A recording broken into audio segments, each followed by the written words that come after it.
Someone or something is thinking about the spirit of healing, a legendary being that resonates with all things in the world and performs miracles. It is said to possess incredible beauty and power, being revered as a goddess in the human world. A creature keeps thinking that, with such a reputation, it believes the goddess should be able to heal Catlas too.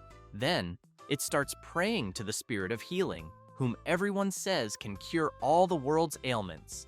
It pleads for the deity to appear and swears that, if she lends her power, it will offer a worthy price in return. With that, it starts shouting for the spirit of healing to respond, and a magic circle is created. However, a human appears instead, leaving the creature who was summoning stunned, as well as the human himself, who has no idea what's going on. The creature watches the summoning and wants to know if he is the supposed goddess of healing, thinking that humans really do have strange beauty standards. Then, it approaches and comments that more important than looks is his ability and asks the human to lend his power. Meanwhile, he thinks he finally died. The human in question is a 32-year-old veterinarian named Kim Oh-jin. He studied 2 years of pre-veterinary and 4 years of college.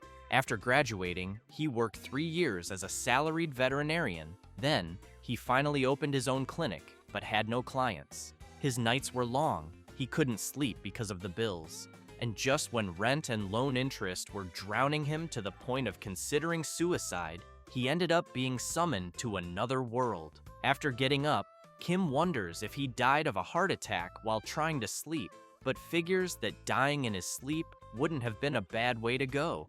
However, upon looking around and realizing he's in a damn freezing cave, surrounded by gold and jewels that seem to drag him into the fires of hell, and a giant, fierce, talking lizard bigger than an elephant, he concludes that he definitely went to hell. So he asked the creature in front of him what's going to happen to him now. The dragon explains that he just needs to treat his pet.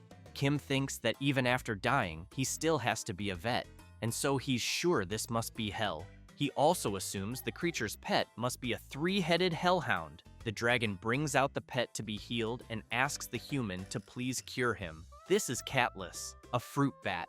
Kim immediately recognizes it as a bat and is very surprised. But just by looking at the little creature, he can tell it's unwell, it's skinny, and seems to have no energy. So, he switches to vet mode, picks up the little guy, and immediately wants to know its name, how long the dragon has had it, and when the symptoms started. The dragon says the pet's name is Catlas, and that he's been taking care of him for about a week, and that apparently having a pet bat is trendy. Since he was the only one who didn't have one, he thought he'd try raising one too. He saw the little guy stuck at the entrance of a dungeon and picked him up. The protagonist can't believe what he just heard and thinks this is the second type of owner he hates most, the kind who irresponsibly gets pets just because it's trendy. However, he explains that Catlas is really skinny and wants to know if the dragon has been feeding him properly. The creature says not really, because his pet barely eats, but emphasizes that he hunts fresh animals every day and gives their blood to his pet to drink, but it doesn't even touch it. Kim lowers his head and starts having flashbacks, realizing that the dragon also falls into the 5th type of hated pet owner, the one who doesn't research the animal they adopted. The dragon grows worried and wants to know if his pet has a serious illness and what he can do. Kim becomes furious and yells at the dragon, explaining that his pet is a fruit bat and can't drink blood, no matter how much the owner gives him. The dragon says that the other dragons told him they fed theirs with blood. The vet explains it's because the others are a different species, and that theirs are most likely vampire bats, while his is a frugivore species. He then says Catlas can only eat fruit, and asks if the dragon made his pet starve for an entire week. By giving it blood it couldn't even drink. The creature gets embarrassed and tries to argue that it's his first time raising a bat. Kim goes crazy with anger and yells that this is Agdibroiz. This is exactly why the dragon should have researched it, because if he's going to take care of a living being, he should at least have that minimum level of responsibility. He then yells even louder asking what the hell is up with the temperature. Because it's so cold, he thinks the poor bat might wake up in the middle of hibernation. The dragon explains it's because he's from an ice species. Kim adds that, in that case, he shouldn't be raising pets if he can't provide the right environment. The creature watches the protagonist and thinks that this was to be expected, because he believes the legendary spirit of healing really crushed him with his presence. Meanwhile, the vet really wants to know why the hell anyone would want to raise a creature just because it's trendy. The dragon thinks about telling the human, how dare he be so arrogant in front of a dragon, but knows there's no way to argue back. And looking at Catlis, he wonders what the hell he's done for someone who claims to love nature, because he knows that, no matter how small, the creature in front of him is still a life, and that, as the spirit of healing said, he should have taken responsibility. So he picks up Catlis and tells him that, because of his selfishness and ignorance, he made him suffer. He apologizes and says he'll prepare fresh fruit for him right now and then return him to where he came from. The dragon thanks Catlis and makes it clear that his pet's happiness is more important than his greed. Kim listens to all this and thinks that hell is more reasonable than he imagined. Then, the dragon thanks the protagonist for giving him that huge reality check and, as promised, says he'll pay the price for using his power. Kim asks that in his next life they let him be born as an oil-rich Arab prince, or reincarnate as a filthy rich villain heir. The dragon wants to know what the hell that means, and if it's some language from the spirit realm. The protagonist is puzzled and wonders what exactly is this spirit of healing the dragon keeps mentioning. Then, the dragon offers an item and says he will grant him a magical artifact imbued with his divine power, and that with it, the protagonist will be able to create whatever he wants. However, he warns that if he has bad intentions, he won't be able to use it. And while the protagonist is in shock, not understanding what's happening, the dragon thanks him again. Then he asks him to return safely. So something starts happening around the protagonist, and he wonders if this is really the afterlife, until he realizes he's living something that only happens in comics. With that, he starts screaming, asking the dragon to wait, and that if his wish is to return to life, then send him back to the early days of Bitcoin. But it's too late, and he's sent back. Meanwhile, the dragon heads toward the cave entrance to get fruit for his pet. Somewhere, a bright light shines. It's the protagonist returning. He laments having lost the once-in-a-lifetime chance, since he could have asked the dragon for that golden plot of land in Nyundong, and should have asked for Earth stocks to rise again.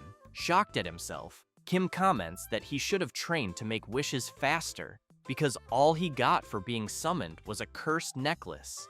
Looking at the artifact, he wonders if it's really imbued with the dragon's divine power and what he'll do with it, until he gets an idea and realizes the dragon didn't even explain how to use the artifact.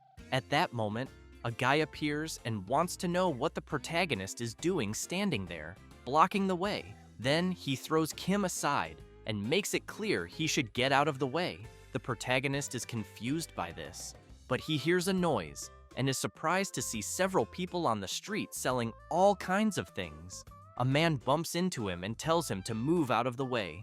Kim touches his shoulder and realizes the bump was real, so he wonders if he reincarnated or if it could be possession, but he quickly remembers that the dragon said he would send him back home.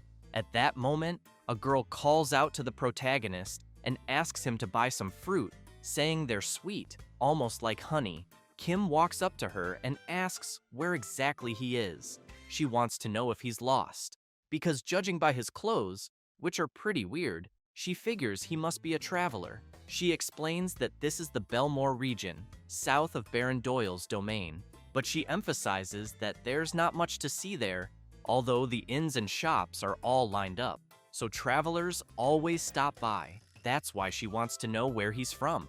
Kim is stunned, thinking the dragon messed up, but answers that he's from a very faraway place.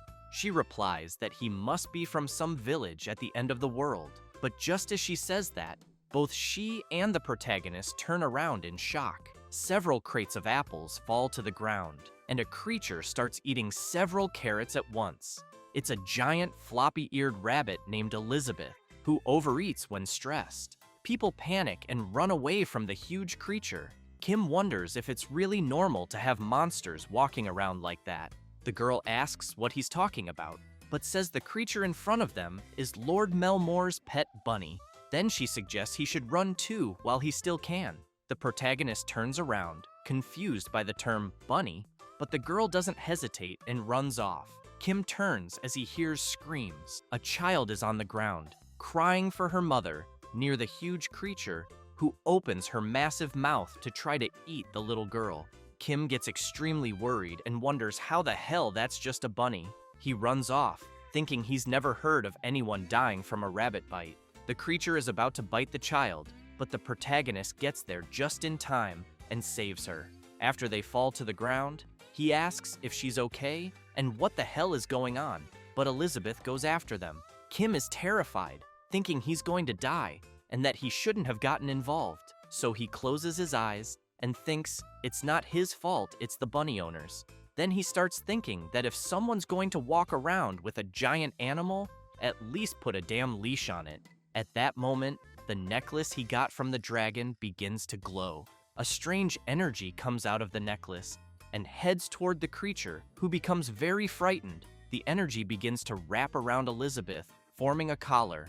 Kim tries to understand what's happening and realizes he managed to stop the giant creature. The people hiding see this and start wondering if the protagonist is some kind of mage, since he managed to tame the giant rabbit with a single move. A little girl asks her sister, the same girl who had been talking to the protagonist earlier, if he's some kind of wizard. She replies that she thought he was just a regular traveler. Kim is still confused, trying to understand what's happening, since he just thought of something and it ended up happening. Then, a man comes running and yelling, worried about his bunny. He looks at his servants and comments that they couldn't catch his pet, and because of that, makes it clear that everyone's salary will be cut.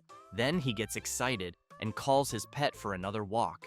But he's soon shocked to see that his pet is tied up and immediately wants to know who tied up his Elizabeth. He then turns furiously when he sees the protagonist holding her. Then he wants to know what Kim thinks he's doing with his baby. Kim apologizes for restraining her without permission, but points out that someone almost died. The chubby guy hugs his creature and says there's no way his bunny would do something like that, and tells the protagonist to let her go and back off. Kim gets furious and tells the owner that if he's so sure, why doesn't he stick his head in her mouth, thinking this is one of those owners he hates most, ones who never admit their pets could do anything wrong. He then asks if the guy has any idea how strong a rabbit's bite is. He says she could crush his soft skull like a boiled potato. The man gets scared and asks what's with that insolent look and if the protagonist wants to die. Watching the argument, the little girl asks her sister why her heart is beating fast and what is this feeling. She replies that it's called satisfaction. They're enjoying seeing how the chubby guy is being treated. The protagonist looks more closely at the creature and notices some scars. Then he lowers his head and tries to hold back, telling himself that he's a civilized adult and he'll manage to stay calm. He then tells the owner that, in any case, judging by the shape of her ears, she seems to be a lop-eared rabbit. But pet rabbits don't go for walks, and even if they did, a crowded place like this shouldn't allow it. He explains that rabbits are territorial animals and get extremely stressed in unfamiliar environments, and asks if she's shown signs of self-harm or aggressive behavior. The chubby man is surprised and says that lately she's been pulling out a lot of her fur by herself, and asks how Kim knows that.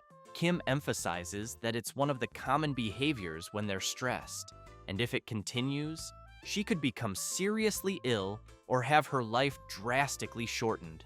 The chubby man gets really scared and asks if his Elizabeth could really die.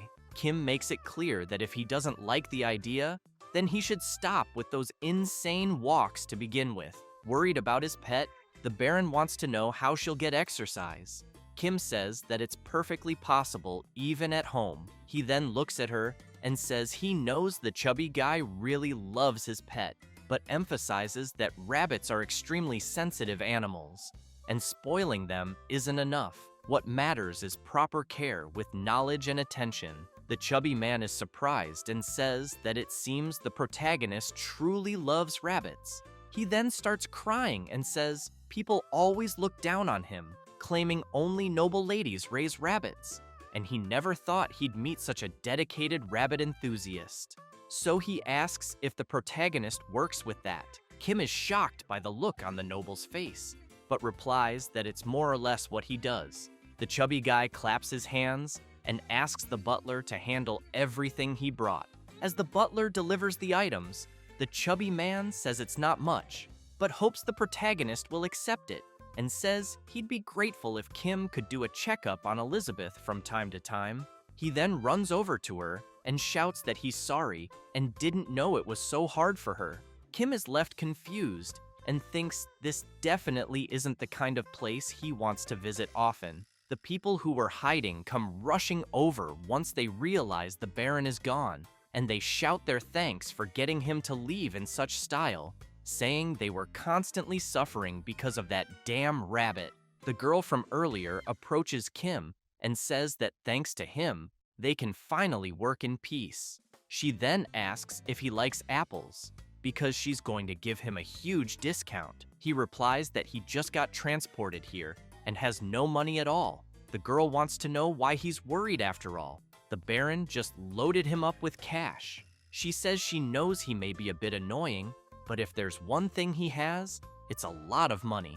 Kim takes a few coins from the pouch, bites them, and concludes that it really is gold. The girl tells him that what he just put in his mouth is a gold coin, and while he's still in disbelief at the coin's value being recognized in any world, she emphasizes that just because it shines doesn't mean he should stick it in his mouth. Kim wonders if there's a way to take the coins back to his original world.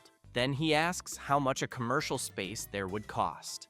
The girl wants to know why his eyes are shining like that, so the protagonist gets an idea and says he's going to open a second branch right there, and with the money he earns, he'll pay off the debt from the first branch in the real world. Sometime later, Kim thanks everyone for being there and says he thinks all the expected candidates have arrived. Looking at them, he comments that he hopes one of them is the chosen one. Then he takes a deep breath and asks if they can begin the game of life or death. This is the job interview for Kim Ojin's veterinary clinic team. A few days earlier, the protagonist went to the Baron and said he wanted to open a veterinary clinic. The chubby guy asked if he really intended to settle there and what he would need: money, a house, or land. So the Baron showed him a house and told him it was his. Kim was very impressed with what he had just received and thought that, in the end, the most important thing in life was connections. With that, the opening of his branch went super well, and as soon as people found out he was settling there, the Baron even prepared a shop. While cleaning the place, he noticed there was a lot of rabbit stuff, but didn't care since he got the spot for free. So now that he had a shop, all he needed was to make the business succeed. However, he knew he still didn't know much about the place, especially about the dragon he had met, and because of that, he figured he'd need to find him again to return to the real world, since the dragon had said he would send him back, but ended up dumping him there. Then he started putting up notices, saying he needed someone who knew the region well and had knowledge of animal medicine. And so, back to real time, the job interviews began at the veterinary clinic branch. The first interviewee introduces himself as Thomas, the second son among 3 brothers and 2 sisters, born of a strict father and a kind mother. That's why he trained both his body and his character. Kim evaluates the first candidate and thinks he has no personality at all. The second interviewee says his name is Philip and that his family has worked with animals for generations. Kim is surprised and wants to know what exactly his family does. Philip pulls out a cleaver and says they run a butcher shop, and he's handled animals since he was a child. He also emphasizes that no one in the region handles a knife better than him. Kim evaluates the second candidate and thinks he needs to be very careful with whom he hires, because apparently there are way too many crazies in this world. Then he calls in the third candidate, but as soon as he sees the guy, he figures that judging by his face, he probably already chopped someone up. Still, he thinks he can't judge by appearance. So he asks the third candidate why he applied for the job. The guy starts shouting, asking if the protagonist is the famous mage, saying he searched everywhere for him, and begs to be used as a doormat. Kim is stunned and decides that from now on, he absolutely will judge people by their appearance. The lunatic starts approaching him in a weird way, and Kim wants to know what the guy is doing. Then he shouts, telling him to stay away. At that moment, someone calls the protagonist director and asks when it will be their turn. While Kim is desperately trying to stop the crazy guy from doing anything, he wants to know if that person really thinks it's a good time to ask that. The person asks if they should clean up the mess. In a total panic, the protagonist replies, yes. So the person lands a massive punch on the lunatic who was trying to grab the protagonist, slamming him hard into the wall. Then she introduces herself as Selena, saying she's a traveling animal specialist and also performs basic procedures. To sum it up, she believes she has the experience for the position. Without hesitation, Kim gives Selena a score of 100 and tells her she's hired. Kim thinks that's how a veterinary technician was hired at his affiliate clinic in another world. The next day, Kim is thinking about the hot sun and the welcoming new environment, but he realizes it's already late and there's no sign of his new employee. He admits he hired her on impulse and wonders where he should post a new job listing. Then someone knocks at the door and he thinks she finally arrived. So he goes to the door and, as he opens it, asks if she had a good lunch. But it's not his employee. It's a guy who laughs and says he hasn't eaten yet and asks if he was supposed to. Kim immediately wants to know who the guy is. After they enter, the protagonist starts buttering him up and asks if he prefers water or tea. The man replies he prefers tea. While preparing it, Kim thinks that his first customer at the new branch has finally arrived, thinking this is the first step to paying off his debt in the real world. He concludes that this time it's going to work because he's already analyzed all the mistakes of the first clinic. Back in his first clinic days, after explaining that the dog's front paw injury was properly treated, he emphasized that the pup seemed to have tartar buildup and that the owner would need to brush its teeth frequently. The dog owner, looking discouraged, asked if he really had to do that because it sounded annoying. Without filtering his words, the protagonist asked why the owner would even bother. Might as well let the tartar build up, the gums swell, the teeth fall out, and just go to hell already. After that, he saw a review of his clinic online, with many people saying the owner was insane and didn't know how to talk to people. Remembering that, he knew he didn't control his temper back then, and that his mouth was his downfall. But now he plans to win people over with charm and price. So he asks the guy in front of him where the pet is. The man shows that the animal is in his pocket and says his name is Pojak, and he's a lizard. Kim is impressed when he sees the creature. He reflects that he thought all animals in that world were nuts after that giant rabbit, but luckily, what he's seeing looks like a normal lizard. Then he tries to hold it in when he realizes the pet is in the owner's pocket and asks where the cage is. But his conscience, because of the debt, tells him to stay calm. Maybe the owner doesn't have anywhere else to put the pet. The guy yells, saying it's cooler to keep his pet in his pocket, which makes Kim furious. His conscience begs him not to react and just focus on work. The client wants to know why the vet is gripping the table like that. After calming down and thinking he finally managed to control himself, Kim asks why the owner brought Pojak and if he's sick. The guy says it's because his pet seems really weak and that he's also sensitive to cold. Kim explains that's normal for lizards. The client also says that when he grabbed the lizard's tail, it fell off. Kim holds back again and says that's also normal. The client says he'll trust the protagonist and asks him to make his pet healthy. Kim, seeing how the client is asking, suddenly remembers the dragon because it was in the same tone. So he thinks the real problem isn't the animal, it's the owner. Still, because he doesn't trust the owner, he thinks it's best to do a checkup. After picking up Pojak, he notices something strange about the creature's skin.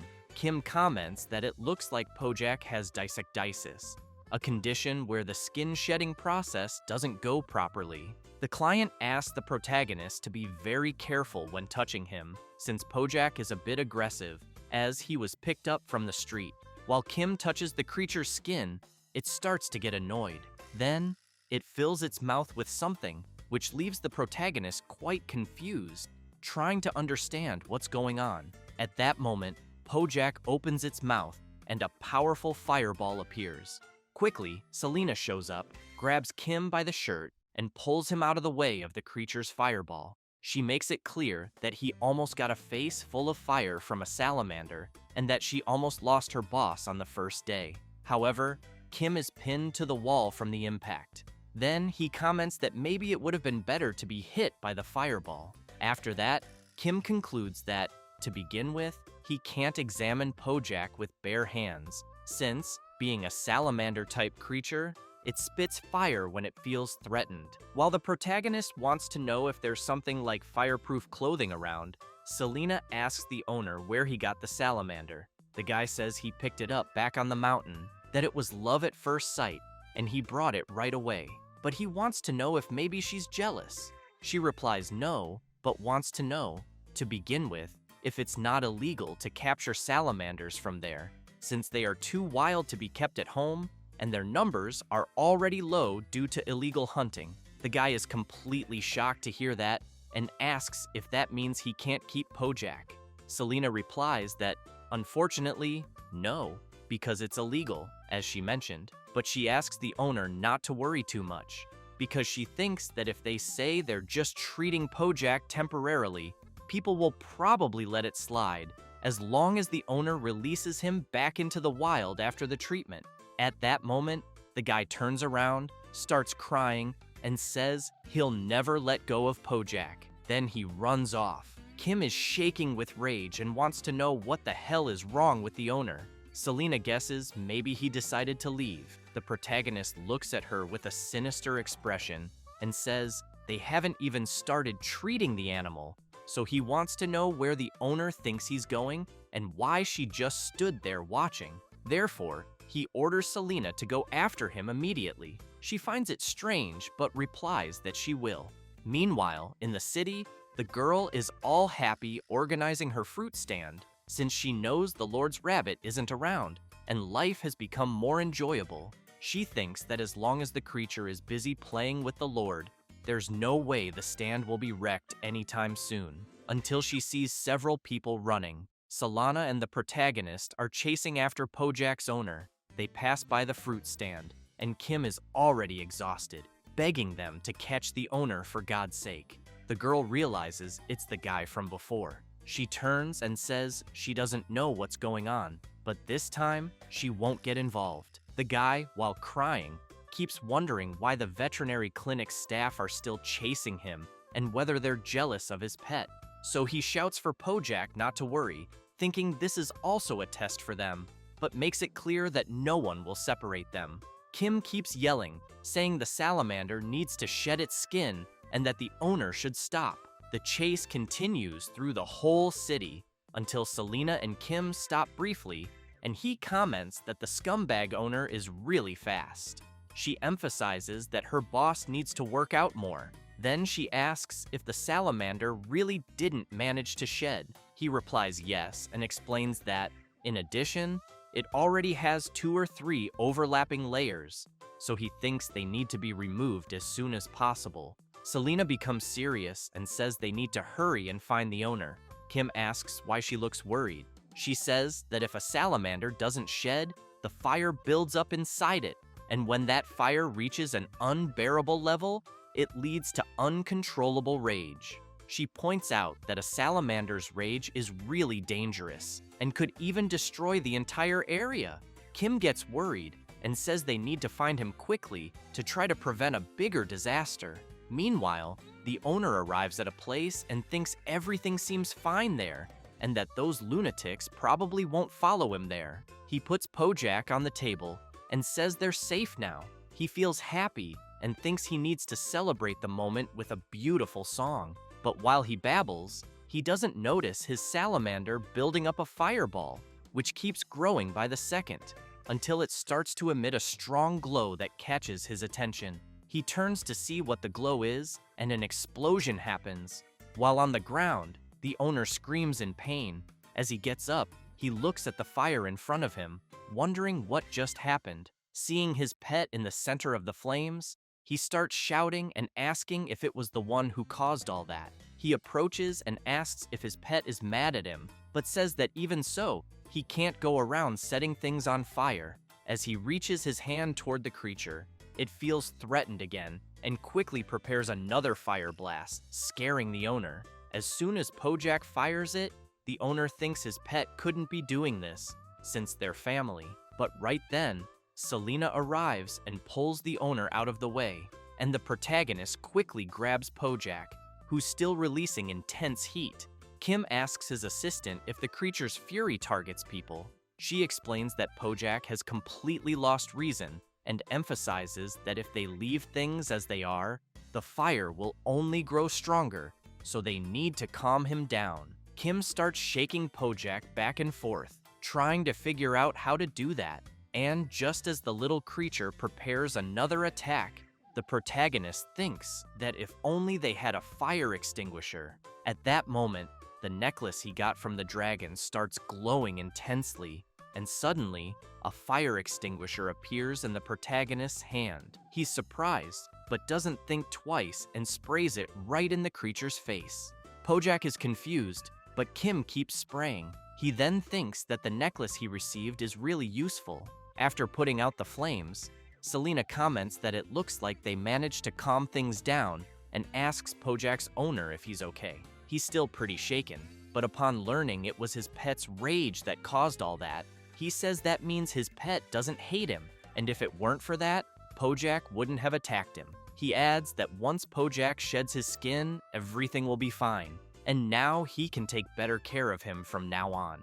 Kim can't believe the owner's words and wonders if he's really being serious. So he asks if that's all he has to say about the situation they just went through. He replies yes and tells the protagonist not to worry, since his feelings for Pojak haven't changed, and they can rebuild the house. Kim snaps and yells, explaining that because of the owner's irresponsibility in not listening to someone who understands the matter, his house burned down, the neighbor's house could have burned too, and people could have gotten hurt. So he asks if everything turned out fine just because the owner is okay. The owner looks a bit embarrassed and explains that's why he said he'll take better care of Pojak from now on. Kim takes a deep breath and tries to hold back so he doesn't lose his temper. He then makes it clear that he shouldn't raise wild animals irresponsibly, since they have their own environment to live in. And besides, he emphasizes that bringing them in just because they're cute, without truly knowing the animal's ecology, he wants to know if the owner really thinks that's what love is. Because if Pojak goes into a rage again, he asks if the owner is confident he can handle the creature on his own. The owner gets really upset and can't say anything. Kim also states that life can't be sustained by affection alone. After the protagonist explains all that, some time passes, and in a certain part of the forest, he's impressed, saying that now that Pojak has shed his skin, he looks much healthier. Selena comments that the creature's appearance looks good too. However, they start wondering how the creature grew so fast in such a short time. Still very puzzled, Kim wants to know how such a big body fit inside the shell. Selena replies that that's the mystery of nature. Meanwhile, the owner is feeling pretty down, thinking about how much his pet has grown and that he probably won't need him anymore. Tears well up in his eyes as he thinks that his pet is returning to the vast nature that can embrace his existence.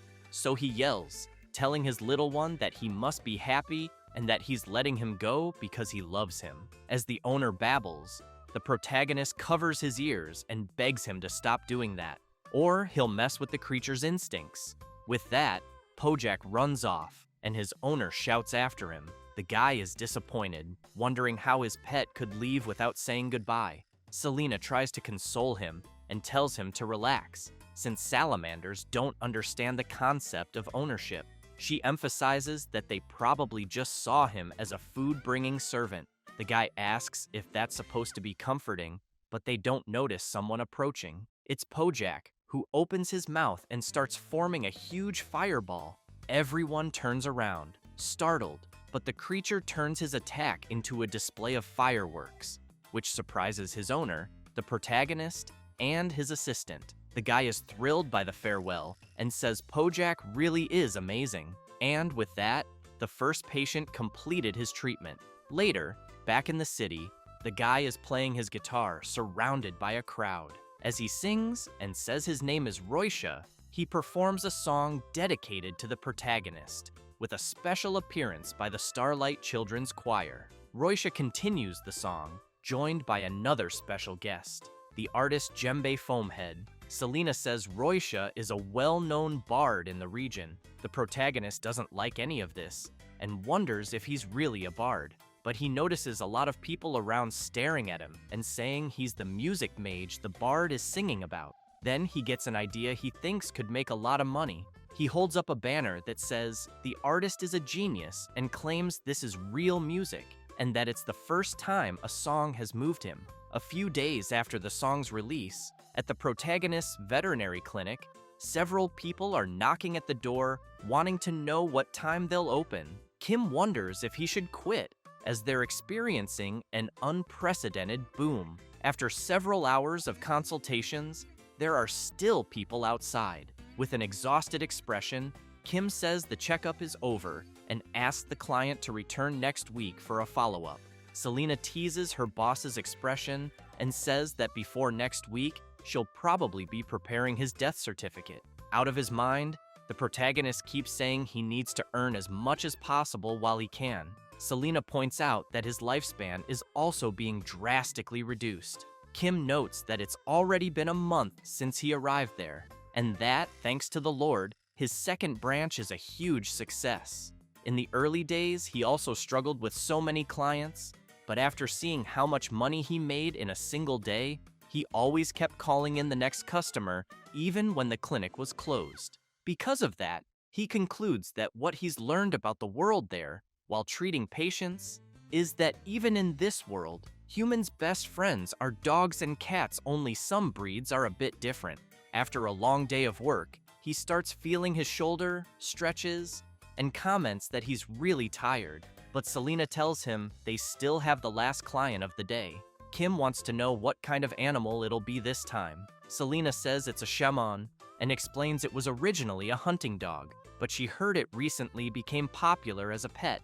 However, she also heard that because it's very aggressive with anyone except its owner, it has the highest abandonment rate. Kim says he sincerely wishes that all humans who want to raise pets just to follow trends would be eliminated. Selena goes on to say that the adult shaman reaches a human's upper body in height, and its claws and teeth are sharp enough to pierce a boar's skin, so she thinks her boss should be careful. When the client comes in, Kim thinks that just hearing about it already makes it sound like a ferocious breed. As soon as the client opens the cage, the shaman puppy, named Choo-Choo, known for its strong loyalty, comes out drooling. Kim looks at his assistant, and she comments that she forgot to mention the dog is only 3 months old. The client tells the protagonist that since the day before, the puppy has been limping and wants to know if it might be injured.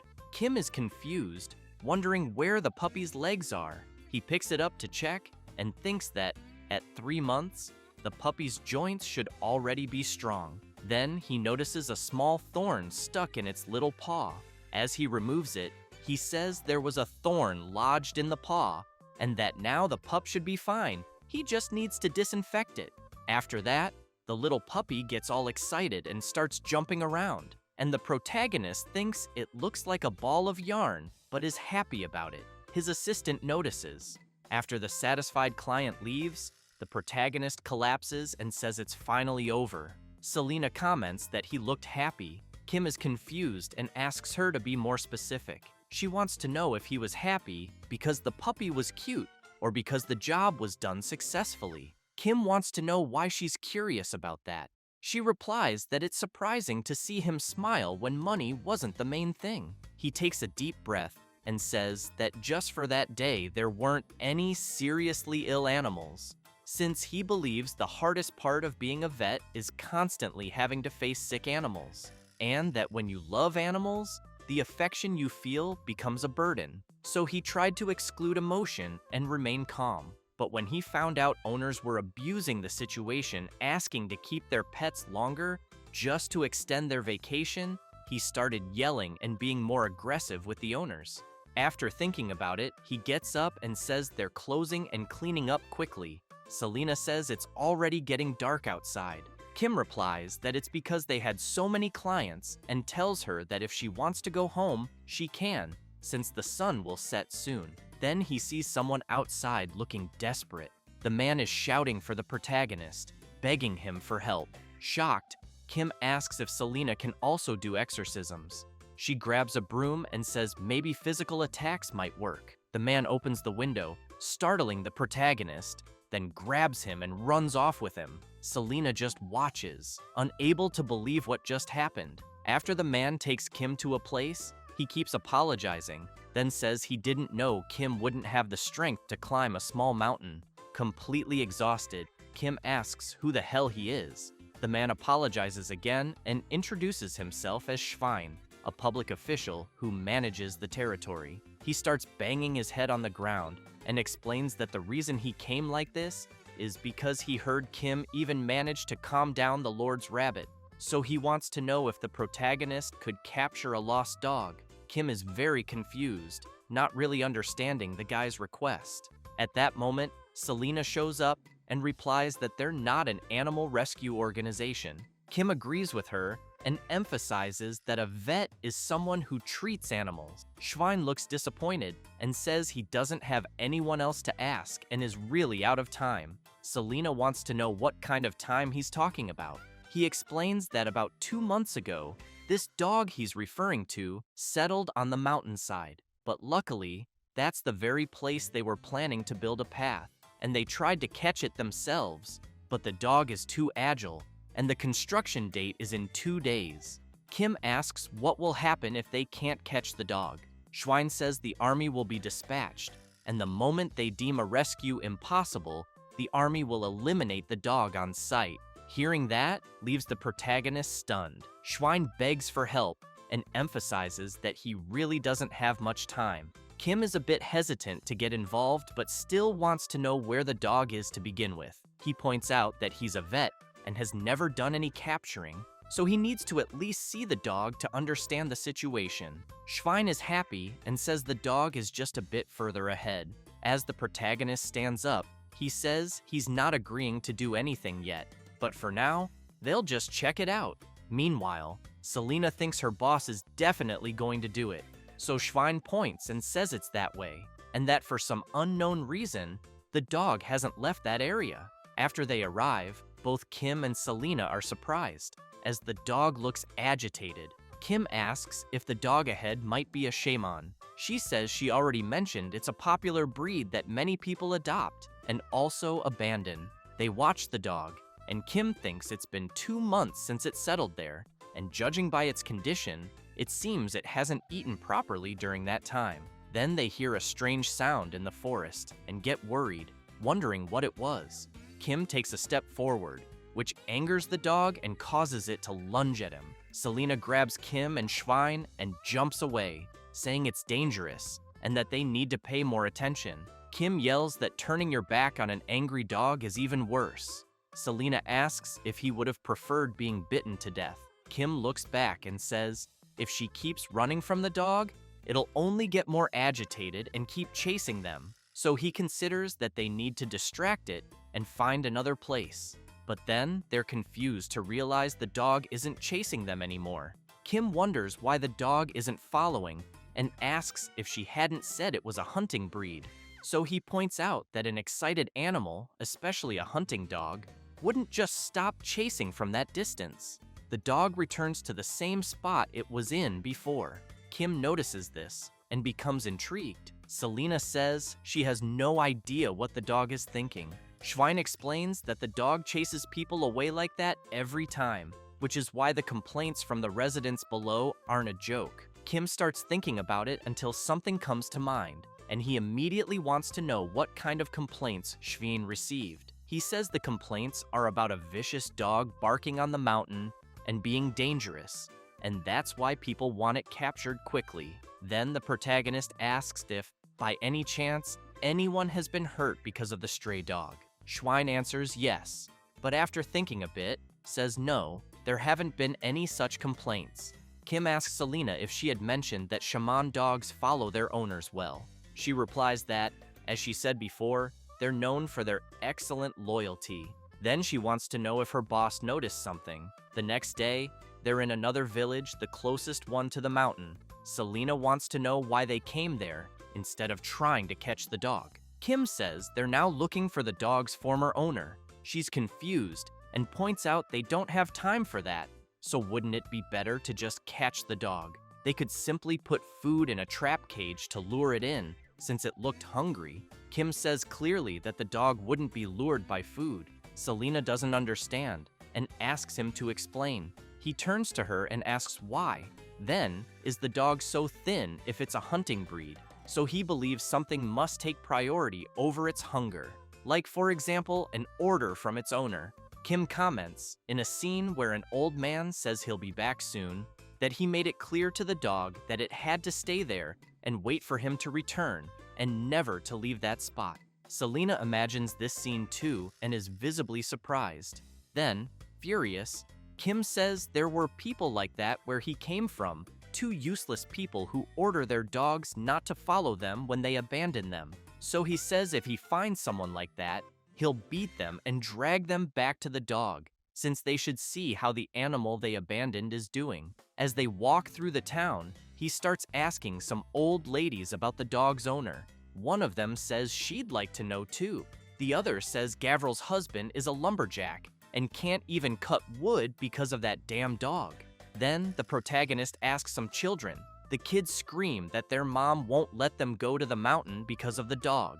After getting nowhere with the children, Kim finds an old man and asks if he knows anything, but the kind old man can barely hear and ends up saying nothing useful. So the protagonist gets tired after asking so many people.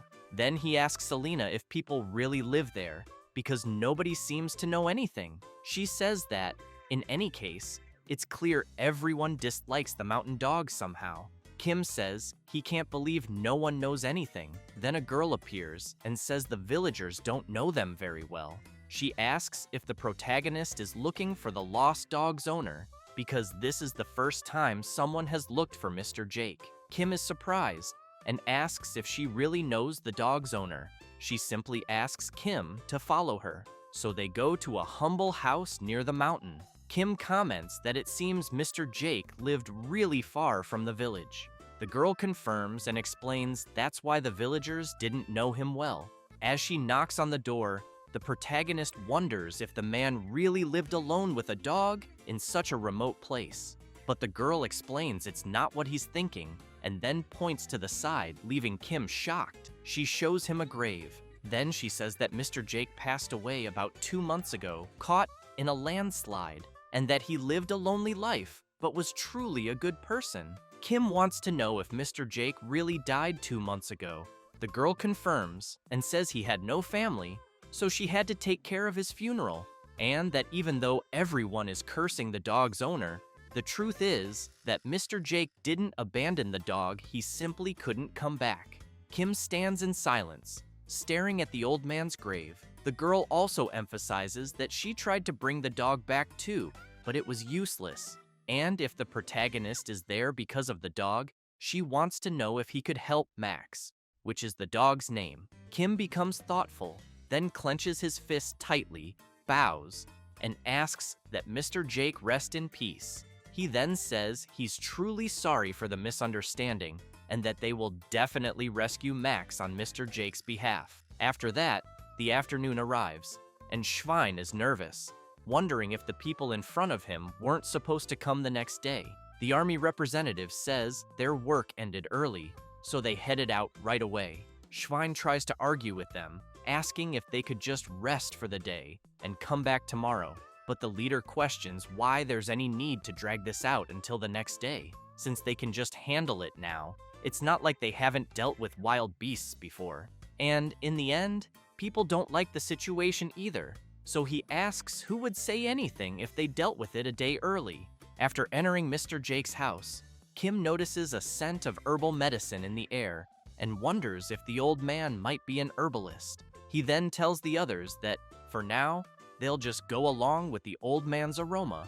Selena mentions that there are some clothes hanging there. Kim stops in front of a photograph and stares at Mr. Jake smiling happily with the dog Max.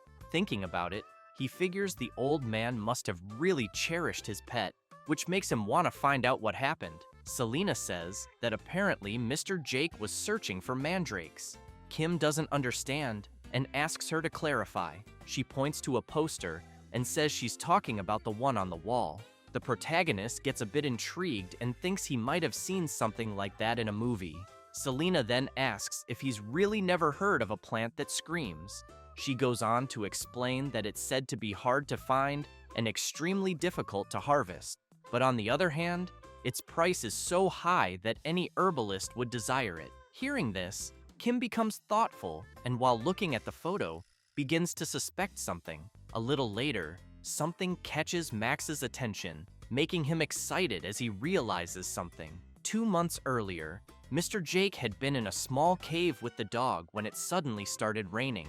He made a fire to keep them warm until the rain passed. Max, with his fur soaked, was shivering from the cold, so Mr. Jake took a cloth and began drying him. He told his pet that he only brought him there as a precaution and, while drying him, asked him to stay still or he'd catch a cold from being wet.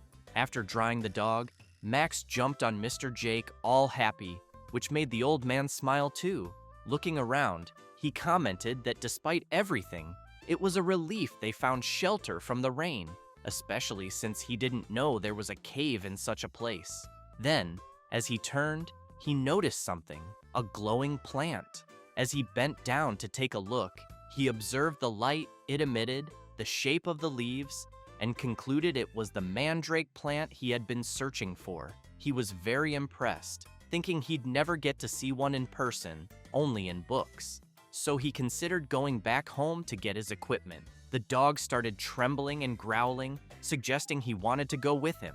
But Mr. Jake made it clear he'd go alone since it wasn't far. He explained he'd be back soon and told Max to wait there. With a big smile, he emphasized that it was his lucky day. So, the dog stayed where he was told, while the old man went home to get his gear. However, while walking through the mountain, Mr. Jake heard a strange noise and looked up to see what it was. Unfortunately, that's when the landslide occurred that led to his death. The dog kept waiting for his owner. Days passed, and he always stayed there waiting, until one day, some people adventuring in the area found him. They immediately wondered what a dog was doing in such a remote place, and upon closer inspection, thought he had been abandoned by his owner. The girl commented that it was quite sad and asked if they should feed him. But as they got closer, Max became furious. The people got scared, said it was too dangerous, and ran away. After the adventurers left, Max returned to the same spot and continued waiting for his owner. Back in the present, Max smells something strange and soon hears footsteps approaching. It's members of the army. Schwein tries to reason with them that there's no need to rush, as it's already getting late and they need to find a place to stay. As they stand in front of the dog, while it growls furiously, the army representative asks if the others brought plenty of spare tranquilizer darts.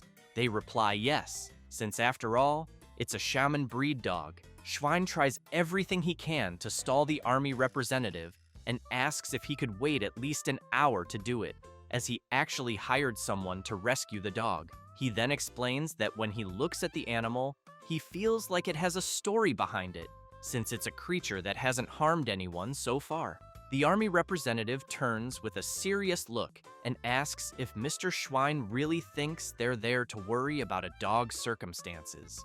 He makes it clear that while he knows it might be a sad case, as Schwein said, His job is to keep the residents safe. With that, he points his weapon at Max, who lowers his head. The army representative cocks the weapon to fire, but someone arrives and puts a hand on the gun, stopping him from shooting.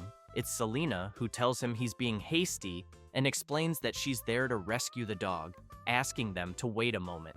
At that moment, someone approaches the dog, calling it by name. In Max's vision, he sees his owner, asking if he waited long, because he's there to take him home. Immediately, Max starts wagging his tail faster and faster, showing how happy he is to think his owner has returned. He starts barking joyfully and tries to play. But unfortunately, it's not Mr. Jake, it's Kim, disguised using some of Jake's belongings and scents. Kim apologizes to Max and says he's not the person he was waiting for. He then calls the dog to come home. Later that night, somewhere else in the forest, a creature runs in desperation until it stops to check if it's still being followed. And indeed, something is lurking and watching it. A sinister gaze emerges from the shadows, attacking the desperate creature fleeing through the woods. The next day, someone begs the protagonist for help. He's stunned by what he sees, and staring at the creature in front of him, comments that it's too fat to even move. The creature is a hamster of the floppier breed named Ping Ping. It has no specific features and makes a ping sound when it jumps. The owner picks up the adorable creature and tells the protagonist he's lying because Ping is skinny and has been sweet this whole time, and that he only eats 7 meals a day. Kim makes it clear that if his pet doesn't reach a healthy weight, it might develop a serious illness. He then asks for the next client to come in. It's Mr. Schwein, who immediately asks how the protagonist is doing. Kim reflects that Max came down the mountain to the village with him, but still couldn't accept his owner's death, and that everyone was heartbroken to see him refusing to leave the grave for a while. But fortunately, it seems he's opened up to the person who persistently cared about him. With that in mind, Kim wants to know why Schwein is there and whether something is wrong with Max. As someone places a box on the counter, Schwein replies that he's actually there because of an item. When they open the box, he reveals it's a mandrake plant. Selena observes and comments that it's strange for a mandrake to be exposing its roots above the ground, since they're usually buried deep in the soil.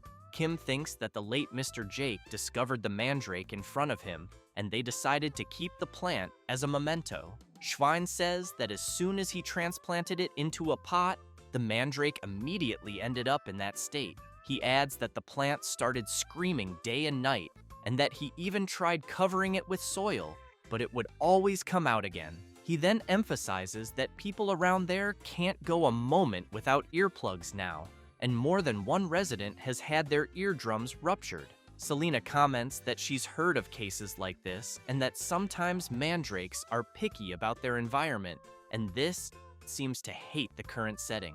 She concludes that it must be very hard to deal with, and that it's truly a relief the mandrake is asleep right now, because once it wakes up, it'll be hell. With that, Mr. Schwein becomes desperate and begs the protagonist to please take care of the mandrake. Kim makes it clear that he's an animal specialist, and plants aren't his field. Schwein starts to panic and says that thing isn't a plant, it's a monster or a demon. Kim laughs and jokes that maybe Mr. Schwein should take the mandrake to a church instead of a hospital. At that moment, the plant starts to wake up. Mr. Schwein and his henchmen immediately run off, leaving the plant with the protagonist, who starts yelling for them to come back. Then, furious, he rants that he's seen people abandon animals before, but it's the first time he's seen someone abandon a plant. Selena removes the container that was keeping the plant confined and explains that, as she said earlier, mandrakes are very valuable medicinal herbs, not just the leaves and stems, but even the roots can revive the dying. Kim points out that it doesn't matter how valuable a medicinal herb is, what's the point if you can't control it? Selena notices the plant is waking up and warns Kim. The two of them cover their ears.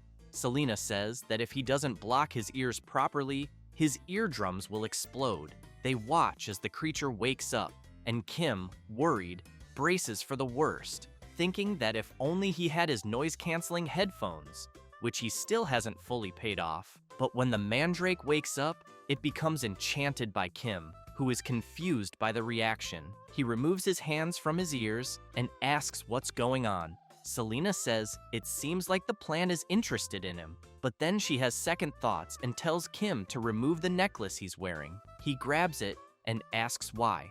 As soon as the mandrake sees the necklace, it becomes even more dazzled and begins dancing passionately. Kim wants to know what the hell is going on. Selena comments that it looks like the plant is dancing because it's in a good mood. The protagonist is stunned, watching the mandrake dance so joyfully, and thinks it looks like a dancing sunflower toy his friend had at home. Meanwhile, Selena keeps eyeing the necklace on her boss's neck. She asks him to keep the necklace visible and on his neck for now. He agrees, since he's never raised a plant before.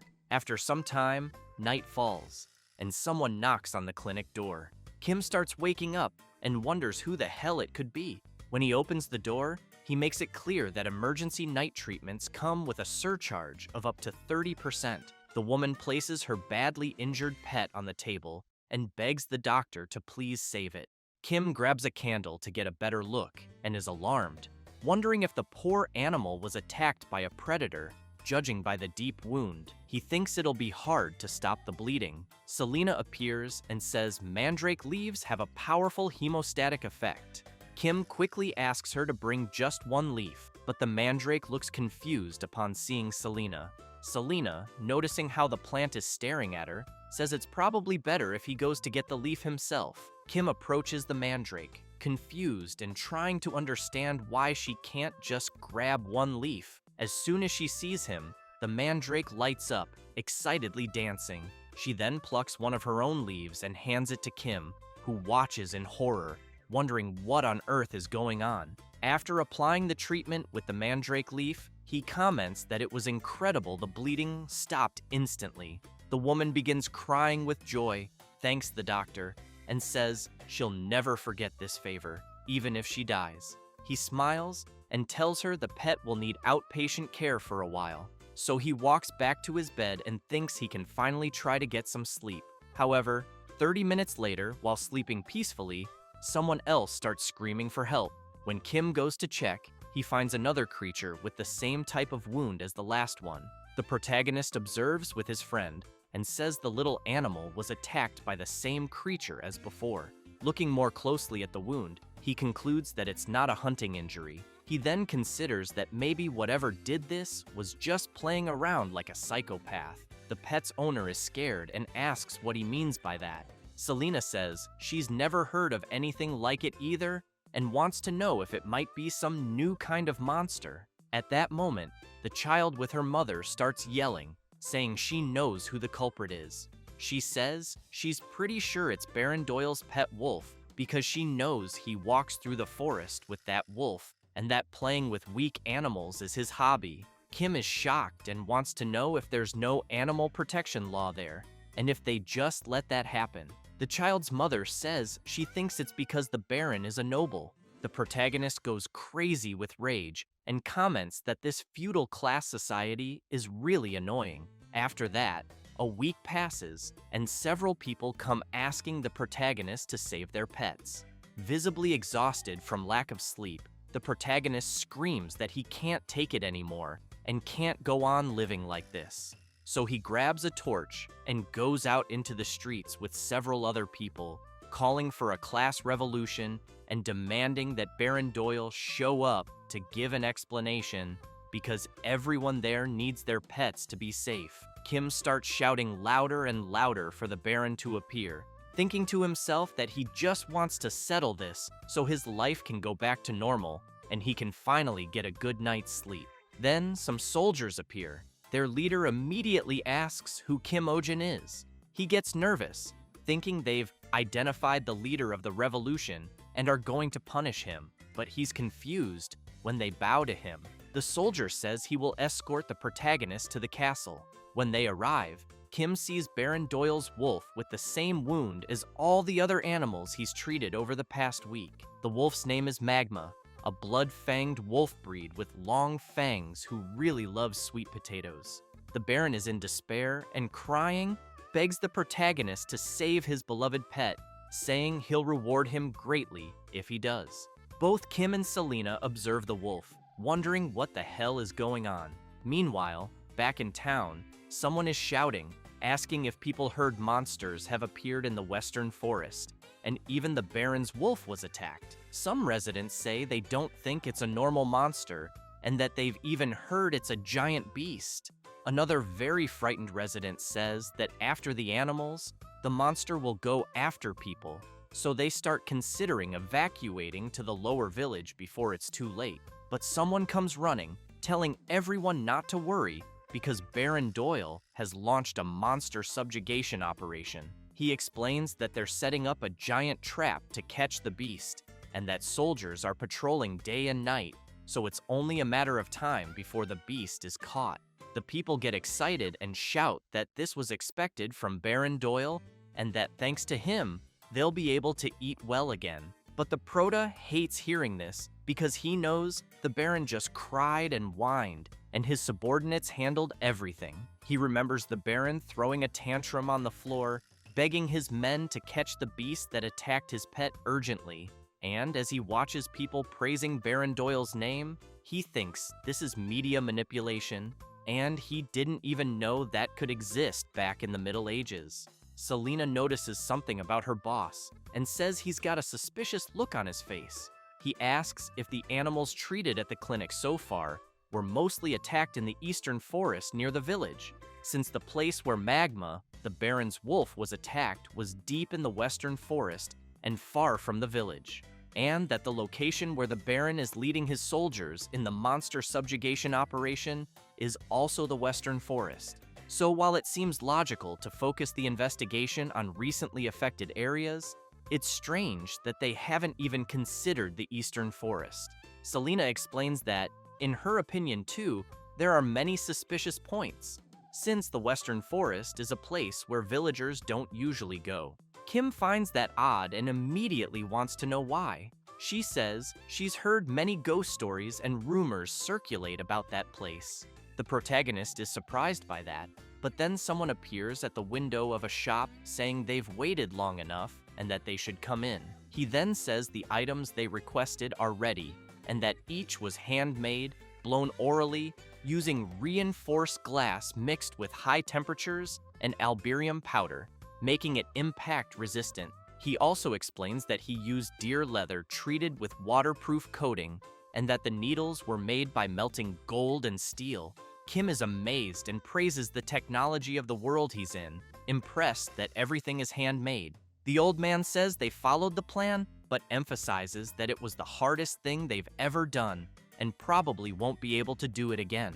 Kim tells the old man not to say that, then places several gold coins on the table and asks if he was fairly compensated for the work. The old man immediately replies he'll do his best, and so a partnership is formed. After that, the master crafts a special reinforced glass bottle with a hose made from a rubber-like material, a measuring instrument, and a hospitalization cage made of birch wood. Kim shows the layout of his office and emphasizes that more equipment will gradually be added and that they plan to renovate the clinic's interior as shown on the blueprint. Selena is impressed and comments that he can arrange the space however he wants, and that she sees it as a shift in perspective. Kim just laughs, thinking the hospital is going to be modern and that the uncivilized will surely praise him. Then, the protagonist hears someone asking to come in. Several people start bringing products into the shop. Kim wants to know what all of that is. Selena says they're medicinal herbs. She shows some to her boss and tells him what he's looking at is the Luna's Flora herb, which can be mixed with water and fed, or ground and powdered to be inhaled, and by itself can induce sleep. She then explains the Baron's Tears herb is a painkiller, and if he activates the flower operator, it heals abdominal pain. Also, if he boils and eats Semelon Haste, it stops coughing, and the juice from Fluna Berry has a strong disinfectant effect. Kim is very impressed and, looking through the herb catalog, asks if there's a spice that reduces blood pressure and sugar. He even sees that there are herbs that cure cancer and dementia, knowing such things didn't exist in his old world. Selena makes a joke and mocks her boss, saying he should pass on wisdom to the ignorant modern man. At that moment, one of the villagers bursts through the door and yells, asking him to come quickly. He then says he heard that Baron Doyle's soldiers managed to capture the beast. Later, in the forest, many people are there to witness the monster's capture, including Baron Doyle and his soldiers. Kim is worried because he hears a loud noise, almost like a dragon roaring, and wonders what kind of beast it might be. He also sees that the creature managed to break the trap and escape again. The soldiers shout, ordering the hunting dogs to chase the creature, so they dash off at full speed. However, Kim watches the silhouette of the creature and grows even more concerned. But as soon as the dogs corner the creature, they realize it's just a kitten. They observe the creature for a brief moment, and one of the soldiers turns to the Baron and says that no matter how you look at it, it just seems like a stray cat. But the Baron doesn't care and shouts that the animal in front of them is the creature causing all the trouble. He then asks if they can't see it. Even his wolf Magma is trembling in fear. Looking at the creature, he tells everyone to take a good look at the beast's wicked claws and teeth. However, the protagonist is in disbelief, thinking that no matter how he looks at it, all he sees is a super strong rich bully picking on a socially disadvantaged orphan who's often the target of bullying. Violence caused by self-defense. The Baron quickly orders them to throw the net over the animal. A soldier then shouts to bind it with chains and weights. After fully restraining the kitten, they shout to burn the beast, which horrifies the protagonista. He can't believe they're taking this seriously. Doyle laughs and demands the creature be dragged away alive so it can be executed in front of everyone. Kim, observing the soldier's expressions, concludes that this is clearly animal abuse. At that moment, his trauma button is pressed. He remembers a time from his previous life when a boy brought him a cat asking him to take a look. The boy explained he used to feed it in the commercial district, but hadn't seen it in a while and wanted to know if someone had done something. Kim, seeing the animal's condition, was shaking with rage. That was case number 1 of the most hated kind of pet owner, animal abusers. After remembering that and seeing the soldiers yelling to hurry and trap the animal, he snaps and screams for them to stop, shut their mouths, and pinch their noses. The soldiers and the Baron are stunned by this sudden outburst. Then, worried about what they'll do to the animal, he points at the creature and tells them to look closely at the monster's forehead, because it's clearly a demon. Both Doyle and Selena are confused. He emphasizes the clear M pattern and the scar above it. Kim thinks to himself that he'll go full medieval, then keeps yelling that it's the mark of the great demon who will bring a global plague, the mark of Corona, the great pandemic. Everyone starts panicking, wondering if it could really be true. Kim explains that the first demon messenger who spread the plague was a small rat. A cat that ate many of those rats and accumulated magical power became an even stronger plague spreader than the rats themselves, and eventually showed up right where they live. He then gets serious and declares that the animal in front of them is the Corona plague. He explains that if the disease begins to spread, half the population there will disappear. The soldiers start shouting that they've never heard of such a thing in their lives. One of them turns to ask Baron Doyle what he thinks. The Baron asks the protagonist if it's really true. Kim answers yes, and says it's something that happened where he came from, and that to defeat this demon, the entire world had to go to war against the plague. Doyle wants to know if he's seriously saying the cat is the demon's messenger. Kim says yes, but emphasizes that the creature is still young, and that where he came from, they created a cure to subdue it, something they can do here as well. He then turns to Selena and asks if he's right. Kim winks, thinking his assistant needs to play along and say yes. A bit awkwardly, Selena responds that it's quite possible, and that if they use the cat's blood and herbs, they might be able to make a cure for the epidemic.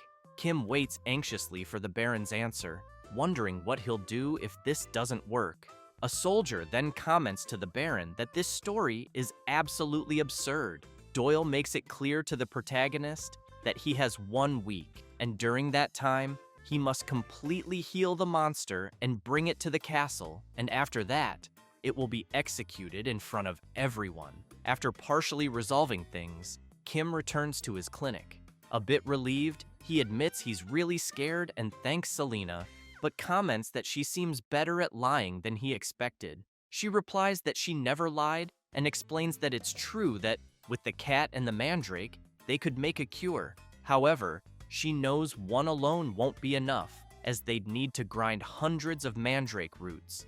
So she wants to know why her boss tried to save the animal. Selena says she put the kitten to sleep with pills for now, but thinks it'll be hard to deal with once it wakes up. Kim turns serious and says it's because the little animal isn't the one who attacked the village pets, as he recorded the symptoms and wounds of all the injured animals so far.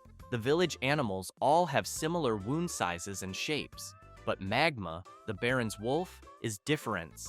His claw size, wound shape, and even the severity suggest he was attacked by a completely different animal. Selena then concludes that Magma is the one who harmed the village animals up to this point, but asks if the one who attacked Magma is the kitten they have. Kim says yes, but thinks something's off, because Baron Doyle has used his power to cover up Magma's crimes, so why is he now shifting the blame to another animal and trying to capture it on such a large scale?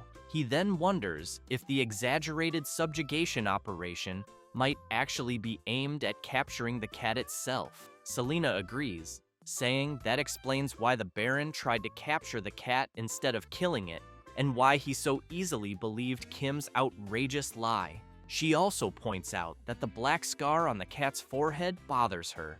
It doesn't look like an ordinary wound, and it's odd that it has so many old injuries on its legs. Kim hears this and declares that he'll definitely do everything he can to figure it all out. Selena thinks that at first, she assumed her little boss was just a money-hungry vet, but now sees he's actually pretty impressive. But then she sees him petting the cat and wiggling his butt ridiculously, with a hilariously dumb face. Seeing that he won't stop, she's stunned and wonders if he's just a lunatic. After a while, loud noises start coming from inside the vet clinic. The people outside are scared, wondering what's going on, saying they've never heard such a terrifying sound before. One of the villagers shouts, asking if they haven't heard. He says he heard that veterinarian Kim is fighting a demon, and also that he's purifying the demon that causes the plague. People start imagining things, thinking the protagonist isn't just a doctor, but a wizard from another world. And so, public opinion in the Middle Ages is formed, with everyone cheering for the protagonist. Meanwhile, he's terrified, begging the just-awakened cat to start with just one spoonful, but the cat slaps him in the face. Kim watches the cat and thinks its temperament is really hostile. Selena notices something odd and asks her boss if the cat looks smaller compared to 3 days ago. Kim says yes, and not just the weight, the size of its body is noticeably smaller too. Selena says that's expected of a monster, and that maybe its body is shrinking due to magical exhaustion. But Kim gets upset and says that, magical power or not, the creature needs to eat something it hasn't eaten in 3 days. He explains that being hungry makes it angry, and getting angry burns energy, making it even hungrier, forming a vicious cycle of hunger and rage. Then he thinks, if only he had the demonic snack Zor in moments like this, until suddenly, he feels a strange pain in his chest and quickly notices his necklace, the one he got from the dragon, glowing. He's surprised to see something coming out from inside him and shooting straight toward the kitten, who, while furious, ends up being hit by the demonic snack Zor, and suddenly, he becomes completely docile. Kim takes the opportunity, picks up the little creature, and starts pampering it. Selena sees the scene and is stunned. Kim keeps spoiling the kitten, and while it quietly eats its food, Selena notices something. Observing the cat's forehead, she realizes that all her questions have been answered, and that the creature before them is not a cat. She then recalls the story of the Monoceros, horned lions, from the days when dragons were alive and mana filled the world. They were called divine beasts, and revered as sacred beings. Wherever their horns touched, they brought water to dry lands and granted the blessing of light to dark lands. They were able to give such blessings because of the Monoceros heart, which had the ability to generate mana and possessed incredible powers. Furthermore, it was said the horn on their forehead was a sacred channel through which mana flowed, and that anyone who touched it would not escape death. And after the mana famine, the population of Monoceros decreased, and they began disguising themselves as small animals to protect themselves. But having never lost their pride as divine beasts, they were said to have never been tamed by anyone except one, the spirit of healing. So after the kitten eats several demonic Zor snacks, Kim tries to get it to use the litter box and succeeds. He gets excited upon seeing the little creature manage to do it. The protagonist, in this case, is the so-called spirit of healing. The happy kitten, on the other hand, is the legendary divine beast. Kim gives the kitten another demonic snack and praises it, calling it a poop machine. Selena can't believe what she's seeing. Meanwhile, in Baron Doyle's castle, he's taking a bath and becomes furious upon learning that the creature ate its meal calmly. One of his henchmen confirms and says that, while observing the veterinarian, he saw him cradling the creature like a baby, and it was purring and diligently eating something. Doyle says it sounds impossible, but then one of his guards appears and reports that the soldiers are getting restless and need an order. He then wants to know about the conversation he overheard regarding a demon's messenger and a plague, and whether the cat really isn't just an ordinary feline. Doyle says Monoceroses are beings that cannot be tamed by humans, and that no matter how much power they've lost, they must never be underestimated. Because in the worst-case scenario, he believes these beings can convert the mana in their bodies into poison and self-destruction, and that power is truly immense, capable of bringing a plague upon an entire nation. He recalls the protagonist saying that it was something he really experienced in his world, and that the whole world had to fight the plague for years. He then reflects that it was said Monoceroses never ate anything given by humans. With that, he thinks about the veterinarian and wonders if he knows some special method no one else does. The next day, at the veterinary clinic, the protagonist's new employee asks the pink fairy guardian to please come into the consultation room. She then explains that in the consultation room, they will measure the child's weight. Kim thinks to himself that this is how it should be done, recalling Selena's poor customer service, followed by violence toward a client at the clinic, and finally her requesting unexpected part-time leave. Not to mention the unauthorized absences on the last one. She said she'd be gone for a few days. As soon as he saw that request, he was furious, saying it was more than enough for just cause. So he urgently asked Pio, who lives nearby, to help him out for a few days, offering 2 silver coins per hour. He then realized she was very good with customer service, really liked animals, and had a diligent and proactive work attitude. So he starts wondering about the fluttering in his chest as he watches her performing Selena's duties, and that maybe he could even hire her as a full-time employee. However, that day, he notices something. Looking around, he wonders why everything is so quiet, since he knows that usually, with animals crying and fighting, the place is always noisy. But for some reason, all the animals and clients seem to be quiet. And while he keeps finding that strange, he doesn't realize it's all because of the cat on his shoulder, emitting a sovereign aura like a divine beast. The next day, Kim calls in the next client, and he immediately sees it's Ping Ping's owner. Upon inspecting the pet more closely, he wonders how this happened, since he remembers Ping Ping used to weigh only about 500 grams, but now looks like he weighs 10 kilos. Still shocked by the animal's growth, Kim wants to know if a hamster can really get that big. The owner looks confused and asks what a hamster is, saying his pet is a floppier. Kim snaps back to reality and remembers that people there don't know what a hamster is. Ping Ping's owner asks if the protagonist is seriously saying he doesn't know what a floppier is. Kim awkwardly says that's not it. Then Pio shows up, saying her boss is from another world, so the words he uses are different. While Kim feels relieved to be saved at the last second, she continues explaining that's why he can perform medical treatments no local doctor can.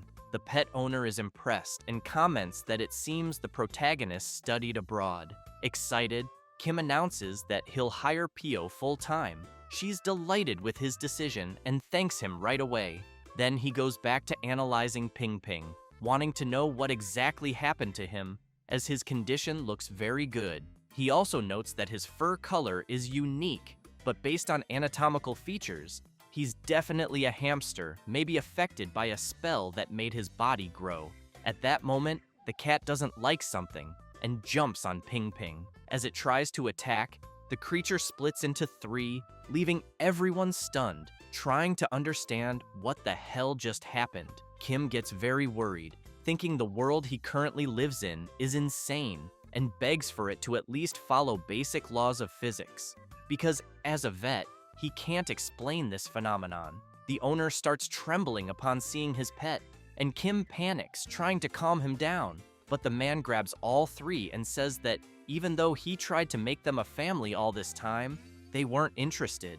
Then he says this is great and immediately wants to know what names he should give them. But one of them jumps, causing the others to jump too, and everyone gets startled. Kim comments that now that the animal's body is smaller, its agility seems to have increased as well. Then someone arrives, grabs the first, grabs the second. It's Selena, and the third she catches with her mouth, saying the animal is not a floppier. She observes the little creatures and says they're bloobs, then quickly asks where the owner got them. He replies that he doesn't know either, and that he just got them as a gift from his father, but now wants to know if his pet is some kind of demonic creature. Selena says she intends to investigate that now, and as she places the little creatures into a cage, she makes it clear that they'll need to be hospitalized. The owner asks why and what's going on all of a sudden. Selena turns serious and tells him not to worry, assuring him she won't dissect them. Kim, feeling awkward, emphasizes that they don't engage in any unethical medical practices. The owner wants to know if he can trust the protagonist. Kim says yes, and explains that without the owner's consent, he can't do anything, but he wonders why he has to keep giving so many explanations.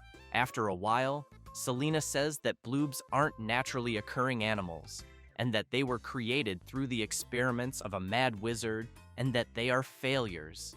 Kim is horrified and wants to know if mad scientists really exist in this world. Selena comments that, actually, this so-called mad wizard isn't all that bad, but obviously, that doesn't excuse his mistakes. She then says she thought all the bloobs were already gone and didn't expect to see them again in a place like this. She takes a deep breath and says it's been 100 years. Hearing that completely shocks the protagonist, and he immediately asks Selena how old she is. At that moment, Sunja looks uncomfortable, and the protagonist quickly asks if something's wrong. Then someone knocks on the door and shouts, asking Kim to open it immediately. Both he and Selena are surprised by the urgency in the voice. Then the guards announce that Baron Doyle is there and urgently wants to speak with him. As soon as the Baron enters, he shouts for the veterinarian to bring the monster. Kim thinks that he was supposed to hide it for a week, but simply couldn't prepare for this because he was struggling just to feed it. So, feeling awkward, he welcomes the Baron and wonders where Selena ran off to in the meantime. He then asks Doyle if he'd like a cup of tea. Doyle replies, "There's no need, just bring the monster." Kim explains that unfortunately the treatment hasn't been completed yet, but the people with the Baron get nervous and shout, accusing the protagonist of lying. Still embarrassed, Kim says that some small problems came up during the treatment. Doyle immediately wants to know what problems. The protagonist explains that during the process of exorcising the evil spirit, a mysterious imprint was formed between him and the cat. This means that, for now, they are inseparable. The Baron's guards grow even more agitated and yell, demanding to know what nonsense the vet is talking about and where he's selling these lies.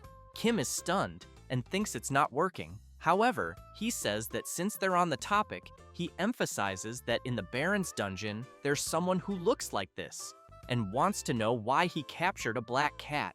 At that moment, Doyle is shocked and wonders how the vet knew that. Kim approaches the Baron and asks if he's secretly trying to get rid of this cat and execute another innocent one. Doyle becomes alarmed and asks what the vet is implying. The protagonist makes it clear that it wasn't Sonja who harmed the village animals in the first place, but rather his wolf. The Baron stands up startled and demands to know what nonsense the vet is spouting and whether he has any proof. Kim then pulls out a document and says the proof is right there, explaining that the wound marks detailed in the medical chart when compared with magma claws. But one of the Baron's guards grabs the medical report and tears it to pieces, which drives the protagonist mad with rage. The guard walks over to the black cat and says that now that the evidence is gone, he's going to take the monster. But Sonja slashes the guard's hand with her paw, cutting it. Kim starts to wonder what he should summon, whether it should be a steel transporter or a weapon to eliminate them all at once. He grips his necklace tightly, thinking about the possibilities. At that moment, someone arrives, asking everyone to wait a minute. It's Selena, accompanied by some elves. The Baron is startled when he sees the people there. Looking at the staff, he notices the pattern of the world tree. Observing the elf, he sees a mana circle on his forehead. He realizes it's the chief of the Supreme Inspection Agency of the Western Continent, Kalian of the Etherian Order. He then bows and says it's an honor to meet him, but wants to know how the Sacred Order of Etherian could be in such a humble place. Kalian explains that he came after receiving a report that a divine animal on the verge of extinction had been discovered. Meanwhile, the protagonist is amazed to see an elf for the first time, since he had only seen them in movies. Watching Selena hand the black cat over to Kalian, he realizes this must be why she had been gone for a few days. She was summoning these people. Then he thinks of something and asks them to wait a minute. He looks at her and wonders about her ears. Was she an elf this whole time? And how did he not know? Kalian chants a spell in the elven language, and a strange energy begins to envelop the black cat, which starts to levitate and exits the cage. After examining it closely, Kalian confirms it's clearly a Monoceros, just as Selena had said, and judging by the wound on its forehead, it looks like the cut surface of a world tree branch. Therefore, he suspects this is the mark of a mana extractor. However, he begins to grow anxious and releases his power as he declares that from a sacred being, rare in this world, someone forcibly extracted mana. He then calls out to the Baron, who starts trembling in fear. With a sinister expression, Kalian wants to know if it was truly Baron Doyle who cut the creature's horn. Doyle, terrified, immediately starts crying and screaming, saying it wasn't him who did it. Kalian grows even angrier and shouts, demanding to know who committed such an atrocity. But both the Baron and his guards are so scared that they start running away, yelling that they don't know who did it. Kim gets excited, thinking that this organization's power is even greater than that of the nobles. As Kalian looks at the black cat, he explains that only a few weapons in this world are capable of cutting a divine beast's horn, and that this is something the protagonist will understand if he invests just a little. He then says that thanks to Kim, they were able to protect a precious divine beast. Kim, feeling awkward, replies that it was nothing, that he was just doing his job. But he's surprised to hear that they plan to take care of the divine beast now. He starts thinking about Sonja and how he's going to be taken away, but knows it's for his own good. One of the elves notices that the creature is breaking the barrier using its own power. Another elf wonders why it's doing that. Kalian asks the creature to calm down, explaining that they're not enemies. At that moment, Sonja manages to break through the mystical barrier Kalian had cast, leaving the other elves stunned. The black cat then jumps onto the protagonist, and the two embrace affectionately. The elves are shocked by the scene, and Kalian immediately wants to know how something like this could be happening. Then he sees the cat playing with the protagonist's necklace, and starts thinking that he's seen that necklace somewhere before. Kim looks ahead, and noticing the strange looks from the elves, wonders what's going on. He recognizes that look as the same one his old professor had when trying to recruit him for graduate school. He also sees that even Selena has that look. However, Kalyan, now excited, tells the protagonist that he will entrust the divine beast to his care. With the same look as before, he adds that it might be better to take both him and the Manhwas to headquarters for investigation, but with Selena there, he's confident they'll be in good hands. Kim notices the expression on Selena's face and begins to wonder about her lack of enthusiasm. Kalyan then chants his magic again, wrapping the manhwas in it. He explains that he has created a necklace imbued with the protective magic of the Etherean Order, which will substitute for the lost horn and help the little creature recover its strength. Kim looks at the kitten and tells it that it'll be okay. Another elf approaches and tells the protagonist that if he finds himself in danger, a rescue signal will immediately reach them. Kim wonders if that's some sort of automated rescue request system. Kalyan adds that, as a token of gratitude for what Kim has done, he will give him something. He then shows a ring imbued with the power of his family. As soon as Kim holds the item, he thinks it feels quite ominous because the moment he puts it on, he suddenly feels like he might get dragged into someone's expedition team, receive a life-threatening mission, or end up getting attacked by monsters. The elf laughs and emphasizes that the ring also contains protective magic, so in case of danger, a rescue signal will instantly be sent to them. Kim looks at Kalyan's smile and wonders why he's smiling again. Kalyan picks up the ring and says he'll put it on the protagonist, who gets scared and says he's not mentally ready yet.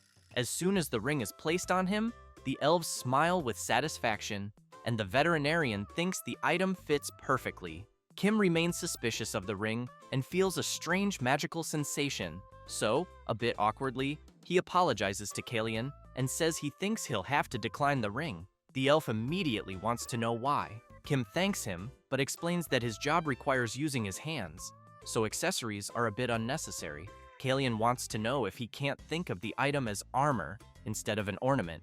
The protagonist continues explaining that his job is medical and that it's inconvenient to have something on his hand. Kalyan then asks if they'll have to make it in a way that's not inconvenient. Kim replies that he thinks so the elf uses his magic, which greatly surprises the protagonist. At that moment, the ring begins to dissolve, and in its place, an elven mark appears on the veterinarian's finger. Kim gets startled and wonders if he now has a tattoo on his finger. Kalyan asks the young man to place the pattern of the ring in his heart and say, es celestial. Kim doesn't quite understand and asks the elf to be more clear. So, the elf uses his magic again, and a reaction begins on Kim's finger. Kalyan says that remote conversion is possible with someone who possesses a telestron. Kim gets excited and realizes it's a video call. Then the elf asks him to say light, which he promptly does, and a burst of energy comes out of the ring. Seeing how excited the young man is, Kalyan asks if he likes it. Kim replies that he absolutely loves it. The elf emphasizes that there are many other features besides that, but they'll discover them gradually, and that obviously the most important one is the protection function. Kim thanks the elf for gifting him something so amazing. Kalyan says he's glad he liked it. Meanwhile, Selena thinks to herself that her boss had once said he'd hate that even if he died. But Kalyan says there's something he's curious about. He wants to know where the protagonist got the necklace he's wearing. Kim looks at him and says it's complicated to explain, but that he basically got it from a dragon. The elf is surprised and wants to know what he means by getting it from a dragon, since he knows dragons have been extinct for about 1,000 years. Kim is surprised to hear that as well. Very intrigued, Kalyan asks if the protagonist has existed for 1,000 years. He gets embarrassed and makes it clear that's not the case, and says he assumes the elf has an open mind. He then explains that the dragon's pet bat was sick, so the dragon summoned a healer, and that healer happened to be him. After treating the dragon's pet, he received the necklace as a reward for his service.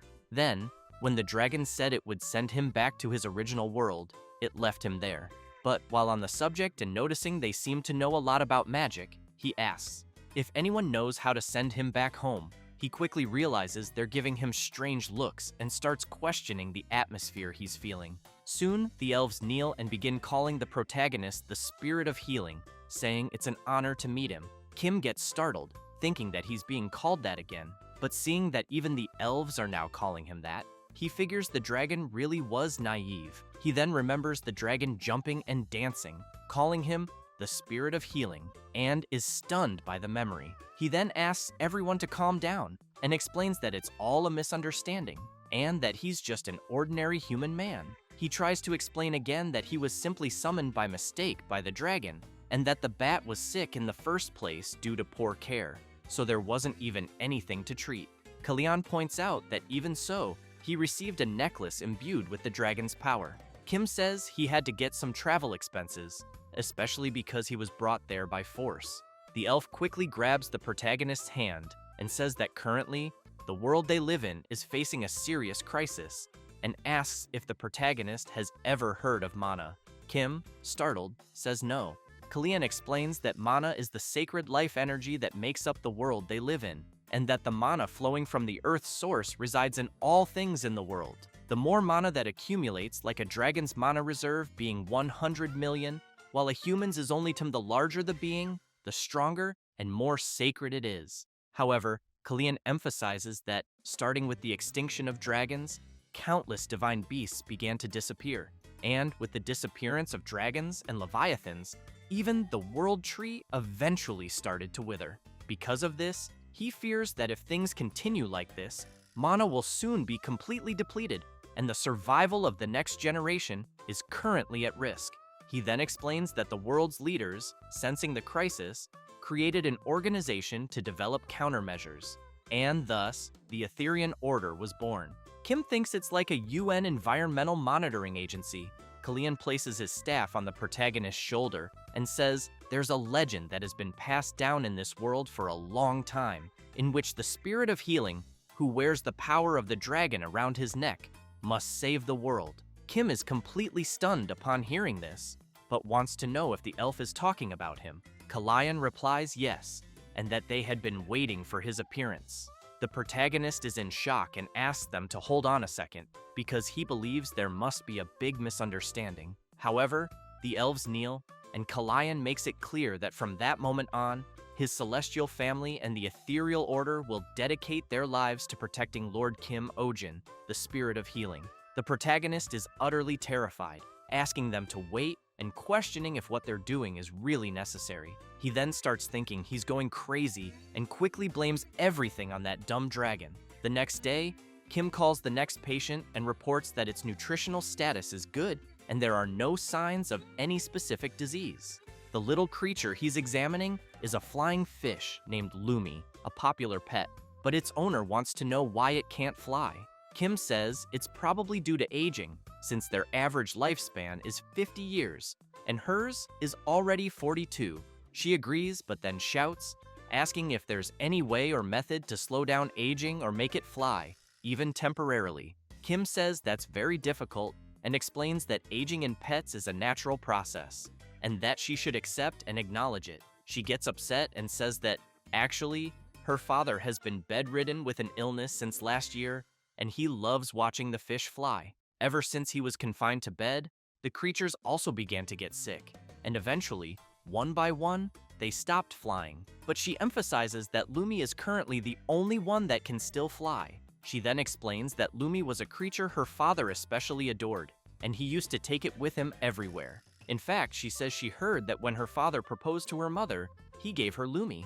Kim is shocked and asks if it wasn't a ring, but a fish, thinking it must be a joke. Selena calls out to her boss and says it's true, because in the past, proposing marriage with a flying fish was a worldwide trend. The fish's owner says that it's no longer like that, but until a few decades ago, it was said that flying fish could emit light from their bodies. She explains that the sight of flying fish soaring in flocks through the night sky was as beautiful as stars, which is why they were very popular at events and festivals.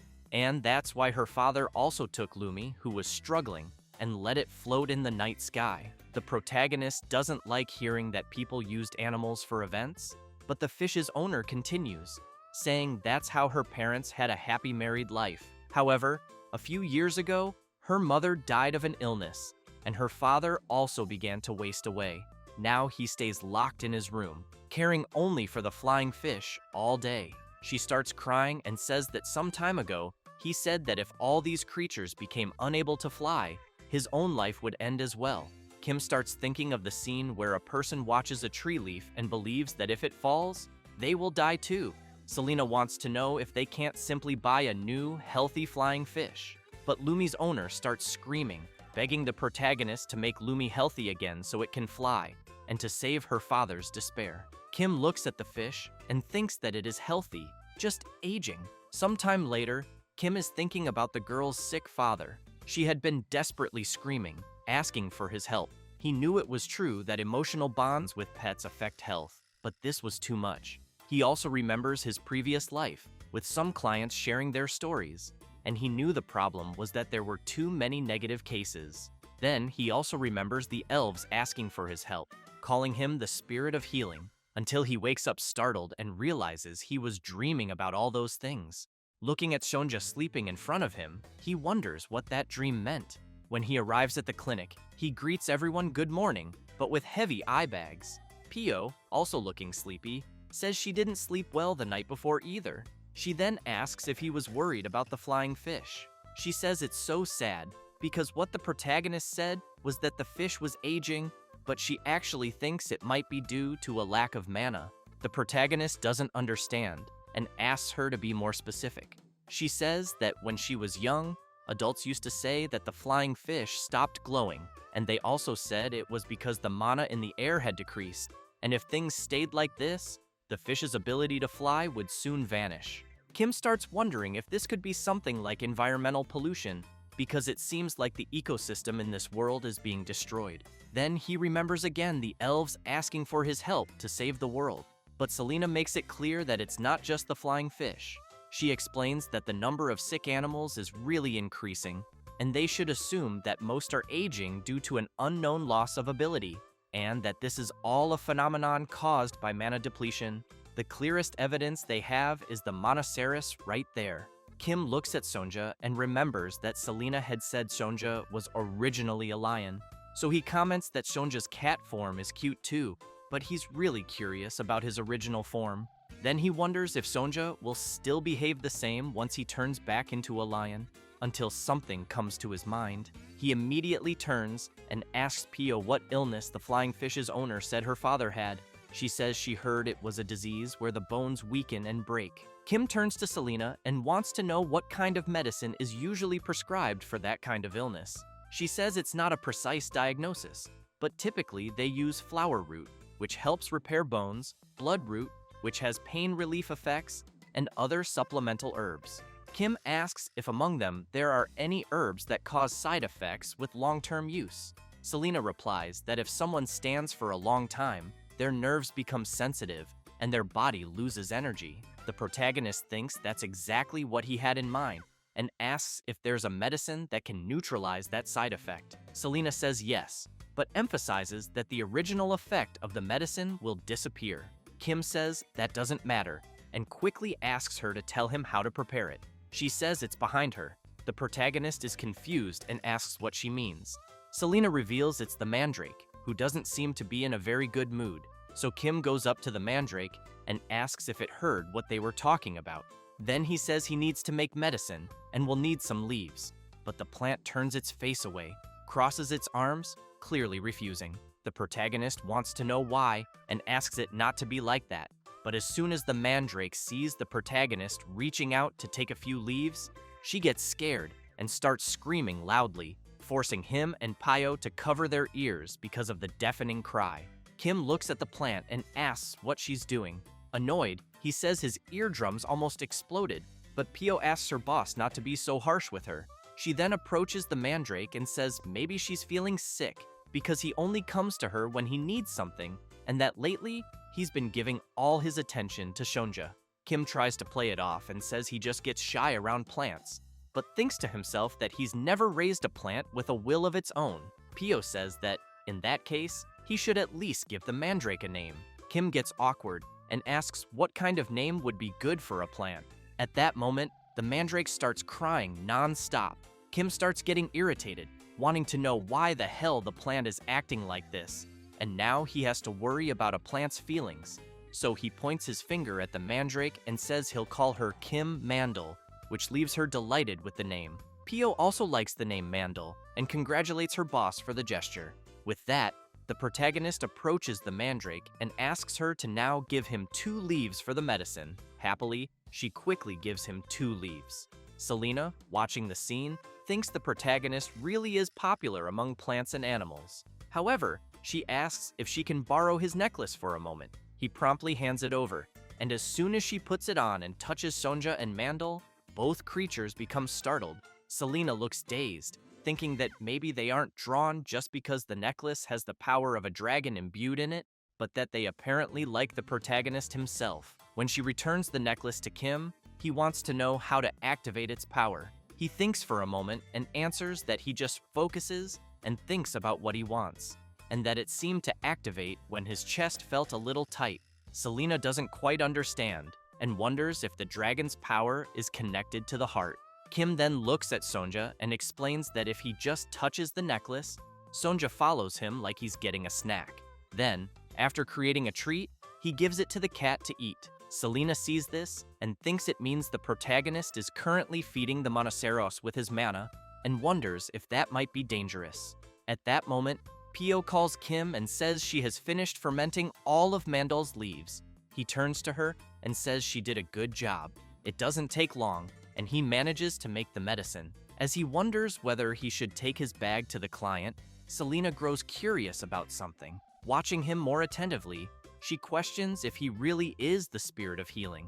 Meanwhile, in a mansion, the client who had brought the flying fish to the protagonist a few days ago calls her father and tells him it's time for his medicine. Then she sees him collapsed on the floor along with some flying fish. She quickly rushes over to him and, while helping him up, asks if he's okay. With great difficulty speaking, he says he's fine. She wants to know why he tried to get up alone. He explains that it seemed like Lumi wanted to look out the window. His daughter, concerned, says he should have called her, or even someone else. She also emphasizes that his bones are still weak and that something terrible could happen if he's not careful. The old man takes a deep breath and says he thinks he doesn't have much time anyway, which makes his daughter even more worried. She wants to know why he keeps saying things like that, insisting that his illness can be cured. The old man calls his daughter and says that people don't die only from disease. He then explains that when all hope is gone, that's when someone truly dies. L'Oreal cries out for her father and keeps insisting, begging him to stop saying those things. But suddenly, the protagonist appears, opening the door out of nowhere, saying that what the old man is saying isn't true. People die due to incorrect information and wrong prescriptions about illnesses, and due to poor lifestyle habits and mismanagement. L'Oreal is surprised to see the protagonist, but her father immediately wants to know who he is. So Kim introduces himself and says he's a veterinarian, explaining that the reason Lumi can't fly isn't due to old age. He then points at L'Oreal's father and explains that it's because of the side effects of the medicine he's been taking. The old man is surprised and wants to know what the protagonist is getting at, since he's the only one taking the medicine, so why would Lumi experience side effects? Kim picks up the pet in his hand and explains that flying fish live on land, but he heard that they still have many habits from when they lived in the water. One of the most typical ones is preparing their food or favorite objects. In other words, the reason Lumi can't fly is because they consumed too much of the medicine from the old man's hair and beard. As soon as he hears this, L'Oreal's father is astonished and says he doesn't think those little creatures lick his hair. But L'Oreal turns to him and asks if he didn't know. Every day, when he falls asleep, the little fish tidy up his hair and beard all night long. The old man is surprised and wonders if that's why his beard has always been so shiny. Kim says yes, and adds that he also treated them, so they should regain their strength in a day or two at most. He then says that from now on, the old man should wear a shirt when sleeping. The old man replies he'll just shave everything off. With that, the protagonist begins applying the medicine to Lumi. Kim comments that the little fish seems to be resisting a bit, but Pio holds him more firmly. Once he finishes applying the medicine to the flying fish, Kim explains that it's a fast-acting remedy, and he thinks they'll be fine soon. And, quickly, one of the fish starts to fly. The old man is astonished and calls out for Lumi, who immediately flies to him and begins rubbing against him. Overjoyed, he says, "This must be a dream." Kim says that Lumi was the healthiest of them until recently, so the medicine should be very effective. The protagonist emphasizes that the other little creatures will be fine soon as well. Then, out of nowhere, one of them bites his arm. Then another bites his hair, and he quickly wants to know why they're acting like that so suddenly.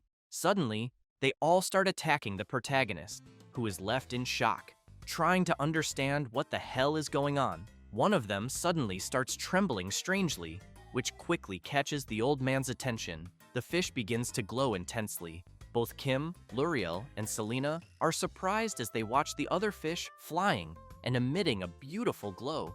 The old man's eyes shine as he sees the scene, and as the fish continue their light show, he remembers his beloved saying she had never seen anything so beautiful in her life, and that he took that moment to propose back then. He then picks up Lumi in his hand. Kim comments that it really is impressive. Pio turns and says she now understands why Luriel's father used a flying fish for a marriage proposal.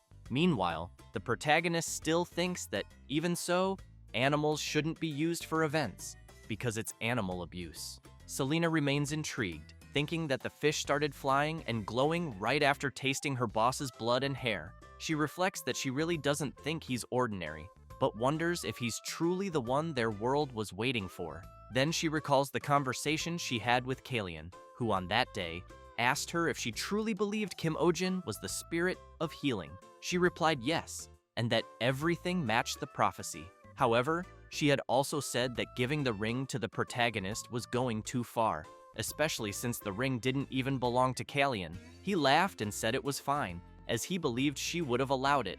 He then called for Selena and emphasized that Kim was chosen by the Monoceros, and asked if there could be any stronger evidence of conviction than that. After all, even others had noticed it besides themselves, and that the rumor of the spirit of healing's appearance would soon spread throughout the world. Selena wanted to know if Kalian was planning to use Kim Ojin as bait, and if that was why he let Baron Doyle escape.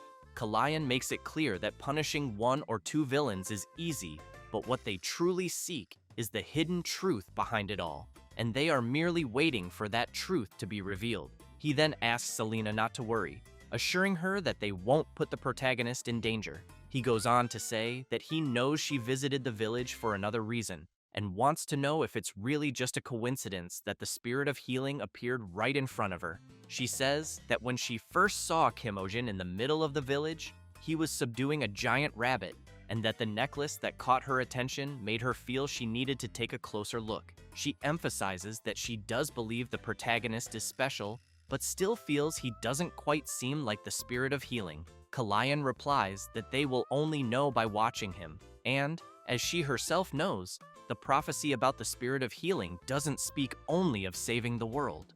The next day, it was another peaceful day at the protagonist's veterinary clinic. Or not. Kim, seeing the bloob there, wants to know why it's there, and if, by any chance, the little creature wasn't dismissed the previous week. Selena picks up the creature and says she decided to protect one of the three. She then explains that bloobs are divided into those with a core in their heads and those without, and that if a person keeps only the ones with a core, the others won't divide. Kim points at the bloob and comments that this means it can divide. Selena replies, that's exactly right, but she emphasizes that the one in her hand is sensitive, and therefore, the protagonist should be careful when it splits due to stress. Kim goes crazy with rage, asks her to wait a minute, and quickly wants to know if that means she wants to keep it there. She replies yes, and he immediately asks her to take it back. She responds that he doesn't need to worry because only he needs to know how to raise a bloob correctly. In the past, there were many cases where villages were devastated because people unknowingly raised them, causing explosive division. Kim gets even more terrified upon hearing that, and still wants to know if she really intends to raise such a dangerous creature there. He then yells that it's like raising a time bomb in a gunpowder depot, since there's already the mandrake there, with its unpleasant temperament, loud as hell, and Shonja with a violent history. At that moment, Pio approaches and wants to know if the owner allowed this. Selena looks annoyed and asks Pio if that's really necessary. Embarrassed, she replies no, it's not. Then Selena explains that she didn't get permission, but asked for cooperation. Very worried, Kim wants to know if she's saying she just brought the creature. Pio comments that it looks like that's the case. Kim asks Selena to wait a minute until Pio has an idea and calls him over. Then she whispers softly that it's better to let this go. She says she heard adults saying the protagonist shouldn't mess with elves who cover their ears. Kim immediately wants to know why. Pio says she heard that elves mark the ears of heinous criminals, which is why they usually cover them. Kim is visibly shaken, wondering if Selena might have an ankle monitor. He quickly remembers her punching one of the interviewees that time, being the kind of person who punches first and talks later. And she also doesn't talk much about herself. He starts watching her and wondering if she really is a convict and what crime she might have committed. He then questions whether he should fire her. Selena tells the protagonist that it's time to open the clinic. He gets startled and says he hadn't even realized. As he goes to the door, he continues thinking that Selena is capable, but he can always find someone else to replace her. And as soon as he opens the door, he sees several people in front of the clinic.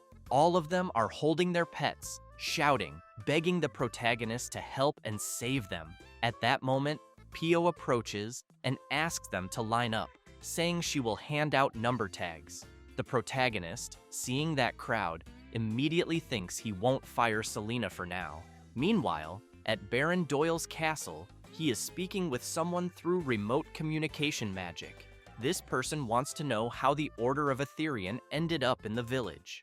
Doyle says he doesn't know either, and that they suddenly arrived saying something about a divine beast and interrogated him harshly, so he ran away. The person he's talking to gets angry and asks if he really fled after having the Monoceros taken by the Order of Veterinarian. Doyle apologizes and makes it clear he will find them again. The person wants to know how the Baron expects to recover them from the Order of Veterinarian, but he replies that's not it, and says the Monoceros are with the veterinarian Kim Ojin. The person he's speaking with finds it strange and says that can't be, since they know that Monoceros is a creature that can't live with humans. Doyle says he thought the same, but emphasizes that this veterinarian is really strange. The person replies that it's definitely impossible, but wants to know who knows about this. Doyle says he, his subordinates, the butler, and a few other people know.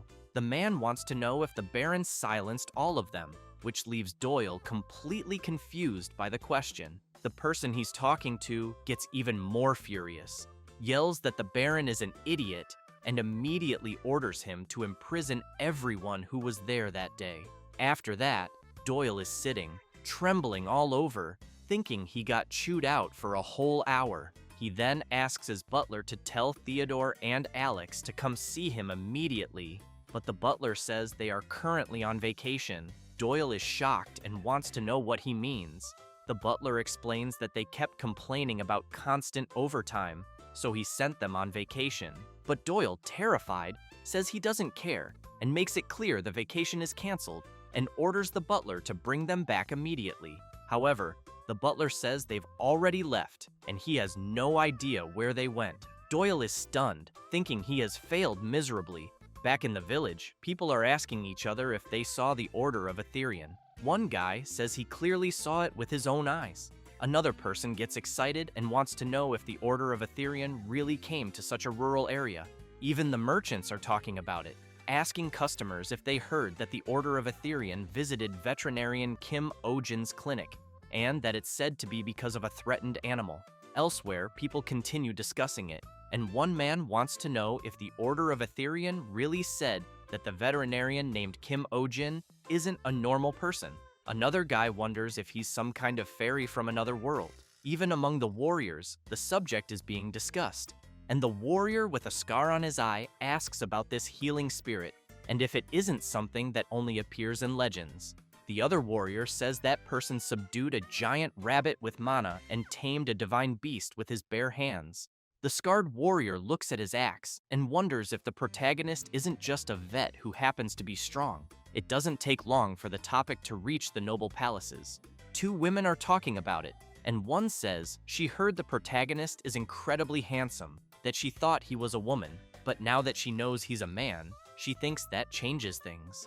The other girl is confused and asks her friend to be more specific, so she explains that, according to prophecy, the healing spirit saves the world, and whoever gains the power of the healing spirit can become the ruler of the world. Meanwhile, in the noble residential area of Montville, in a certain mansion, someone arrives apologizing and explains that he's late because he overslept. It's Mr. Adrian, who quickly asks why the hospital is so quiet, since it seems like only well-behaved animals are there today, and asks them to send in the first patient. The butler looks a bit embarrassed and says there are no patients yet, which shocks Adrian, who wants to know what he means, and if the clients left because he arrived too late, since it's already almost noon. The butler replies no, and says that no one has come by since morning.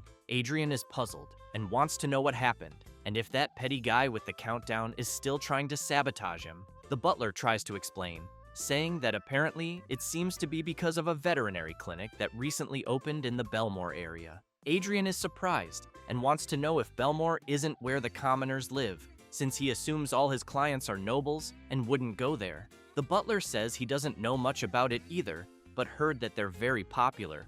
The blonde guy comments that he thinks they must be using some tricks, since he knows that, at best, a commoner veterinarian is exactly that, and that, being from a royal academy that only nobles can enter, he then begins to emphasize that he's going to take a few days off and think of this as a vacation, and maybe the next day, building a house for Lady Marianne's unicorn will guarantee a whole month's income. However, the butler informs him that a message just arrived from Lady Marianne saying she's canceling the appointment, which leaves the blonde guy quite surprised, saying that's definitely impossible.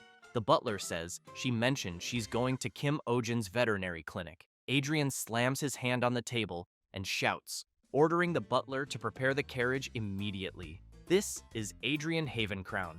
Excellent looks from a prestigious family, a rare talent with intellect and refinement, and yet everyone wonders why he's a veterinarian. It's very simple, because he loves pet owners, or rather, the owners of adorable animals. He thinks that if there's anything more beautiful and rewarding than easing the worries and anxieties of the women of the world, but he knows that even so, he always strictly separated public and private matters, except for Lady Marianne Astrid, because he knows that the moment she visited his hospital, his heart began to beat only for her. And maybe he even thought he had become a veterinarian to care for her unicorn.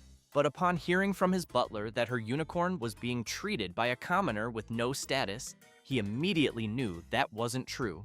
With that, he makes it clear to the butler that they will close the hospital because he's going to visit Lady Marianne Astrid's house. It doesn't take long, and Adrian arrives at the lady's house. But her mother comments that it's unusual for Adrian to come by, so she wants to know if he can explain why he's there to see her daughter despite not having an appointment. A bit awkward, Adrian tries to explain that, as Lulu's primary veterinarian, he can't help but worry, and that, as she knows, Lulu is a very delicate child. He then emphasizes that if she entrusts such a precious child to a common man whose skills aren't even proven.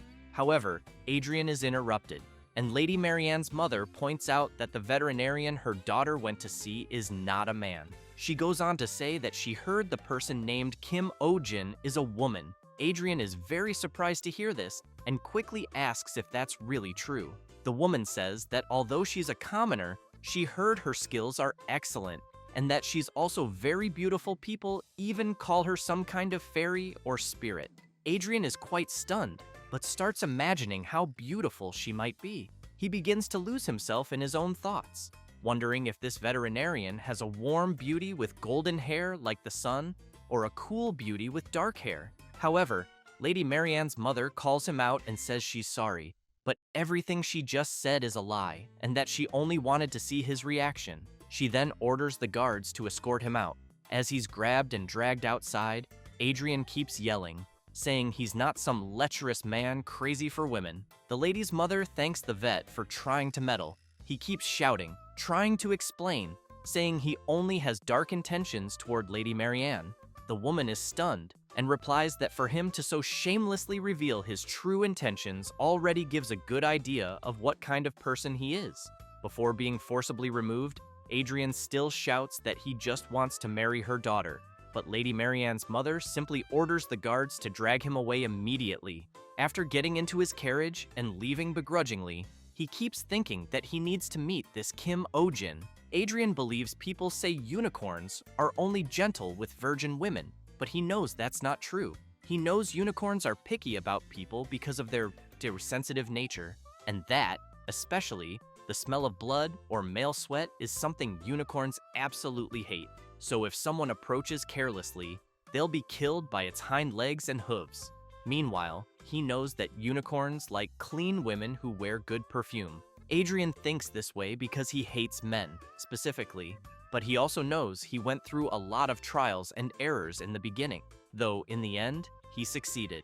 The secret, he says, is that a few days before treatment, after showering at least twice a day, you should spray the same perfume the owner uses. With that, he knows very well that a smelly doctor who doesn't even know what perfume is if they get close, an incident will happen instantly, and that if he shows up with his new appearance, things will be different. Then, he will protect her unicorn for the rest of his life, and the two of them will live happily ever after. Lost in thought, he concludes that it will be perfect. He then starts laughing to himself inside the carriage. As soon as they arrive in the Belmore district, Adrian steps out of the carriage and quickly sees a crowd of people, wondering what's going on, until he hears some people amazed, saying it's their first time seeing a unicorn. Adrian thinks it's Lulu the unicorn and believes he's about to witness the veterinarian being humiliated in front of everyone. It doesn't take long before he spots the unicorn up ahead and thinks it's doing quite well,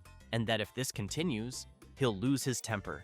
But the protagonist is riding the unicorn and having fun, which terrifies Adrian, who struggles to understand what the hell is happening. Kim, happy to be enjoying the ride, asks if the unicorn has always been this gentle. Seeing that, Adrian knows that's impossible. He remembers a time Lulu got mad even while under anesthesia. Lady Marianne also seems pleased and says it's the first time Lulu has let anyone ride her.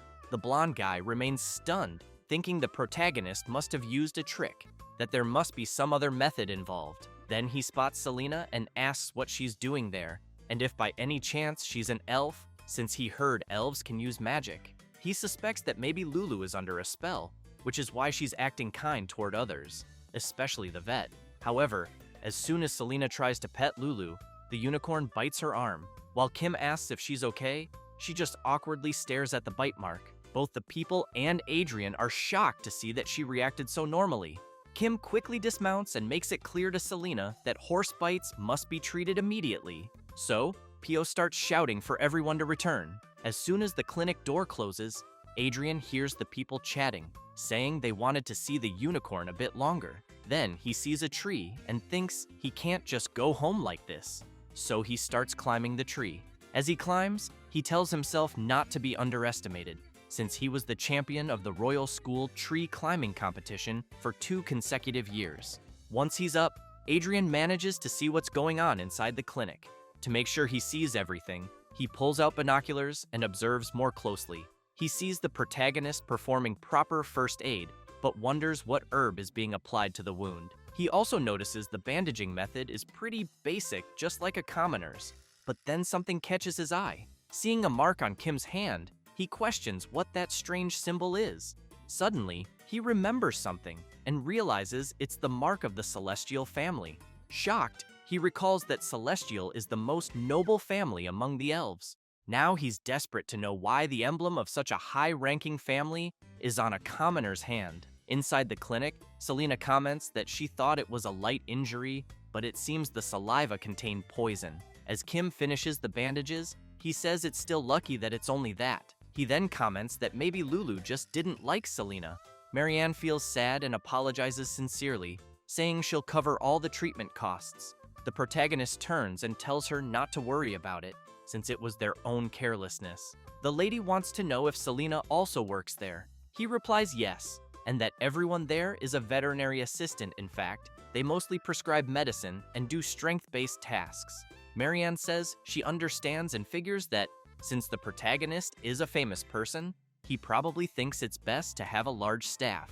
Judging by the new clinic there, She says it looks a bit small for him to fully showcase his skills. Kim gets confused and asks her to be more specific. She emphasizes that she thinks a bigger clinic would be better. He's stunned and thinks to himself that she hasn't seen his old clinic, since he remembers it as the worst commercial building on the first floor, no subway or bus stop nearby. The bathroom constantly broke. The heating didn't work well, and animal noise complaints kept coming in. Still, he starts acting like a victim and goes on about how, since the opening, he's been in the red with mortgage loans, credit loans, the amount of interest he paid per month, and how high the management fees were. Seeing him like that, Marianne says she's not entirely sure, but it seems like he went through a lot. She then remarks that people are foolish for not recognizing someone as wonderful as him. She asks him not to worry, because her eyes are accurate, that people just need to adjust to someone like him. And she thinks maybe it could be something like a clinic sponsored by her family, for example. He's confused and wonders what she's trying to imply. Then the lady approaches the vet and asks what he thinks. At that moment, the unicorn starts getting into it with the black cat. While the protagonist keeps asking Shonja to calm down, Marianne tries to hold Lulu back, wanting to know why she's acting like this. She hugs her and asks again why she's suddenly behaving this way. Selena finds it all strange and explains that, although unicorns are known for not liking humans, they tend to have good compatibility with animals smaller than them. She emphasizes that, especially with Monoceros, since they have many traits in common and should feel even more affinity. The lady doesn't like hearing that and asks if Selena is implying that her Lulu has a bad personality right now. Without mincing words, the elf says that's exactly what she meant. Tension builds between the two, and the lady also wants to know if Selena has been this blunt and rude from the start. Selena replies that she doesn't think someone who cut the line without a reservation has the right to say that. Marianne gets truly angry and says she would never cut in line, then shows her numbered tags. Selena keeps picking on her, asking if she bought the tags with money. Marianne says she received them through a legitimate transfer, although she gave a small gift beforehand. Pio says that buying tags with money sounds like one of those extraordinary noble ideas. Marianne still wants to know if the clinic doesn't have staff with refinement and knowledge. Suddenly, the unicorn freaks out again and bumps into the bookshelf, which starts to fall from the impact. But someone suddenly appears, jumping through the window. While Selena holds up the shelf, the person who jumped crashes face first onto the floor. Everyone wonders if the person died. It's Adrian, who lifts his head with a bloody nose and says he's glad Lady Marianne is safe. She's startled and wants to know what he's doing there. He asks if she's hurt for being in such a shabby place. She replies that it looks like he's the one who got hurt. Pio gets nervous and wants to know who he is to go breaking the clinic's window. While Adrian wipes the blood from his nose, Selena states he'll have to pay for all the damages.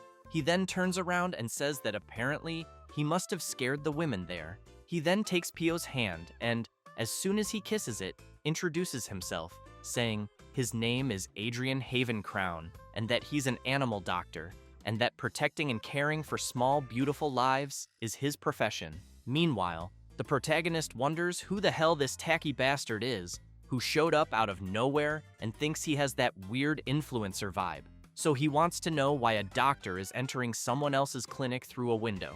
While holding Selena's hand, Adrian gives the protagonist a dirty look, but then explains that he's actually the primary doctor of the unicorn named Lulu. As he pets the creature, he keeps saying he never imagined Lulu's white skin would become so dull in just a few days. He then points at the protagonist and yells that the unicorn's skin must have turned like that because it was examined by a shameless person like him. He approaches Kim and demands to know what he did to Lulu. Kim makes it clear to Adrian that the unicorn is perfectly healthy, and what's shameful is Adrian himself, who chased after a patient and illegally broke into a clinic. Adrian yells louder, saying this was expected and that the protagonist is also incompetent as a veterinarian, and compares him to a Sibarak. Kim is shocked by the name and quietly asks Selena what a Sibarak is. She says it's a carnivorous plant that pretends to be harmless to catch its prey and is often used because it resembles a harmless playboy. Kim breathes a sigh of relief, thinking it meant something worse. Lady Marianne shouts that Adrian is being rude and asks how he dares use such vulgar expressions about Kim Oh-jin. She then says she didn't know he was someone who speaks without any basis. Adrian apologizes and insists that it wasn't a baseless statement. Then he turns and asks the protagonist if he has a fiancée or a woman he's in a serious relationship with. Kim replies no and wants to know why Adrian is accusing him. Adrian yells that that's a lie, but Kim replies that he wishes it were a lie too. So Adrian asks what that mark on the protagonist's hand is. Kim raises his hand and asks if he means the mark on his finger. Adrian says yes, and explains that it's a mark allowed only for members of the celestial family, and that, in other words, it means the protagonist either inherited their blood or is in a conjugal relationship. Upon hearing that, Pio is amazed and asks if that's really an engagement ring on her boss's finger. Kim looks at the mark and panics, shouting that it's not that. Even Lady Marianne looks concerned about the mark. The protagonist then says he got that mark from a man named Kalayan, which only makes things worse, as it scares the girls, now thinking about a man having given him a ring. Realizing their reactions, he shouts that he doesn't know what they're thinking, but it's absolutely and definitely not what they're imagining. He asks Selena to please explain it to them, but she replies that she doesn't like doing that and won't. Then Adrian notices something and quickly turns around. He sees the unicorn trembling and wants to know what Lulu is feeling. Suddenly, the creature vomits and collapses on the floor, leaving everyone worried. Kim quickly asks Pio to bring a candle and a stethoscope. The protagonist thinks she was in great condition when he wrote her earlier, so he wonders why her condition suddenly worsened. As he looks into the creature's eyes, he can tell the response is normal, but her breathing is heavy. Even though it's not a severe respiratory issue, he doesn't think it's an emergency. Then Adrian puts his head on Lulu's belly and is surprised, thinking this was expected. He stands up excitedly and congratulates Lady Marianne. He announces that Lulu is pregnant, which shocks both the protagonist and the lady. The lady begins thinking about her pet being pregnant and immediately calls out to Adrian, saying that although he was a bit strange, she thought he was a competent doctor. So she wants to know if he hit his head when he jumped through the window. He replies that there's clearly a new life form inside Lulu's belly and that the vomiting now also seems like morning sickness symptoms. Selena emphasizes that, indeed, being overly cautious is a common behavior observed during pregnancy. Marianne then turns and yells, begging Kim to tell them they're wrong. However, after analyzing the situation more carefully, the protagonist concludes that Lulu is indeed pregnant. This leaves the lady shocked, saying, "That's impossible." She then explains that Lulu lives in the greenhouse garden of her castle, where no one can enter without permission, not even a rat, let alone a horse, could get close. Kim makes it clear that even so, the fact remains. Lulu is pregnant, and if she doesn't believe it, she can check for herself. He then hands her the stethoscope. She asks what it is, and he explains it's a tool that allows you to hear sounds inside the body. As soon as she places the tool and positions the other end on the unicorn's body, she wants to know if she can hear Lulu's heartbeat. Then, positioning it in a certain spot, she asks if she can hear another heartbeat. She becomes frightened, removes the tool from her ears, and says it doesn't make sense, immediately wanting to know how this could happen. Without thinking, Adrian bumps into the protagonist, knocking him aside, and grabs the lady. He then turns to Kim and demands to know what he did to her and what suspicious tool he used. Kim says it's just a stethoscope, and that if Adrian is curious, he can listen for himself. So Adrian puts on the device and says the protagonist might fool others, but not him. But Kim points out that Adrian is using the tool incorrectly. After adjusting the stethoscope properly, Adrian, proud of being a graduate of the Royal Academy, says he'll personally expose the protagonist's low-grade trick. However, it doesn't take long before he's amazed by the sound of the heartbeat. He then yells that he never thought he'd be able to hear sounds from inside the body so clearly. Adrian says he can even hear the sound of blood flowing clearly, as well as the joints moving with breath and pulse. Kim asks what he thinks and if the baby doesn't already sound big. The blonde guy responds that, judging by the abdominal expansion, it's clear Lulu has been pregnant for at least 4 months. Still in shock, upon hearing this, Marianne says that's impossible because Lulu hasn't been outside during that time. Kim walks up to her and says, "That's really strange. since he knows horses are very free animals, but wants to know why Lulu never went out. Marianne takes a deep breath and then explains that this fall, Lulu was about to mate with the beloved stallion of Prince Theo Shark, and that Lulu, the unicorn from the greenhouse, became the royal bride and was strictly managed in isolation. That's why she finds it strange that a girl like that ended up pregnant without anyone noticing. After hearing that, Kim takes Lulu to the intensive care unit, where unauthorized personnel are not allowed in. As he prepares an IV and tries to find a vein, Adrian wants to know what he's injecting into Lulu's body. Kim, baffled, replies that it's just fluid. Again, the blonde guy is confused and asks what that is. The protagonist explains that Lulu is low on electrolytes and water due to the vomiting, and that providing nutrients directly into the bloodstream allows for rapid nutrient replenishment. Adrian is stunned by all this information. He starts yelling that it's amazing and that the treatment bypasses the digestive system, making it much faster and more efficient. While continuing the procedure, Kim comments that, apparently, Adrian isn't as stupid as he thought. Meanwhile, Lady Marianne waits anxiously until Selena walks in, saying that either way, she thinks the mating with the prince's beloved horse would have failed because she knows unicorns are very picky. She then emphasizes that if a suitable partner doesn't appear, unicorns are stubborn enough to live alone for their entire lives. However, she adds that once every few decades, a normal horse chosen by a unicorn sometimes appears, and that the foal born from this union is said to become a legendary steed recorded in history, the ultimate hybrid horse, with a body entirely golden.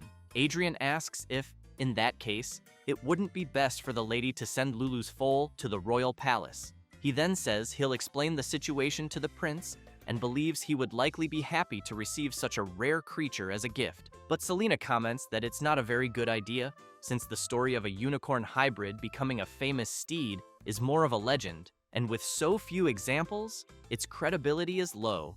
Besides, they don't even know who the child's father is.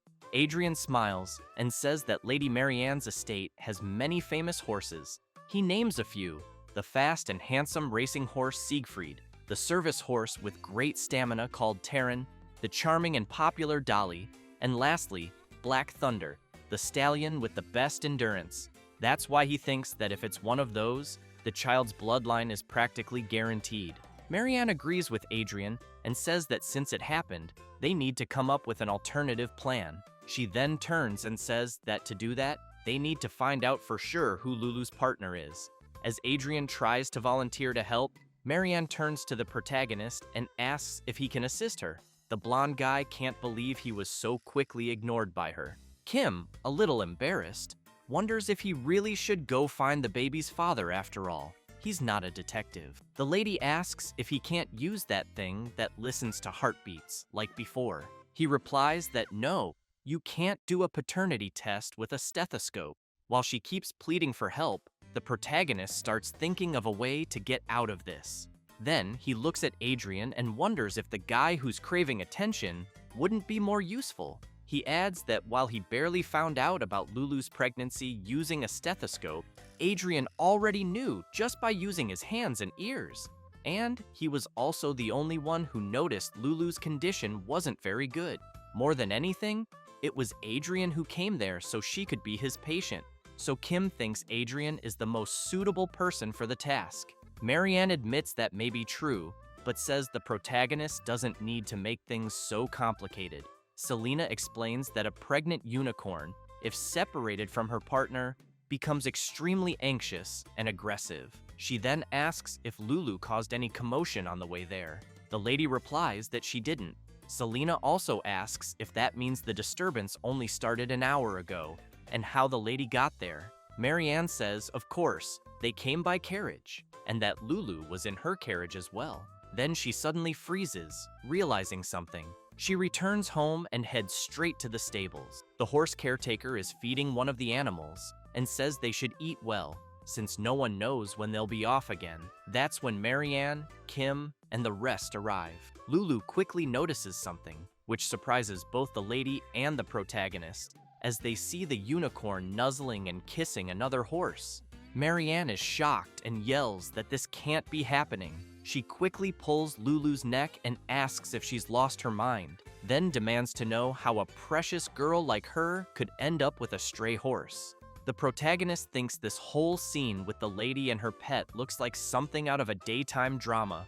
At that moment, Adrian calls out to Marianne and says that even though his prediction was wrong, he knows that this horse is already Lulu's best partner. She's furious and shouts, asking if he's joking, and what a unicorn less than a year old could possibly know. But Kim walks over to the horse Lulu likes and says she already chose him as her partner and even had a child with him, so he believes the lady should let them be together. Selena also emphasizes that a pregnant unicorn becomes anxious and violent when separated from her partner. Marianne looks at her little creature, saddened, and wonders how this could have happened. Later that same day, a man is yelling at the old man who takes care of the horses, demanding to know how he could let a mutt carriage-pulling horse get near a precious unicorn. The old man apologizes and then says he truly didn't know and that he only rode the horse, never letting the two walk together. But the other man yells at him not to lie, saying he believes the old man wanted to use that mutt horse to make money and change his own life. The old man, frightened, starts shouting that it's not true and that he'd never think of such a thing. However, his boss doesn't care, keeps yelling that there's nothing more to discuss, and orders both to be imprisoned, the horse caretaker and the mutt horse, adding that he'll give them both a harsh punishment soon. Meanwhile, the maids are arranging some flowers, and one of them comments that the count is really cruel and that she believes Joseph Ajusi did nothing wrong. She questions how anyone can stop animals from falling in love. The others reply that they don't know, but prefer not to meddle in royal matters. Another maid wonders why they wanted to send Lulu to the royal palace. One comments that it must be because of the crown princess selection at the end of the year, as she heard Marianne is participating. The others ask if that means the unicorn Lulu was a bribe. The indignant maid remarks that she could have lived in royal luxury if everything had gone as planned, so she's curious how Lulu ended up with that carriage-pulling horse. Another maid says she probably takes after her owner, which leaves the others puzzled, wanting to know what she means by that. So the maid who said Lulu takes after her owner begins to say that, back in the day, Lady Marianne, but she's interrupted by the head maid, who arrives yelling, asking if they can't work in silence. Meanwhile, Marianne is still upset about what happened, until one of the maids calls out from afar, shouting for the lady. Lulu is vomiting blood from her mouth. Marianne quickly arrives, worried, asking what's going on. The maid says the unicorn couldn't eat anything because of morning sickness all day, and suddenly began coughing up blood while vomiting. Marianne immediately remembers Selena explaining that pregnant unicorns become extremely anxious and violent when separated from their partners. The lady, very worried, knows her pet is in a bad state, but wonders if this is all because she's far from that mutt horse. The maid, upset with the situation, says that if this continues, Lulu's condition could get much worse. Marianne asks when Kim Ojin will arrive. The maid says she sent him a message this morning, but it seems he's taking a while because of the distance. Then she asks if she should find another doctor nearby. Marianne hesitates, but then asks for him to be brought. The maid is confused and asks who Lady Marianne wants brought. Then she yells for them to bring the mutt horse. It doesn't take long, and a man arrives pulling Lulu's partner. The head maid is shocked and wants to know what that stench is she's smelling. She comments that the horse was in prison, but the maid insists that's no excuse and asks how he dares bring the horse to the lady in such a state, saying he should have at least washed it. The man awkwardly explains that he heard it was urgent. Then Marianne turns and asks them to bring the horse over. As soon as he approaches Lulu, the carriage-pulling horse is surprised, and Lulu immediately senses her partner's presence. Then, the two kiss, and Lulu starts nuzzling her partner affectionately. Marianne turns and asks the maids to bring warm water and a towel because she'll clean the horse herself. One of the maids is shocked, asking what she means. It doesn't take long for the maids to bring what the lady asked for, and she begins soaking the towel in warm water and cleaning the carriage-pulling horse. As she looks at the horse, she thinks he really is a worthless animal, but then recalls something from her past life. She remembers when she told something to her parents, who were quickly shocked, asking if she was crazy. Then they asked how she could date the son of a humble merchant when she was the daughter of a count. After remembering that, she calls Lulu an idiot. Watching the two nuzzling each other, she comments that she could live a life of luxurious banquets in the finest gardens of this nation, and yet she wonders if this is really what Lulu wants. Then, she turns after hearing a noise and sees that it's the veterinarian Kim Ojin. Kim makes it clear to the lady that it's normal to want one's family to live well in better places, but emphasizes that animals and humans are different. She stays silent, saying nothing. The protagonist, while opening his bag and grabbing a few things, says that animals can have preferences in his world, but there's no class hierarchy. As he hangs the IV on a tree branch, he stresses that Lulu doesn't see herself as superior to a horse. After applying the IV to Lulu, Kim steps back and, watching the two together, tells the lady that simply spending days with the one Lulu loves is her greatest happiness. Marianne just listens to what the protagonist is saying. Then, Kim explains that he'll give the lady plenty of medicine for now, but notes that it's only a temporary fix and not a fundamental solution. Therefore, he emphasizes that she needs to solve the root of the problem and must let the two stay together. Marianne takes a deep breath and replies that she understands and will try to do that. With that, Kim says he's done what he needed to and will leave. The lady grows concerned and asks if he's leaving already, since he traveled a long way, and thinks he should stay at least one day, as Lulu's condition just stabilized. Kim says he would like to stay and care for the unicorn, but there are many patients waiting at the clinic, and his assistant doctor, who's still in the hospital, isn't very reliable. Marianne says she understands and wishes him a safe return. Kim smiles and says that, as for Lulu's ongoing care, he thinks someone else can handle it. The lady is confused and asks him to be more specific, so Kim points to Adrian, who's hiding in a tree. As he becomes very embarrassed, the lady yells, wanting to know what the hell he's doing up there. Adrian begins to climb down. Once on the ground, he apologizes to the lady. The protagonist then comments that he thinks Adrian should be saying crime. Adrian, slightly embarrassed, asks not to be misunderstood, saying he was just worried about Lulu. While Kim remains suspicious, Adrian swears he's telling the truth, that he came back after checking on the unicorn. Marianne says he should have notified her staff. Then, as Adrian explains that he did, he says they still didn't let him in because they mentioned something about a blacklist. The protagonist notices something in the blonde's bag that catches his attention. Kim takes the item from his bag and asks if it's a stethoscope. As he examines it, he comments that it looks pretty cheap. Adrian gets a bit embarrassed and says it's just a prototype and will be finished very soon. Kim then tosses his own stethoscope to Adrian and says that as a doctor, he needs good tools. Then he turns around and says he's leaving because, unlike some people, he's full of patience. Adrian thinks to himself that Kim Ojin is a much cooler guy than he imagined. Meanwhile, the protagonist smiles and thinks he always knew Adrian was a weirdo. Afterward, Marianne and Adrian return to where Lulu is and see her eating. Adrian comments that she finally started eating on her own and seems to have regained some strength. Marianne takes a deep breath and says it's a huge relief, then thanks Adrian for being there and worried. He replies that he's just doing his job. He then emphasizes that love and affection truly are the best medicine in the end. Looking at the items the lady used to clean the mutt horse, Adrian comments that he still can't believe she personally took care of him. Marianne says her stubbornness caused Lulu this pain and that she should have brought them together a while ago. She then goes over to her baby and says that maybe she was feeling jealous of Lulu. Adrian is confused and asks her to clarify.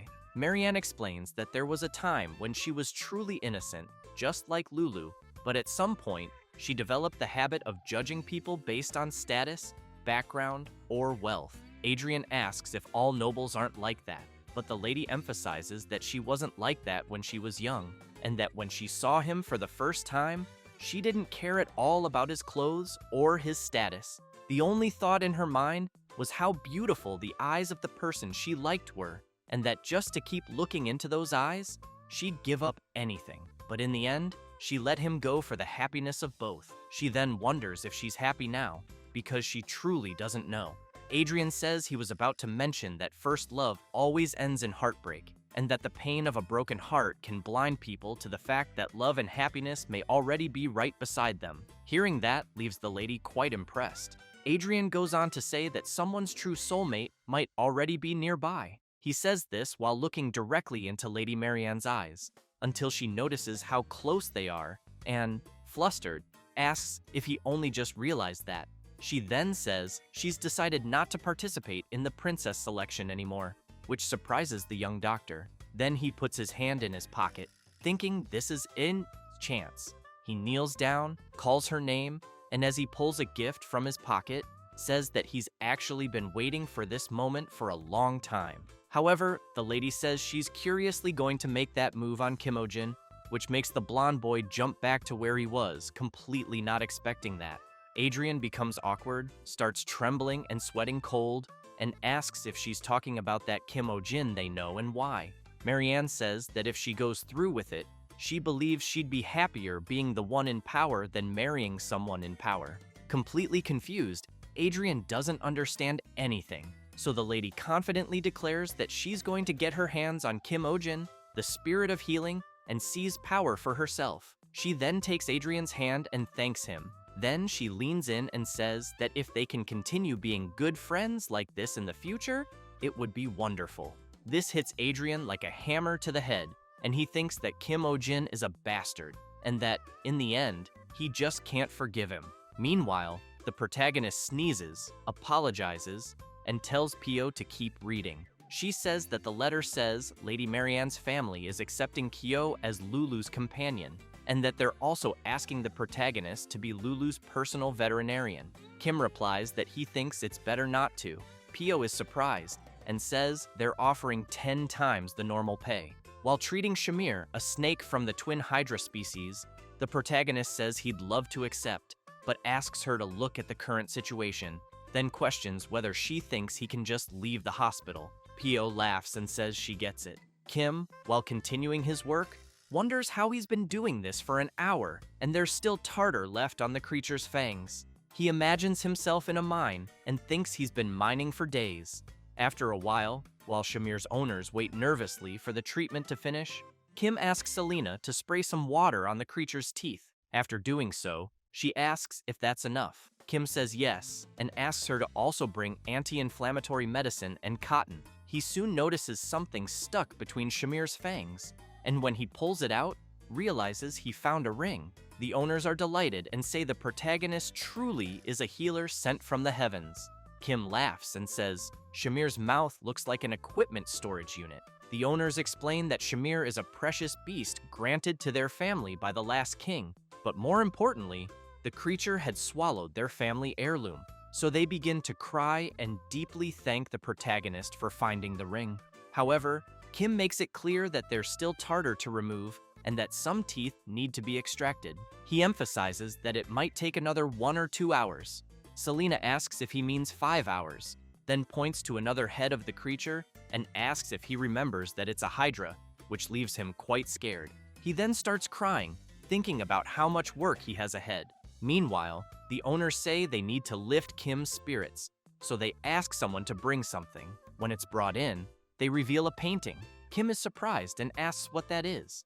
One of the owners says it's a painting of his heroic work. He then explains that the person who painted it is the family's official portrait artist and wants to know if the protagonist liked it. Kim is shocked as he looks at the painting, wondering how he could possibly like that. The portraitist assures him that he will finish and present it soon, and that he hasn't had such an inspiring subject in centuries. The protagonist asks the portraitist not to bother. At that moment, Shamir begins to open his eyes. As a huge shadow appears behind her, Selena turns around, startled, and sees the enormous snake, its massive mouth full of sharp teeth, ready to strike. While channeling her magic, she thinks she needs to cast a sleep spell as quickly as possible. Suddenly, someone jumps between Selena and the snake, shouting for her to watch out, but ends up getting hit by the elf's spell. Selena realizes that the person in front of her is the noble doctor from last time, and seeing him fall asleep, she wonders where the hell he came from out of nowhere. Shamir then attacks Adrian and swallows him whole, leaving everyone around in disbelief at what they just saw. A few hours earlier, the protagonist's clinic had placed a sign on the front door, saying that consultations were closed. People with their little creatures were disappointed, wondering why, since it was still early morning. Others commented that they had come from far away just because they'd heard Kim Oh-jin was very good. Adrian, while spying, became furious, thinking he couldn't forgive the protagonist. Watching the saddened women in front of him not being attended, he wonders how Kim dares leave them like that, and still has the nerve to use the name Spirit of Healing. After returning home, he asks the butler what this so-called Spirit of Healing is. The butler replies that he believes it's a legend, and that it said the person who holds such power could rule the world. Adrian says he thinks that's completely absurd. He then comments that he can't believe Lady Marianne was swayed by such childish talk. However, he thinks that if such a being really did exist, isn't it obvious that he himself resembles the Spirit of Healing more than Kim Oh-jin? The butler replies that he's not so sure, as considering the miraculous treatments the protagonist has performed, it makes sense that the rumors are true. He says he heard that Kim helped a flying fish fly again and even turned a demon's apostle into a house cat. He then points out that even Master Adrian appreciates the medical tool Kim gave him. Adrian grabs the stethoscope, puts it in his bag, and says he simply forgot to return it and will do that right now. But first, he asks his butler if he made a copy. The butler says yes. So Adrian heads to the Belmore district, climbs a tree, and wonders why the hell he's up in a tree again. As he picks up his binoculars, he tells himself he's just gathering information about his rival. He soon sees the protagonist treating a twin hydra and is quite surprised. He thinks he's never seen one in person before, and now that he's seeing it, realizes the creature really does have two heads. Watching more closely, he wonders what kind of treatment Kim Oh-jin is doing, and if it could be dental. He also sees the protagonist scraping tartar from the gums and rinsing with water. After seeing him with a piece of cotton, he wonders if it's for the inflammation, since Kim is applying it where the tartar was removed. Adrian keeps watching and thinks that, as frustrating as it is, he has to admit that Kim Oh-jin's medical skills are truly exceptional, far better than his own, even though he prided himself on being one of the top students at the Royal Academy. Then something catches his attention. He sees the Hydra's tail moving. Next, he sees it waking up and realizes the creature is coming out of sedation. When he sees the huge snake heading towards Selena, he jumps from the tree, thinking he has to save her. And that's how the earlier event happened, him being swallowed by the snake. Kim wonders what's going on, if he's dreaming, and if the snake really swallowed Adrian in one bite. Selena says he should be fine, since he was swallowed whole, and she's about to cast a spell to put the snake back to sleep. But the protagonist yells for her to wait and informs her that Shamir's condition isn't stable. When he examines the creature, he notices its tongue is purple. He explains that it's respiratory distress, since Shamir swallowed something too large for her body, and now her airways are blocked. The snake's owners panic and ask if there's any way to save her. Selena again offers to use magic immediately, but Kim refuses, explaining that it's too risky to use magic while the snake is passing out from lack of air. So he asks Pio to remember what he taught her, because they're going to do it right now. Kim then tightly grabs Pio's hand, and with both of them hugging the creature's stomach, he tells her not to let go no matter what. He then asks Selena if she's ready. With a confident look, she starts preparing and soon delivers a powerful punch to Shamir's stomach. From the impact, the snake starts coughing heavily, and it doesn't take long for her to spit Adrian back out. After he lands face first on the ground, everyone around cheers, shouting that the protagonist managed to save him. The owners begin to cry, saying they've never seen such medical skill before, and that it's just what they expected from a doctor sent by God. Kim gets embarrassed, gives a little laugh, thanks them, and quietly asks Selena to check if Adrian is still alive.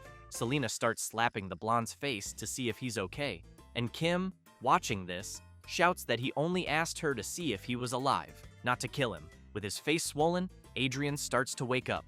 Selena turns and says he's alive, but the protagonist thinks Adrian is about to faint again from all the slaps. However, Selena explains that the blonde won't be able to wake up for a while because he took the sleep spell she had cast on the Hydra. Kim and Pio are both a little afraid of Selena now, wondering how hard she had to hit for Adrian to stay unconscious. Kim then says that Shamir's condition is stable too, but that the blow caused some bruising in her abdomen. Selena pulls out a small box and says the snake will be fine as soon as she applies the ointment inside. The owners thank her, but are also afraid, thinking about how strong she must have hit Shamir. After a while, Kim says the treatment is complete and asks the owners to be more careful with household items from now on, because any accident involving a pet swallowing something is the owner's responsibility. They get a bit embarrassed, but say they understand and will be more careful. However, the protagonist steps closer and emphasizes that they should be very careful so Shamir doesn't swallow a human again. A few days later, a painting arrives for the protagonist, depicting him saving Adrian from the Hydra's mouth, and he immediately wants to know what that is. A man says it's a gift from the Baron. Then he adds that the painting is titled The Great Rescue Operation. Kim is shocked by this and orders the man to get that thing out of his sight immediately. Selena also says she heard they made a statue of it too, and that apparently it's become quite popular, which leaves the protagonist even more horrified. He begins to spiral into paranoia, thinking that everyone in this world is crazy. Meanwhile, the second protagonist of the painting is still asleep, completely unaware of the chaos outside. Pio wants to know if Adrian is really okay, since he's been asleep for days. Selena says it's a common side effect of the magic and that she thinks he might wake up soon. Meanwhile, Adrian wonders where he is and what happened, remembering that he was spying on Kim Ojin's clinic, then saw the snake wake up and tried to attack Selena. He then remembers and concludes that he died trying to save her. Feeling content, he thinks it was a fitting death for a veterinarian. He also thinks that if he had another life, he'd want to be reborn as a unicorn, so lots of women would admire him, but preferably a beautiful heroine. Then he starts to hear a noise and feel pain, wondering if he's being reborn and why it hurts so much. However, he wakes up coughing, his face all swollen. Selena asks if he's conscious now. He's surprised to see a girl on top of him and smiles, wondering if she could be his owner. But Selena gets off him and says he'll be fine. Adrian sits up in pain and asks where he is. Selena warns him not to get up yet, as the side effects of the magic will leave him dizzy and nauseous, and that he should stay in bed and rest for 2 or 3 days. Still confused, he just agrees. Then Kim arrives and asks if Adrian can sit up for a moment. He gives the blonde something to drink and explains that it's medicine to help with his recovery, and that he even added leaves from his beloved mandrake. Kim then says he contacted Lady Marianne's mansion and that Adrian can rest a few more days. Adrian tries to get out of bed, saying he can't impose like that, but Kim interrupts and emphasizes that, as a doctor, Adrian should know there's nothing more important than health. The blonde is touched and thanks the protagonist. Kim says he'll be leaving now and tells him to rest. After Kim leaves the room, Adrian thinks to himself that Kim really is a great guy, and he feels ashamed for having envied him so much. He wants to become a great man like him too. Then he notices a paper on the nightstand, and as he picks it up, he sees it's the bill, charging for room, meals, treatment, exams, medication, and many other things totaling 6 gold coins and 688 silver coins. He also sees a charge for emotional distress compensation due to interruption of treatment and stalking. He becomes furious and starts cursing the protagonist. The next day, some clients are frightened, asking about the castration surgery and whether the protagonist is going to change their creature's gender. Kim explains that it's just a figure of speech and that, to be precise, the animal will need to be neutered. The creature in question is Julian, a Fenrir wolf who can ward off evil spirits.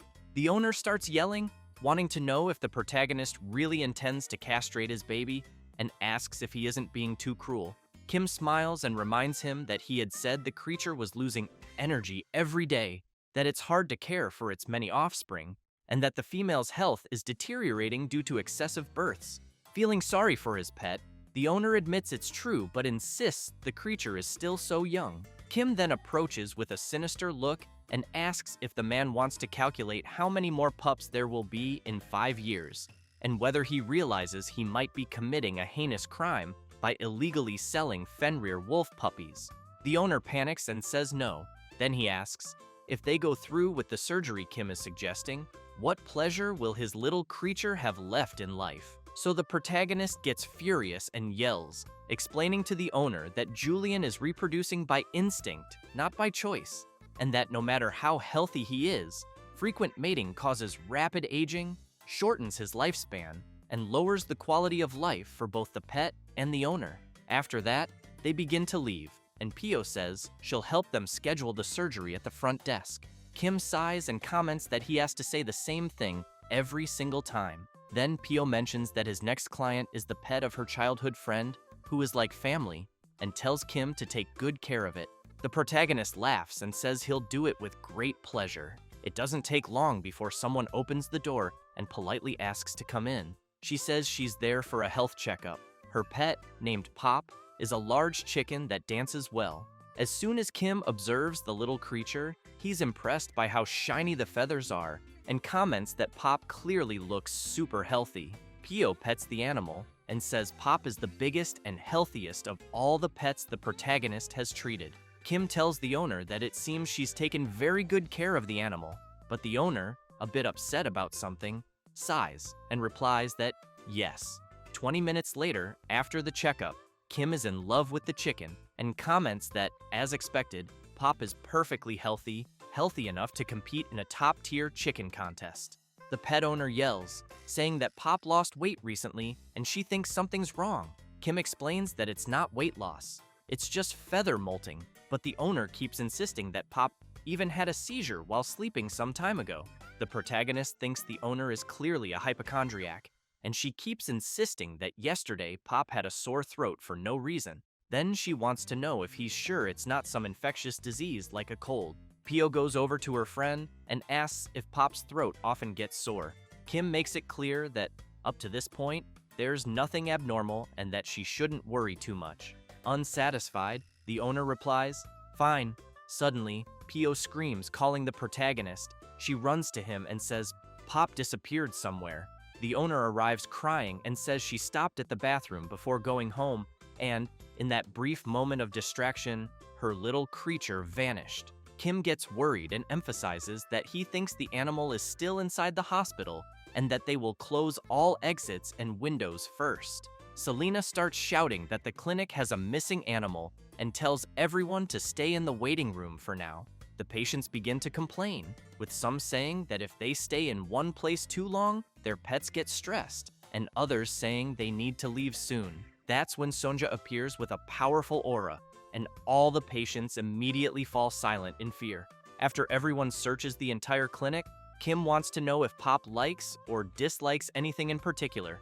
The owner, very scared, says she doesn't know, and fears that, since they haven't found her yet, it might mean she left the building. Kim states that the animal isn't big enough to open a door or jump out of a window, so he's certain she's still inside. Then Pio remembers something and says, "Pop loves men." Kim agrees and points out that some animals prefer deeper voices. However, the owner says she thinks it's not just that, and that Pop is on a whole different level. She then explains that Pop is truly obsessed with men, and her nickname is Man Crazy Bird. Kim quickly realizes that's why the bird was snuggling him so much. Selena comments that, in that case, there's only one place Pop could be. She says it's a room where a man is sleeping, and when they go there, they find Pop cuddling with Adrian. Kim comments that Adrian really must be the bird's type. He then turns to the owner and asks why she did this. She is completely embarrassed by the question. Then she comments that she knew something was wrong from the beginning. However, Kim makes it clear that, as a doctor, he has met different kinds of people, but never someone like her, who was disappointed that her pet was healthy. And he knows that, no matter how fast a chicken might be, he finds it hard to believe it could lose track considering its small steps. And even more impossible that it would avoid people's attention, open a door, and come in. So the protagonist asks Pio's friend to explain. She gets very embarrassed but says she did it because she wouldn't be believed as someone like herself. But if it were a famous doctor like the protagonist, then she again says that Pop is sick and missing, and that she would believe him. Kim gets confused about someone believing him, but wants to know who would. Trembling in fear, the girl says it's Baroness Clays. So she shouts, begging the protagonist to please save her pet Pop, because if he tells the Baroness that it's healthy, he'll be hunted. Then she says there's going to be a hunting competition next week, and apparently the Clays household is hosting a banquet for an important guest. And there's a rumor that Prince Theo will also attend, and that the Baroness herself said that for that meal, they would make Pop. which leaves everyone shocked, unable to believe it. Pio gets nervous and yells, wanting to know if that Baroness is crazy and why the hell she would want to eat her friend's pet, especially since they have many other large chickens.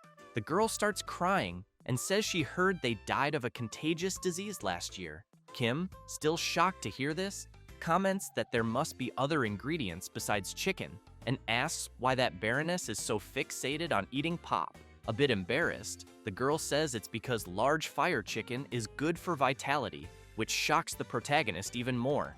Then Pio's friend emphasizes that among the chicken breeds, Pop's is the most famous for its exceptional fertility and for laying many eggs, being a symbol of fertility. And that's why families with members in the main wedding city often seek them out.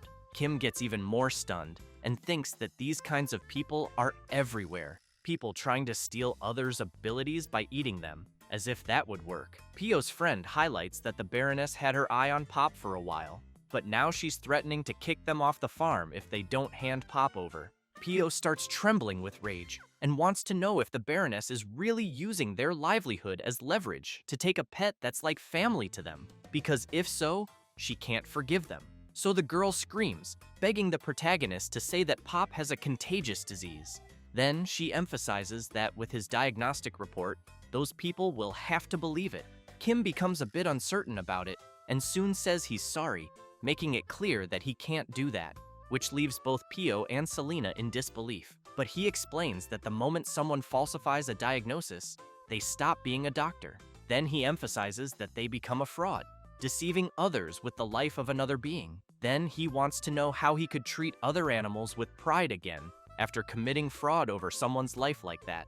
Suddenly, Adrian says this is all nonsense. So he wants to know if professional ethics are more important than someone's life. He also makes it clear that the calling of a doctor goes beyond a mere professional role because it's about saving lives. With that, he jumps out of bed and, looking into the protagonist's eyes, wants to know how he can still call himself a veterinarian after that. Kim says he'll assume he fakes a false diagnostic report about Pop, and that to be able to save her, he'd have to say it's a contagious disease strong enough to spread to humans. And then, at that moment, the poor animal would become a patient affected by a serious contagious disease. With that, he wants to know what would happen after that. So he makes an analogy with the close contact of the group, where the other animals that were in the same barn as Pop, what would happen to them. Therefore, he makes it clear that the barn could be shut down, and in the worst-case scenario, they could even request the culling of the animals. Then he looks at Pio and her friend and wants to know if in that case, he should tell them it was all a lie. He also wants to know, and if a contagious disease breaks out somewhere else, wouldn't people accuse that family about it? Kim turns to Adrian and emphasizes that the calling of a doctor is indeed to save lives, as he says. But if a doctor makes a choice that puts hundreds, even thousands at risk to save one animal, he wants to know if that person can truly be called a good doctor. The protagonist also makes it clear that if Adrian can't understand that, then he isn't qualified to be a doctor. After Kim says and explains all of that, Pio's friend quickly lowers her head, upset, and apologizes. After leaving the clinic, Pio is with her friend and asks her not to cry, saying she believes there must be a solution. The girl, crying a lot, wants to know how she could ever win against a noble and wonders if maybe she should just run away somewhere far with Pop. Kim and Selena arrive, saying she doesn't have to do that. Then the protagonist picks Pop up and says that he can't help her as a doctor, but he can help her as a fellow pet owner. Hearing that makes Pio and her friend really happy, so Kim asks the two of them to spread a rumor in Baroness Clays's house. Then he calls out to the person who's spying, asking them not to hide and to come out. It's Adrian, who is shocked at being discovered and wonders how Kim figured it out. The protagonist looks back and makes it clear to Adrian that he'll need him to play an important role. So sometime later, at the Baroness's house, a few women are chatting, wondering if Duke Astrid's daughter really won't be participating in the prince consort selection. And while they speculate that maybe Marianne has already found a partner, one woman just observes in silence. Then she thinks that if Lady Marianne gives up, she knows her daughter Laura will have a better chance of being selected. And looking at the other girls, she knows that when her daughter becomes the prince's consort, it'll be the end for everyone who mocked them as new money, and that the money they all looked down on so condescendingly was exactly what brought the prince to the banquet. So she keeps hoping they'll wait, because this will be the perfect chance for her dear Laura to catch the prince's attention, until someone approaches and asks to excuse himself. She turns, and while she gets a little flustered, wondering who the handsome man in front of her is, Adrian asks if it's all right with her, they could talk a bit at a more private table. Thus, while they go to a table, Adrian notices people watching him and thinks it almost feels like he is in a dream since everyone is staring at him. As soon as the two sit down to talk better, still a little embarrassed, the Baroness thinks she still cannot believe she is speaking with such a handsome man at a party. She wants to know if Adrian really graduated from the royal school and if he met some members of the royal family. He replies yes and emphasizes especially Prince Theo, since they attended at the same time and he saw him quite often. The Baroness is very impressed and immediately wants to know what kind of person Prince Theo was. Adrian says he was very sensitive to trends, but thinks he needs to update his interior design immediately. The Baroness insists on wanting to know about Prince Theo and asks another question, wanting to know if Adrian knows Prince Theo's eating habits. The blonde boy does not really understand the reason for her question, so he wants to know if she plans to serve a meal to Prince Theo. She becomes very embarrassed and does not know what to answer. Adrian comments that he understands her and emphasizes that there is nothing more worrying than serving a meal to royalty. Therefore, he wants to know if in that case he should introduce her to his regular merchant. She does not quite understand and asks him to be clearer. Adrian says that he is a secret merchant who deals only with the upper class and who mainly works with imported high-quality ingredients. Hearing this makes the Baroness very excited, and she soon comments that she had no idea such a person existed, and that is why she really wants to meet him. Therefore, Adrian takes her to another place, and as soon as they enter a cabin, he says the meeting will be there. The Baroness becomes a little suspicious, thinking about the humble place for a high-class person. At this moment, the MC disguised welcomes the Baroness and introduces himself as Louis Vuitton, and Selena, also disguised, introduces herself as Chanel. Then Kim tells the Baroness that she arrived at the right time and that his boss just made a dessert. She, in turn, remains suspicious, questioning herself about the people seeming strange, until Selena arrives with the dessert and says it is causing a sensation among foreign nobles, being a diabolical sweet that they say no one has ever experienced. As soon as she removes the lid, she says it is a tanghulu. The MC smiles and asks the Baroness to try the tanghulu. As soon as she takes the first bite, she already finds it very crunchy, and after trying a larger piece, she becomes euphoric and shouts, saying it is truly wonderful. Then she thinks the dessert is like a symphony of crunchy sugar dismantling, also being a storm of fruit juice, and that it is almost like an intense step of a sugar god dwelling on her tongue. And observing the MC and Selena, she concludes that she cannot believe such an incredible flavor exists, and that these people exist, until Adrian asks the MC to forget the sweets and show the real treasure because he heard that he recently acquired something very precious, being a magic that makes one go back in time, and that he also heard it was called the Plant of Immortality. Hearing this makes the Baroness even more curious and surprised. Kim becomes a little embarrassed and says that there is no intelligence comparable to Adrian's since he is right, but that although they cannot guarantee immortality, he can affirm that it is an ingredient for longevity.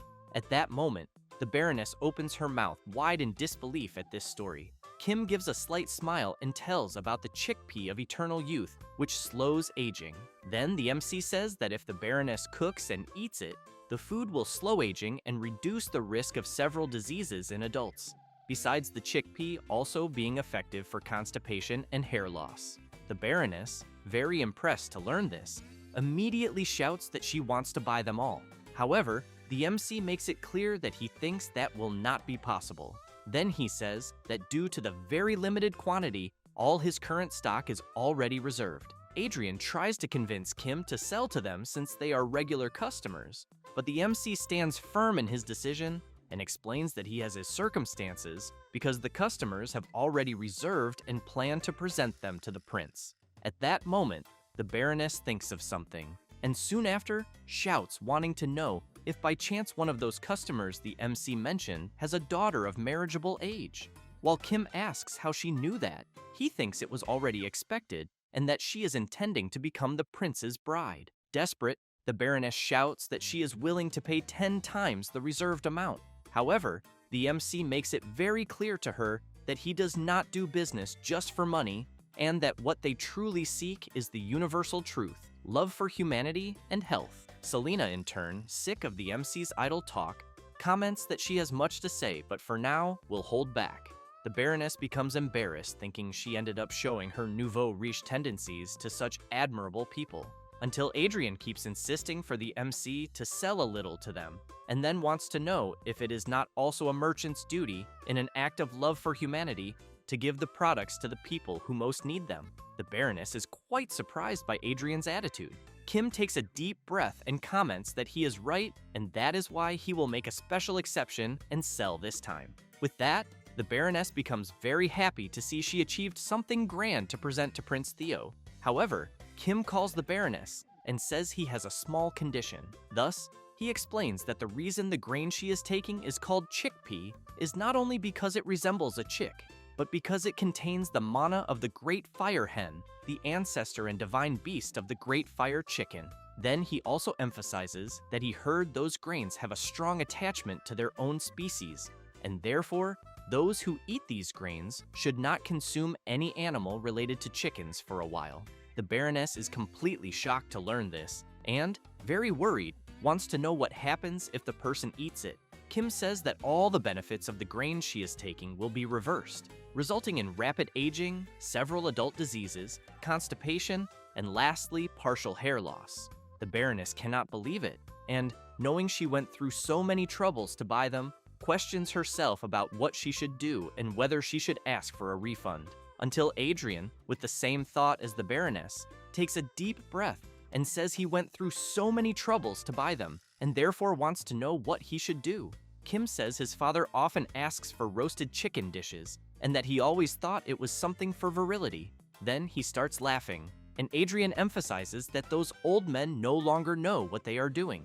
The Baroness becomes awkward and replies that it is fine, but wants to know if roasted chicken dishes are not a bit old-fashioned. After that, already at the MC's veterinary clinic, after he tells Pio and her friend that the plan worked, they become very happy and grateful. Kim says it was nothing and shows a custom transport box for Pop and explains that it is made with the money they received from Baroness Clays. The girl starts crying and wants to know if the MC is really going to give it. Kim says they will be in trouble if she really loses Pop. While she thanks once again, the Mandrake becomes a little jealous of Pop clinging to the MC. Then, while the MC comments that if she needs help, she should call any time, the Mandrake spits directly on Pop.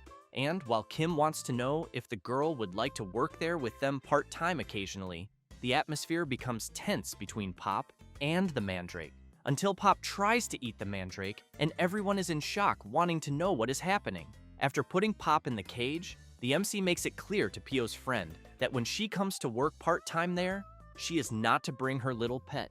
Then Kim comments with Adrian that he will pay a fee for his help and that thanks to the performance, the plan worked and they made money. Thus, the MC hands Adrian 7 gold coins, who in turn wants to know if he will really receive that much. However, Kim emphasizes that after medical fees, lodging fees, and other expense, Adrian will be left with 312 silver coins, which drives him mad with rage at the MC, calling him a swindler and wanting to know if he is extorting money from him for trash treatment. He only calms down when hearing Selena saying that she was the one who performed the treatment, so he changes his mind and comments that it is no wonder her experience seems extraordinary. Selena makes it clear to Adrian that he should not underestimate the side effects of magic. He agrees and comments that after taking the medicine he received from her, he felt much better. She says she will give him one more additional prescription to continue taking. After a while, Selena asks the MC if it is really okay to let Adrian leave just like that. Kim becomes confused and asks why. Selena wants to know if he did not want another doctor at the hospital, since she knows Adrian's medical skills are not bad, and that he seems to work well with the MC. Kim becomes a little embarrassed and comments that there is some truth in what she just said. But for now, everything is fine, saying this while grabbing the bag of money he received, and Selena makes it clear that his greed for money has reached its peak. Meanwhile, elsewhere, while tea is being served, someone says that a hunting competition will be held there soon. It is Prince Theo Asheronus Elvania, third prince of the Kingdom of Elvania, who comments that he thought he would already have the monoceros in his hands. Then he asked Baron Doyle what happened. He laments and says he is still looking for opportunities, but emphasizes that there is never a moment when Kim Ojin's veterinary clinic is empty. Theo makes it clear that this method of waiting for a moment with no one around is low class. Then he says that what should be done is to make them proudly present it in front of everyone. Doyle bows his head and agrees with the prince's wise words, and emphasizes that he has been a fool all this time. Theo then says that the movements of the first and second princes have been suspicious lately, since he knows that to subdue those irregulars at once, he needs the power of the monoceros. Then he emphasizes that if he does not ascend to the throne, Baron Doyle will also be in a bad situation. But while speaking, a creature keeps making noise in the background. With that, he becomes furious and shouts, wanting to know if Baron Doyle cannot silence his little pet. He becomes very frightened and quickly apologizes to the prince, but explains that it is time for his little animal to eat. While Prince Theo tries to calmly drink his tea, the wolf keeps making noise, and the Baron's butler tries to calm the creature by telling him to try eating a cucumber, but it ends up not caring at all.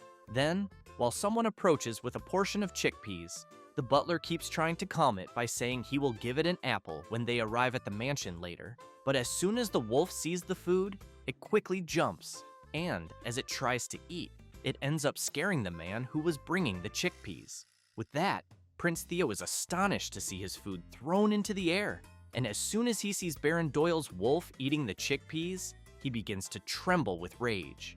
Thus, he goes to the Baron and asks him to leave immediately. Back at the MC's veterinary clinic, Pio is telling the client that the Fenrir surgery was completed, but emphasizes that many accidents occur when they fall after waking up from anesthesia, and therefore asks the client to please watch the little animal carefully for a while. The old man is happy and begins to cry upon learning that his baby will be fine. Kim asks the man to return next week to remove the stitches, having said that he calls the next patient. It is Pio's friend with her little pet. Kim is surprised to see her, but wants to know what happened with Pop this time. As soon as they place the animal on the examination table, Turna says that it is not Pop, but rather her younger brother, Cheap. Kim comments that then it is no wonder he is not clinging to her neck. Turney continues saying that lately, Cheap has been sleeping all the time and coughing. The MC, after observing the animal for a bit, comments that maybe it is just a cold, but that it also seems Cheap has slight muscle weakness. Thus, Kim asks Tern to give the prescribed medicine once a day and feed him with warm water with dissolved brown sugar frequently. She thanks the MC and makes it clear that she will do that. However, the next day she returns saying to the MC that there was no improvement in her little animal and that somehow her dog also got sick, and that is why she brought both together. Kim, after briefly observing the animals, asks Turney if she is sure the symptoms are the same, because he thinks that if they are, it seems contagious. Thus, he makes it clear that he will hospitalize both since it would be problematic if it spread to others. After that, the next day, Tyrna appears crying and saying that all the other animals are also showing the same symptoms. Kim becomes intrigued by this and questions himself if this can really happen in just one day and whether by chance the animals live in different places. Until a target comes to his mind, and observing the other patients there, he thinks that most of the patients in the clinic showed the same symptoms, so he questions himself if it could be not just a cold, but an outbreak of an infectious disease. Thus, he shouts, asking all patients to please cover their noses and mouths and not touch anything with hands that touch the animals, and that everyone should wear gloves. Pio shouts next, informing that animals with symptoms of cold and lethargy go to the second floor and that all other animals should stay on the first floor. After some analyses, Kim says that the symptoms themselves are not severe, but emphasizes that the problem is that there is no improvement even with medication, and that he cannot predict if it will worsen. Selena emphasizes that it is also problematic that it affects all species indiscriminately, so she makes it clear that if this continues, she fears that at this rate it will spread widely in a short time. With that, a few days later, faced with several people crying for help, Selena thinks that her words have come true. Kim apologizes to the people and says that there are no more vacancies in the clinic and asks them to please go to another hospital. Some people shout, saying that all the other hospitals are already full too. Hearing this leaves the MC very worried, thinking that the situation is worse than he imagined, until the Lord who owns the giant rabbit arrives shouting, asking the MC to please take a look at his Elizabeth. Kim looks at her and immediately wants to know how a pet that stays indoors can catch an infectious disease. So he asks the Lord if he took her for a walk somewhere. He replies no and explains that he has been playing with her at home, but emphasizes that for some reason Elizabeth was bored, so he bought her a friend and fears that this is what brought the disease. Kim cannot believe that the Lord actually bought a turtle for the huge rabbit. Then, he apologizes and makes it clear that he cannot examine her. The Lord becomes quite impressed and asks the reason. The MC says that the clinic is already full of hospitalized patients.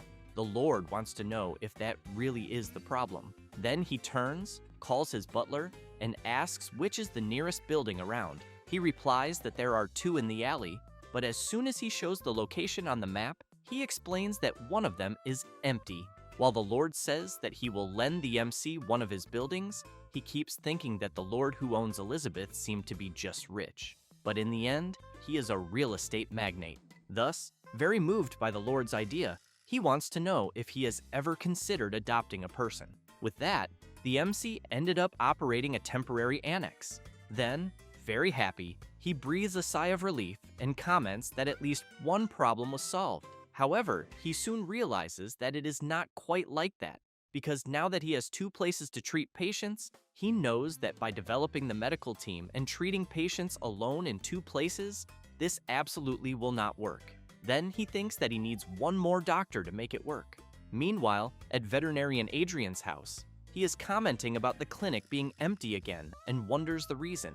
His butler says that to begin with, they did not have many patients, and since Adrian is frequently away from the clinic, he thinks even the occasional patients stopped going.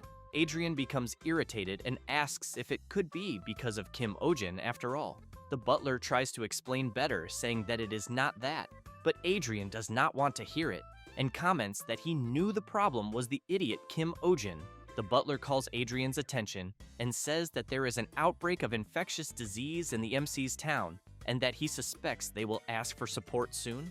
Adrian becomes excited at the thought of the MC asking for support until someone appears asking permission and calling for Mr. Adrian. Then he says that a letter has just arrived from Kim Ojin. Adrian asks his butler to read the letter because he is eager to hear how Kim is politely asking for help. The butler begins to read the letter and says that Kim Ojin really tried not to contact Mr. Adrian, but that given the situation, he had no choice but to send a letter, and that it was not to be misunderstood because he was also irritated, but that he knew that in any case, Adrian had no patience after all.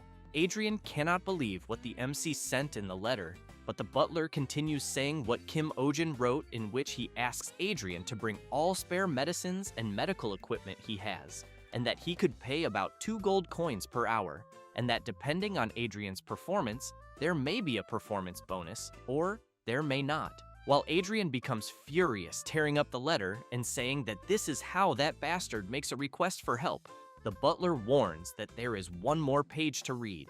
Then he says that the MC is saying that Selena is suffering from overwork. As soon as he hears that, Adrian quickly prepares himself and makes it clear to his butler that he will not be able to return for a while. The butler wants to know how long Mr. Adrian will be away. He turns around and with a smile emphasizes that he will be away until the war against the epidemic ends, because where there is disease is where a doctor should be. The butler cannot believe his master's words, but only comments that he understands. After that, and back at the MC's clinic, the first epidemic in another world began, and Pio says that he will explain the epidemic guidelines, which are for everyone present to isolate any animal that shows symptoms, and for everyone to avoid going out if possible. Turn is asking some patients when the animal's coughing symptoms started, and after 12 hours of continuous work, Adrian is informing a patient that the little animal's throat is very swollen, but fortunately, it is not the epidemic. And as soon as they reach 26 hours of work, the drug tests begin. Kim, with his 18 hours of continuous work, is exhausted, as is the whole team from endless overtime, until someone brings Max to the clinic. The MC begins to observe him and is upset to see him in such a state. Mr. Schwein says that he has 2 more and that, somehow, he ended up taking care of the hunting dogs. The old man emphasizes that they should participate in the next hunting competition. Along with Max are Silva, a Draco dog with speed characteristics, and Mir, a very shy dog. Schwein takes a deep breath and laments that the hunting competition is approaching, precisely when the epidemic began. Turney warns Kim that the hospitalization ward is already full, but he replies that it is fine because they will open more spaces. Then he comments that they are still working to find a treatment, but assures that everyone there will do their best and that Mr. Schwein should wait a little longer. With few alternatives at the moment, he replies that it is fine and thanks the MC. After that, in a ward crowded with animals, Adrian wants to know why they keep accepting patients since he knows they have exceeded the limit that he and the MC can handle. Kim comments that somehow they need to try to do what they can, until Pio appears saying that some owners are beginning to want their pets discharged, and that they say that if it is just a little cough, it should not be a big problem for daily life. The MC emphasizes that this may be true for humans, but makes it clear that they cannot send them back like that. Then he wants to know what if Mr. Schwein's hunting dogs can no longer hunt, because he knows that the abandonment of animals when they lose their identities happens more often than everyone imagines. Pio and Adrian are quite surprised to hear this, but the MC continues saying that Mr. Schwein is a good person and that therefore he probably would not do that. But they do not know about other dog owners, but that this does not apply only to hunting dogs, but to all animals. Besides, the longer the animals stay sick, the more it disrupts daily life, and then people will not want to reduce their dependence, and voiceless lives are often easily ignored. After that, night falls, and Kim is thinking that he tried to create antibiotics using the power of the dragon necklace, but that for some reason they all failed. So he thinks that in the end, the necklace is not omnipotent, until Selena approaches asking the MC to stop doing that, because she knows that excessive use of the dragon's power necklace can strain his heart. Then she emphasizes that being empathetic will not solve anything since the epidemic seems to have more complex reasons. Close to entering a state of madness from not sleeping due to the workload, Kim wants to know if it is that mana problem again, because he thinks that maybe he should try to learn to use magic and that he should also study alternative medicine. Selena wants to know how long he has not slept. Kim says it has been exactly 3 days in a row, but while he was going to say that he is still fine, Selena hits him on the head and puts him to sleep in bed. 5 hours later, he wakes up startled, wanting to know where he is and who he is. Tern is glad to see that he woke up and brings him some things to eat and regain his strength. Kim is quite impressed to see freshly fried eggs and bacon. Turney says that it was Pop herself who laid the egg and that he knows it is not fertilized, but that it is full of nutrients. Kim is a little reluctant to eat after knowing that, but changes the subject and wants to know where Pop is. Turney says that she is at her house, and the MC asks why. A little embarrassed, she replies that it is because Pop did not catch the epidemic. Kim is very confused and asks if she is saying that only Pop did not catch it among all the animals in her house. Turney replies yes, and explains that she thinks it is because Pop is healthier than the others, then emphasizes that Sionja did not catch it either. Kim starts thinking about his monoceros and wonders why he did not realize this until now, and if by any chance Sionja is really fine in a clinic full of patients. Then he begins to think about Pop and Sionja together and wonders what the common point between the two is, whether it could be diet, preferences, blood type, or even luck. After joining Adrian at work, he still keeps questioning himself about the common points, and Adrian keeps watching him without understanding anything. Meanwhile, Pio is trying to calm the mandrake and Sionja so they do not fight, but the mandrake spits right in the middle of the black cat's forehead, and the MC ends up seeing this and gets an idea. Then he remembers that earlier Pop took a spit on the forehead from the mandrake, and while watching Sionja trying to eat the plant, He concludes that it can only be the mandrake's saliva that prevented Seonja and Pop from catching the epidemic. Therefore, they collect a little of the clean saliva from Seonja's face, place it in an observation container, add an experimental plant contaminated with the saliva of an infected patient, and if the gray experimental plant turns green, they will know it was a success. With this, they start shouting happily upon discovering that they created a cure for the epidemic. Kim and his whole group start crying with joy and captivating the mandrake. But while the plant remains suspicious, Kim emphasizes that the problem will be mass production, since he knows that even if it is saliva, it is still plant sap. Selena wants to know if they could squeeze the mandrake, but the MC emphasizes that this is very inhumane. However, Selena goes to prepare something while considering the possibility of diluting the saliva in water, and as soon as she finishes the preparation, places the glass near the mandrake, which only keeps looking suspiciously. The plant begins to smell the straw, and as soon as it starts drinking, it falls in love. And while it keeps drinking, Selena tries to take advantage of the distraction to grab one of the leaves. Then, she squeezes the leaf, and soon sap begins to drip. Kim is very impressed to see how much they managed to collect in an instant. Then, he wants to know what the hell Selena gave the mandrake. She says that she mixed water with sugar that the mandrake likes, with the nutritional solution used to grow herbs, and, in the end, added a diuretic.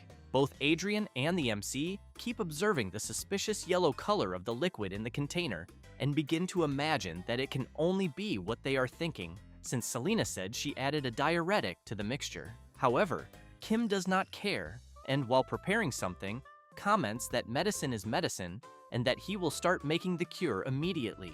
The next day, Pio is happy to see that Max's cough stopped and that his strength returned. Kim is glad to know this, and, while petting the dog, comments that Max did well to overcome the epidemic. And, after a while, the MC is applying the cure to one of the patient's animals, and, as soon as he finishes, asks Pio if it was the last vaccination. She replies yes. Kim comments that then he will just write the dosage prescription, until at that moment, someone starts knocking hard on the door. It is Baron Doyle and his henchmen, shouting that they are there to arrest the MC.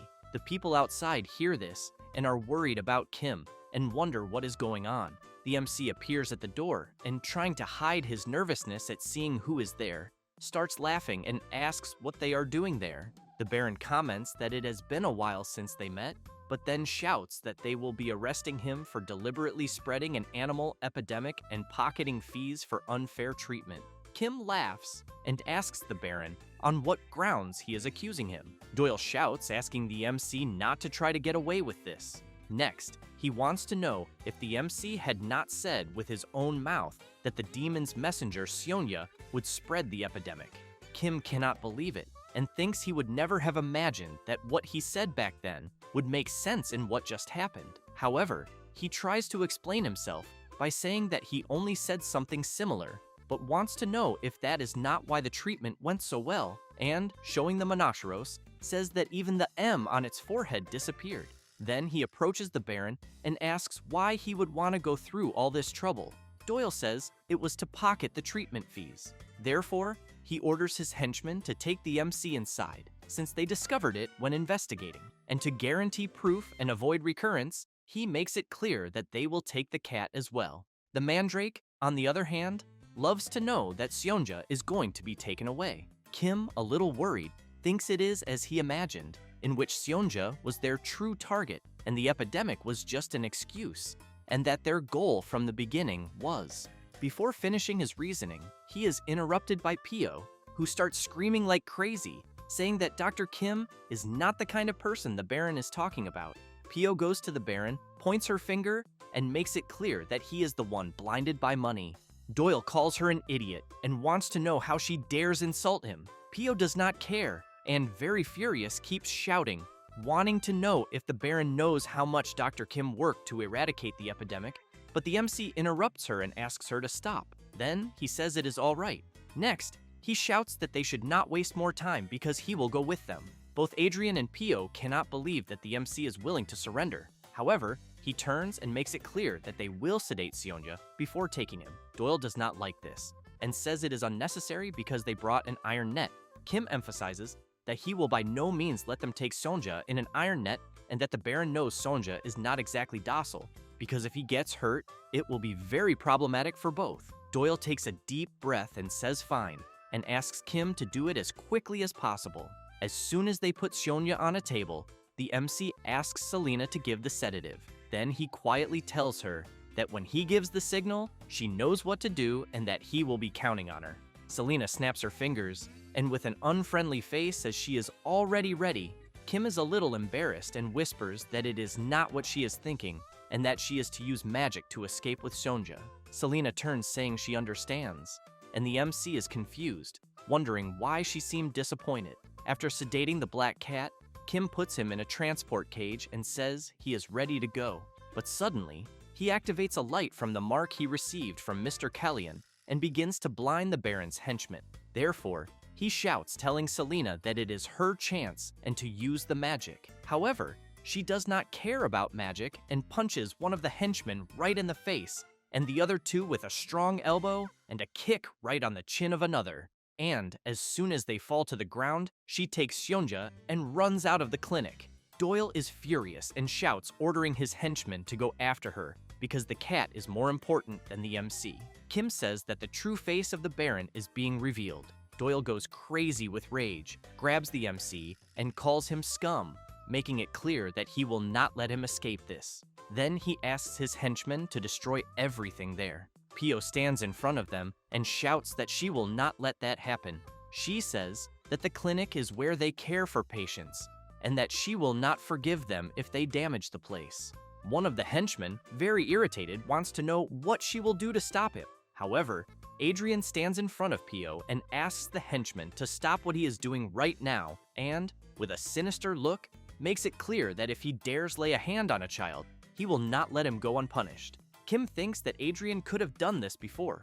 Therefore, the Baron says that there are many eyes there and orders his henchmen to just take the MC. Pio is worried, but Kim says it is all right and that he will be back soon. Then he makes it clear to her and Adrian that he is counting on them to take care of the clinic while he is away. Next, the MC keeps thinking about Selena and hopes that she takes good care of Sonja. After this confusion, two women start commenting to each other that they think that animal epidemic that was recently spreading was caused by Dr. Kim Ojin, and one of them wants to know if the other is saying that it was the doctor who was supposedly fighting a demon, and the other replies that apparently yes, until more people approach, and one of them comments that they heard the Baron will hold a public trial soon. Meanwhile, the MC, while being taken, sleeps and continues recovering his sleep after days of overtime. But as soon as they arrive, the Baron's wolf starts barking and he shouts, asking the MC to wake up. Kim slowly starts waking up and, sleepy, wants to know what is going on. Doyle shouts, asking the MC to tell him where he hid the cat and the elf. Kim, while yawning, replies that he would not know, but thinks that apparently Selena escaped safely. The Baron wants to know if the MC, an insignificant being, would like to feel a little pain. Then he says that his wolves have been bored lately, but Kim is surprised by something, since Magma, the Baron's pet wolf, seems to be suffering from something. And quickly, Doyle wants to know what is wrong with his wolf's posture. The MC says that apparently Magma has a stomachache and wants to know if he showed any unusual symptoms lately. Doyle agrees with Kim and says that his little animal had not been feeling well since early. Kim wants to know if the Baron can be more specific about how the wolf is unwell. Doyle says that Magma is lethargic and that there was blood in his urine. At that moment, as soon as the MC hears this, he shouts, saying that he needs to examine the animal immediately. However, the wolf does not like Kim's approach and starts growling at him, but the MC tries to calm him down, saying that it will be just a quick look. And so he calms the creature and, after touching its body, discovers that it is a hernia. Therefore, he wants to know how the Baron did not notice this. Then he turns and makes it clear that he needs to operate as soon as possible, because he thinks that Magma's life will be in danger if they do not do this. The Baron is very scared, not believing that his little pet is in danger. After a while, outside the Baron's castle, someone is lurking. It is Selena and Sonja with his grown horn. She asks Sonja to calm down because she is sure Kim is safe. Meanwhile, inside the castle, the MC is shouting, asking to take Magma to a clean room immediately, and to prepare the listed tools and medicines because the surgery will begin. While Kim completes the anesthesia and disinfection, Doyle is apprehensive, waiting for the surgery to end. The MC continues doing his work while the Baron's henchmen assist him with the tools. However, one of them asks Doyle to wear one of the aprons they are using. He is a bit reluctant about it since he knows it is a maid's apron, but his henchman explains that the MC said it is to prevent infection. Then Kim asks to check Magma's temperature and to prepare the administration of more anesthetic in 5 minutes. While Magma remains sedated by the anesthesia, the MC asks one of the henchmen to sterilize the forceps used. Doyle continues worried about his pet until the MC shouts asking to close the door because the wind is coming in. They quickly close the door. Outside, a man wants to know if they can really trust the MC, and another stresses that he probably doesn't have good feelings towards them. Then he emphasizes that he has never heard of the disease called hernia that he mentioned.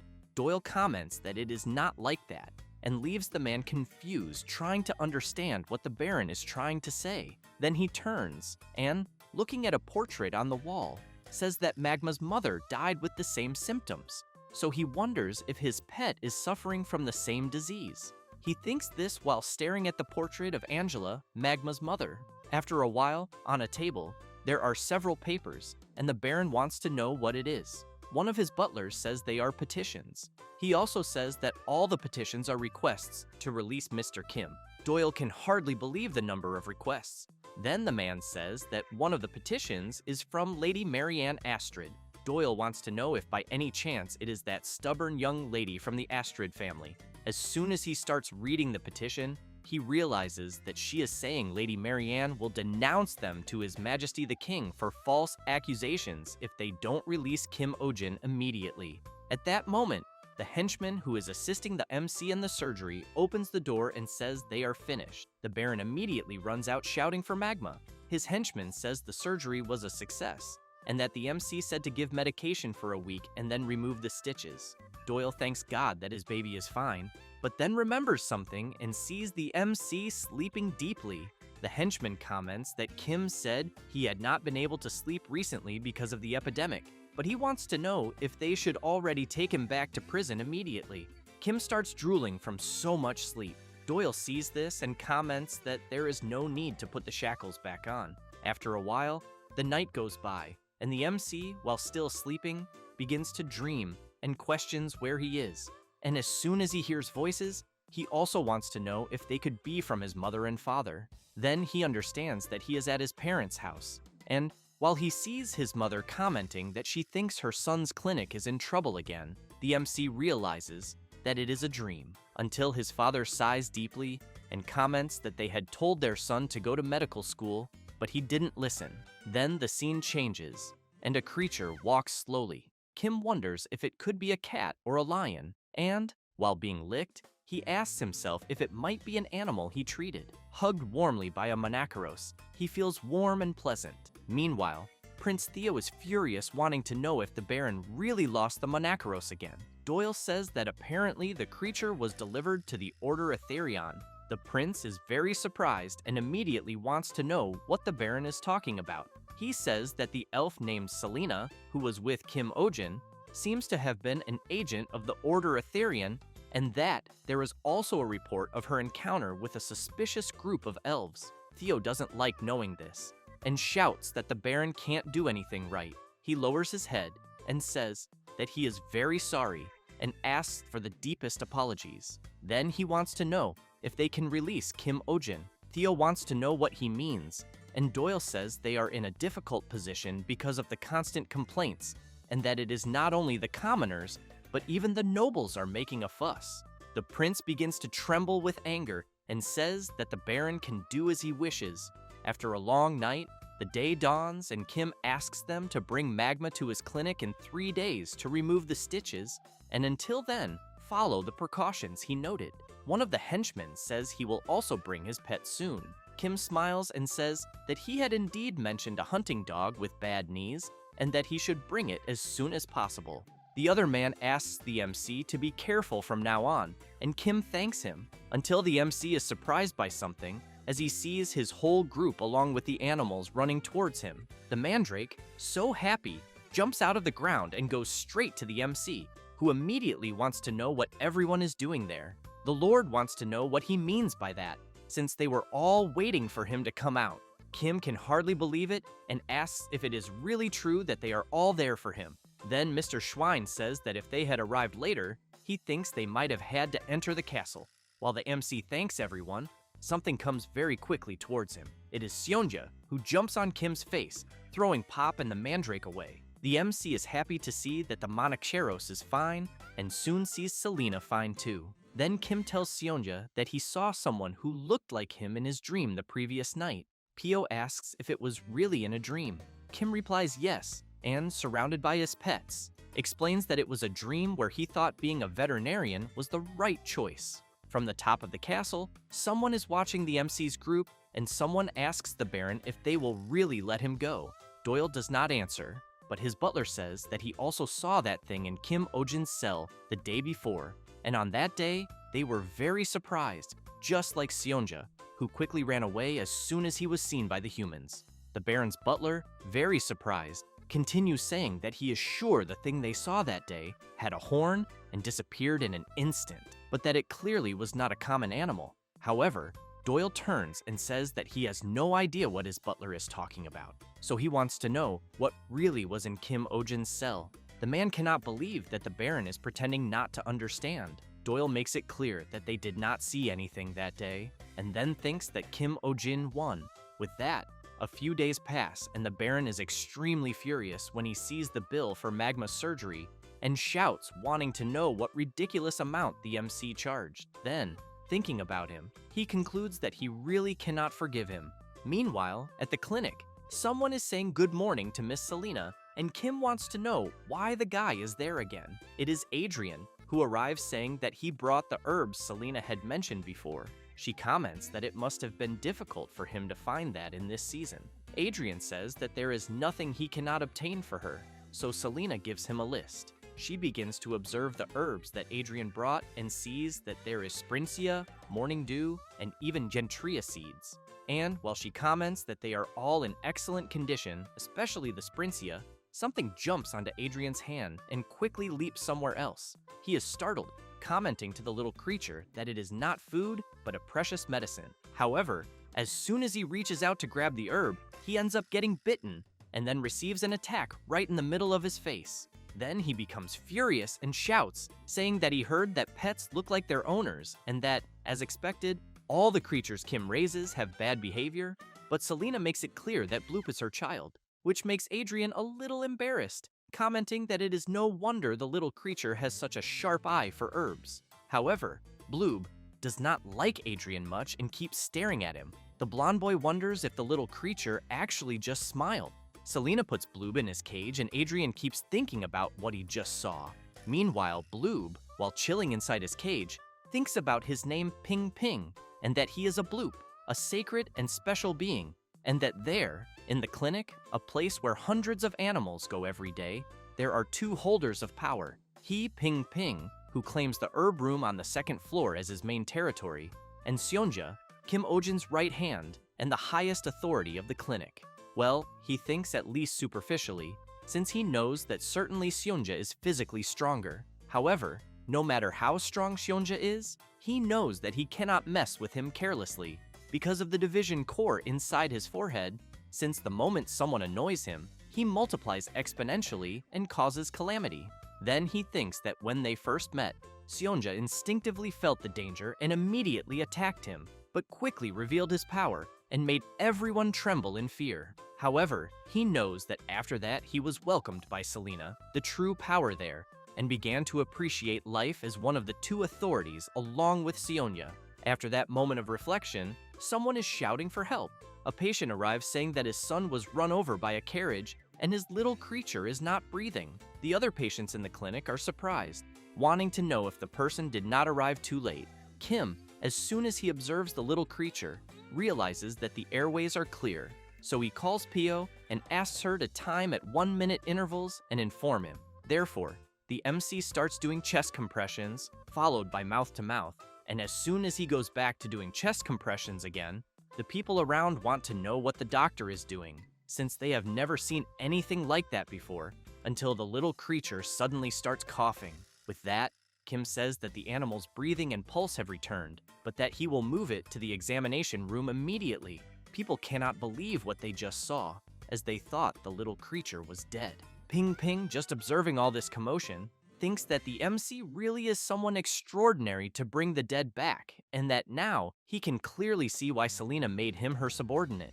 At that moment, Kim asks the mandrake to let him borrow a leaf. While the mandrake is moved by the MC's request, Ping Ping thinks that he had forgotten her, Seonja's servant, and as soon as the plant gladly hands over one of her leaves, Ping Ping knows that she is a medicinal plant cultivated there, but finds it very amusing to see her doing such pathetic acts. However, the mandrake realizes that she is being watched by the bloop and puts on an unfriendly face.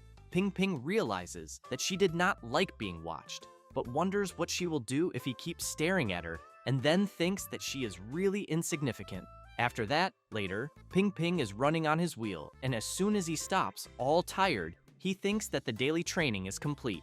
Then he jumps until he reaches the top of a shelf and knows that there is his stronghold, and that it is a tribute to Kim Ojin, offered as a sign of loyalty, since it has a view of the entire interior of the clinic, being located in the best place, with the most comfortable temperature and humidity. However, he is extremely shocked, because the place he most desires is destroyed. Then he begins to wonder who dares to commit such an atrocity, but it doesn't take long for him to notice something, and he sees the mandrake laughing suspiciously while holding on to the top of the window. Thus, he becomes furious and really wants to know how she dares to do this, since he has in mind that after receiving several awards for recent development of medicines, she became able to move freely outside the pot. Therefore, still very furious, he thinks that just because she learned to take a few steps with her pathetic legs, she thinks she forgot her place and dares to challenge him. Then, while jumping, he thinks that he will immediately establish who is in charge there. He then tries to land a kick on her, but the mandrake defends the attack and throws Ping Ping back. He does not like this very much, because he knows that thanks to medicinal herbs, not only did the plant's body grow, but also its durability improved a lot. However, he thinks that no matter how much she fights, she is still just a humble plant.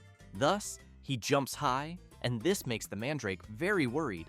And while he lands a kick on her pot, he knows that when she loses the pot to return to, she will simply wither and die. The pot falls from the shelf and shatters completely upon hitting the floor, scattering all the soil. The mandrake cannot believe it and begins to cry as she sees her home completely destroyed. Ping Ping watches her from above and thinks that this is the difference in level between them. However, the mandrake turns furious, and Ping Ping thinks that this is not a good thing, since he knows that the plant has a secret weapon, a sonic attack that can easily rupture eardrums. So he prepares himself, thinking that she will use the attack, but realizes that his arms cannot reach his ears. But as soon as the mandrake tries to unleash her secret attack, nothing happens.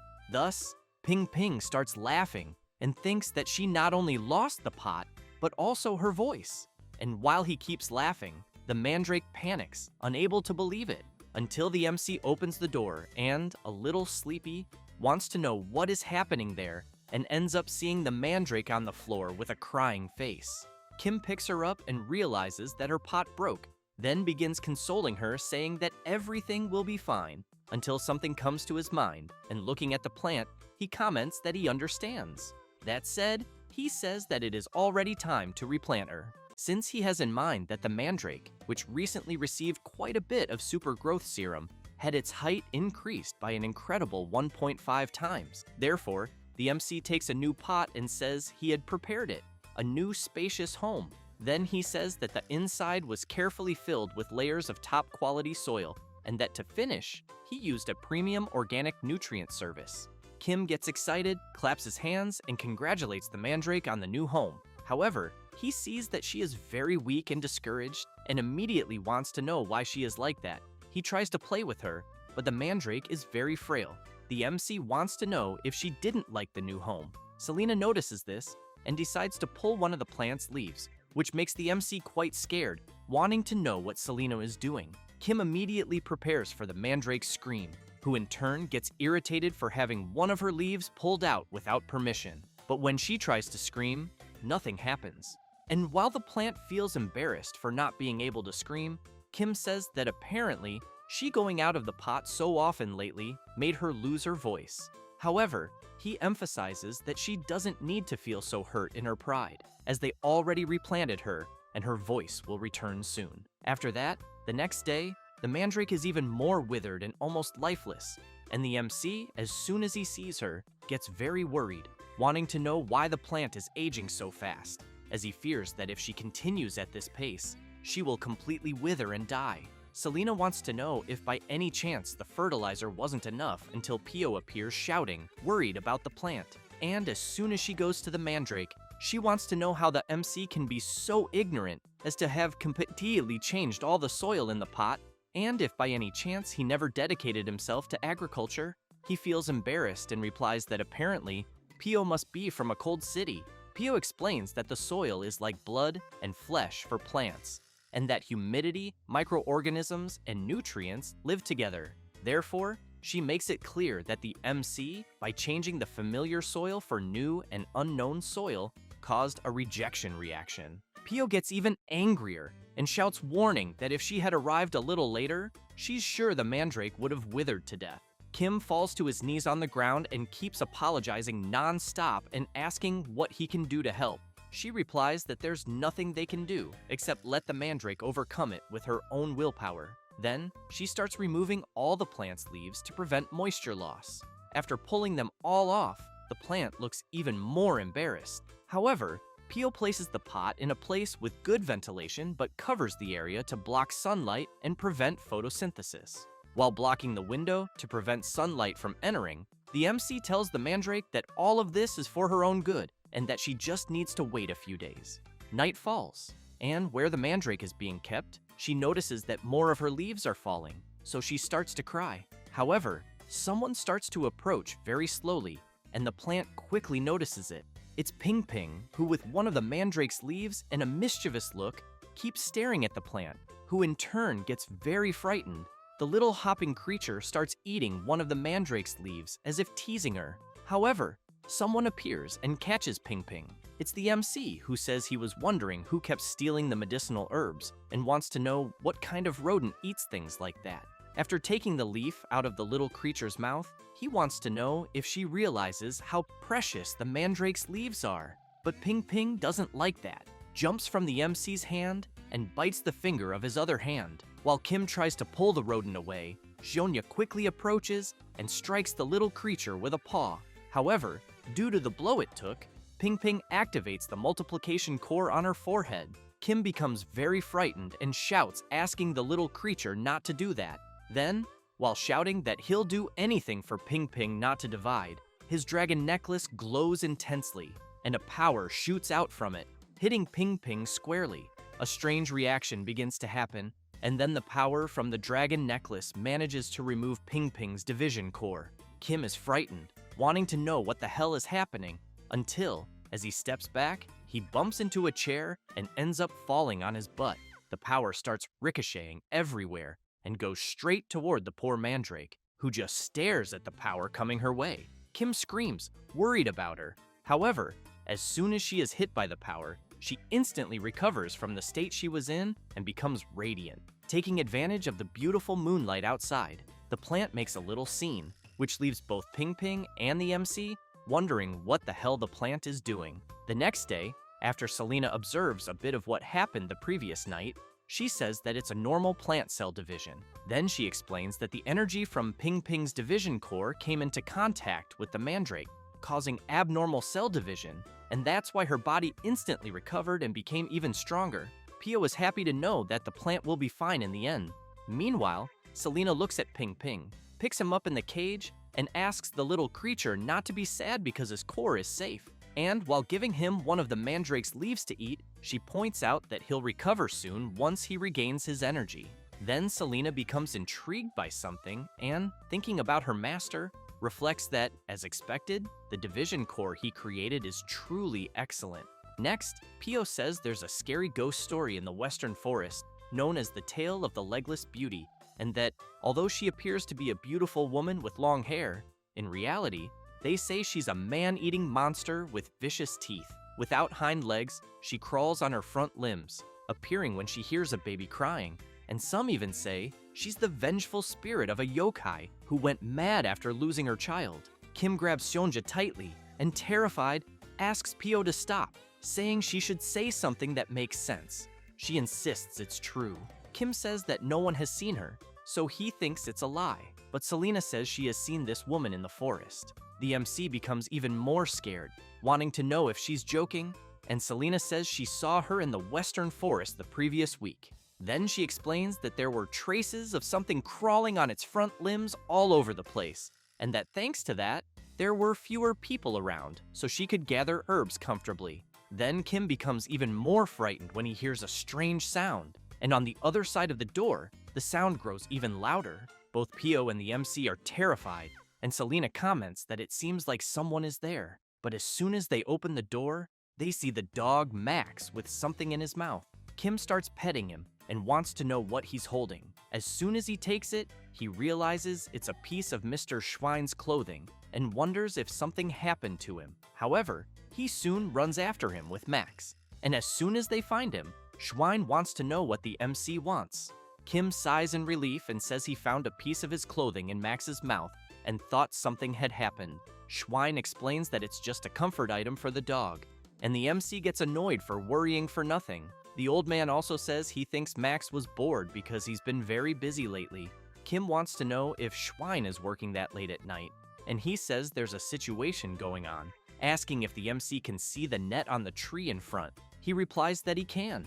Schwein says there's a kitten trapped inside the net, and Kim becomes confused, asking the old man to be clearer. He explains that recently, hunters have been getting close to the western forest and have set up nets like that everywhere, and that young animals keep getting caught. Kim thinks that even in this world he's currently in, there are still those bastards. Then they go to where the kitten is trapped, and Mr. Schwein says that the net is hanging very high and that he can't pull it down. So he says he'll be back soon with a stick.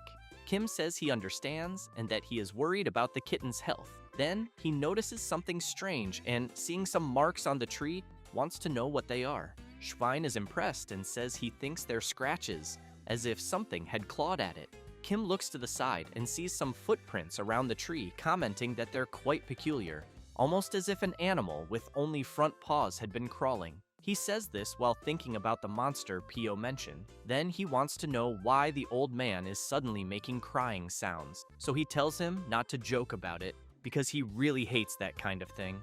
Schwein starts sweating nervously and replies that he's not making any sound. At that moment, a creature with sharp teeth approaches and begins moving toward them. Both the old man and the MC get scared and scream, saying that the legless monster has arrived. However, as the creature gets closer, they see that it's not the monster the MC was imagining. Then he realizes it's just a fox, and that apparently the animal injured its hind legs, which is why the footprints were dragged. Then, from inside the net, the creatures trapped there begin to make noise, and the fox reacts to it, quickly trying to climb the tree with her claws. Kim notices that the creature is reacting to the kitten's cries.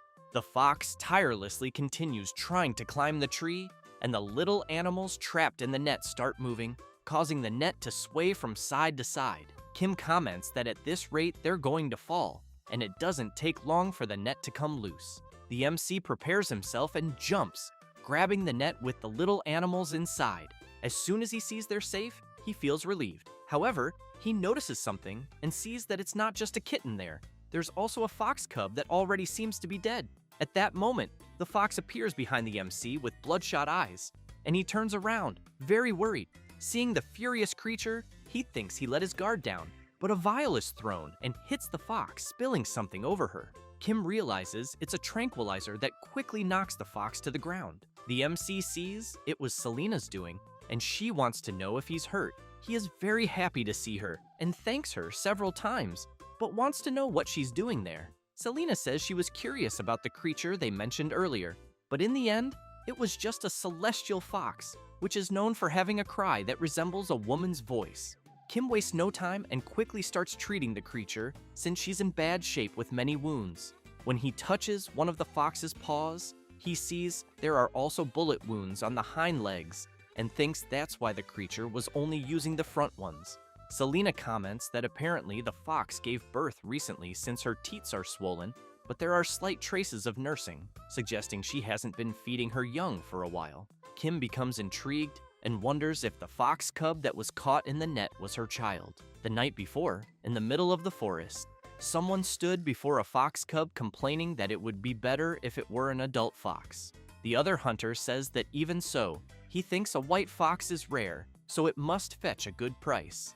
Then one of them notices something, and the mother fox of the fallen cub appears. She quickly charges at one of them, who becomes very frightened, but several shots are fired. One of them, badly injured, says he thinks he got lucky and tells his friend to get out of there. The fox returns to her cubs, and one of the little creatures becomes very alert upon noticing that its mother has returned. However, her hind legs are completely injured from the gunshots she took. But even so, she doesn't stop from picking up her cub to take him away. Once they reach a safe place, she places her cub on the ground, and he begins to nurse. The fox feels happy to see that her cub turned out fine in the end. However, as the night went on, because of her injuries, the fox ended up falling asleep. From the bushes, a kitten emerged, and the fox cub went up to it, and the two began playing together, until the fox cub stepped on a trap that instantly caught them both. Because of the noise the little creatures made, the fox woke up. The cubs, while trapped in the net, kept making noise, and the fox started sniffing around to find where her cub was. Then she heard him making noise and realized he was trapped high up in a tree. The fox, remembering what happened the previous night, wakes up startled and immediately prepares her claws. But the MC grabs her and asks her to calm down. However, she bites his arm, but soon calms down because the MC just applied a sedative to her. He tells her to stop moving or her wounds will open again. The fox ends up falling asleep due to the sedative, and Kim asks her to rest a little longer. Later, something starts making a huge noise in the clinic, and the patients get scared, wanting to know what's happening. Seonja is irritated, and Pio asks him to calm down. Then she puts him, the mandrake, and Ping Ping outside, and makes it clear to the little creatures that they can't be there at the moment. Kim, a bit intrigued, comments that it's been more than 3 days since the fox was admitted, but she still gets furious every time she opens her eyes. He also has in mind that she's developing tolerance to the sedatives. Pio wants to know if the fox doesn't realize her cub is dead, thinking that maybe that's why she keeps looking for him. Kim replies that no, and that he thinks she must already know because the cub seemed to have been dead for at least 3 to 4 days. And if she had been there the whole time, she would have noticed at some point that the cub's crying had stopped. Then he notices that the stitches have burst open again and emphasizes that it almost seems like the fox is refusing to heal since he knows that trauma also exists in animals. Trapped in memories of pain and anger, they attack themselves and the world endlessly, just like the monsters in the ghost stories of the Western Forest. Kim asks Pio if the kitten they rescued is also doing well. She replies that yes, and points out that he has improved a lot after receiving intravenous serum, but still thinks that because he's just a baby, they'll need to keep a close eye on him. The MC asks Pio to pay attention to maintaining the little creature's body temperature and not to get close to the fox's cage. As soon as Pio sees the kitten trembling, she picks up the bottle and realizes the water has cooled, then says she'll replace it quickly with warm water. As soon as Pio leaves the room, the kitten wakes up and sees the fox in the other cage. After Pio returns, she feels a bit embarrassed but apologizes to the kitten and says she was delayed warming the new water. However, she sees that the cage is empty and the door is open, so she gets worried and starts shouting, wanting to know where the little creature went, until she sees that the kitten went into the fox's cage and is nursing. So she starts shouting for the MC, who at that moment was attending to another animal. Pio says that the kitten went into the fox's cage, and he becomes very surprised. Then he thinks that this is really bad, since he knows that in the fox's current state, she would definitely kill the little creature. Meanwhile, the kitten is calmly nursing from the fox until she begins to wake up, and the MC rushes at full speed to the room where they are being observed. At that moment, the fox fully wakes up with an unfriendly look, but the kitten continues nursing peacefully. Then the MC bursts through the door, very worried, but ends up seeing the fox crying and licking the kitten. Everyone is astonished by the scene they are witnessing since they're seeing the creature that was once furious now tenderly caring for a kitten as if it were her own cub. After a while, the kitten is running with something in its mouth, and Pio runs after it, shouting that the little rascal is running away with his glove again. However, the kitten goes straight to the fox, who looks at Pio with an angry face, and he awkwardly says that he will get the glove later. A little later, while watching the fox and the kitten, Kim comments that it is quite amazing because before the fox's wound kept getting worse, but now it is starting to heal, and apparently she is no longer having nightmares either. Pio says he thought the fox would never be able to use her hind legs again. The MC emphasizes that fortunately the nerves were still alive, and that it is nothing short of a miracle.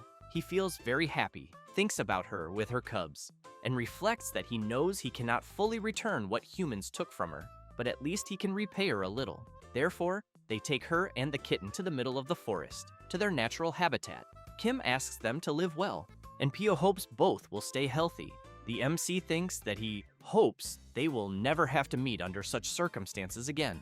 With that, the fox nodded once, as if saying goodbye, and soon disappeared.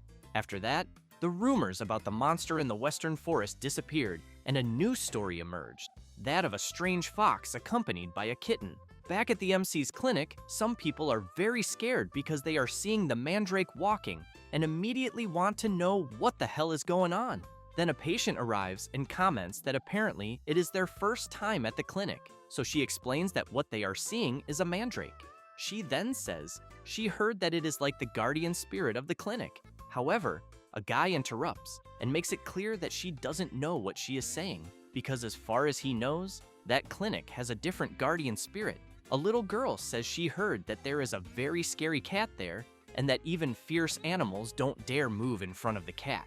The mandrake keeps listening to people talk about Sonia and doesn't like it one bit. Then it goes to where his food and water are, grabs the bowl, and throws it high into the air. While striking a proud pose, people want to know how it dares to knock over the food bowl of the true boss there. The mandrake feels embarrassed and doesn't notice something that just arrived behind it. And as soon as it turns around, it gets very scared because it sees Sionya glaring at it angrily. The plant prepares to release its scream, and Sionya takes a deep breath. However, he starts coughing like crazy, almost as if he had swallowed a ball of yarn. People get worried, wanting to know what suddenly happened to the cat. Sionya coughs so much that he ends up vomiting, and the vomit hits the mandrake squarely. While the plant lies knocked out on the ground, people wonder if the cat really vomited. Then someone comments that it is just a hairball. It is the MC who explains that cats usually clean themselves by licking their bodies, and that the dead hair that enters their bodies during this process clumps together and is expelled through defecation or even vomiting. The poor mandrake feels desolate hearing about it. Then Kim grabs a brush and says that he has been too busy to brush Sionja's fur lately, as he knows he should give him a good brushing after all this time. However, an hour later, the MC, terribly tired and covered in fur, finds it very strange because it never seems to end. He then comments that at this rate, it might be possible hair loss, and that if it continues like this, Sionya might go bald. Then, when he turns the cat over, he sees a mark and says that it can only be baldness. But upon closer inspection, he thinks it can only be what he is imagining, suspecting it to be a fungal dermatitis. Kim becomes worried and thinks that he still calls himself a veterinarian, yet he didn't even notice that his own cat had a skin disease. Therefore, he quickly goes to a drawer, grabs a hair trimmer, and thinks that he prepared it for a day like this, being custom made by the best craftsman in the city. The tool in question is the world's first manual pet clipper, and while he begins trimming Sionja's fur, the MC apologizes and emphasizes that it is necessary for the treatment. However, Sionja feels something strange and jumps up, which ends up scaring the MC. Upon landing, the cat becomes furious and growls. Kim is frightened and questions whether Sionja really growled at him.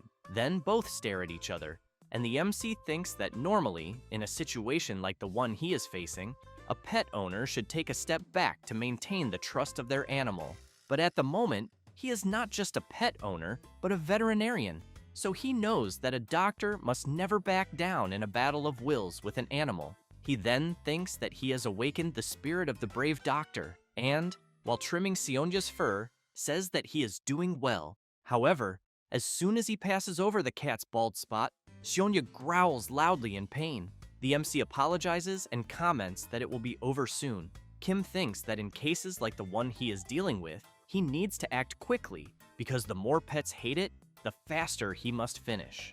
Until a glow begins to emerge from Seonja and the light becomes even stronger, leaving the MC astonished. The glow completely illuminates the entire clinic, and as soon as it fades, the MC is holding Seonja in his arms and, completely terrified, questions what the hell just happened. Then he sees a magic circle over the table, and Mr. Kalyan appears.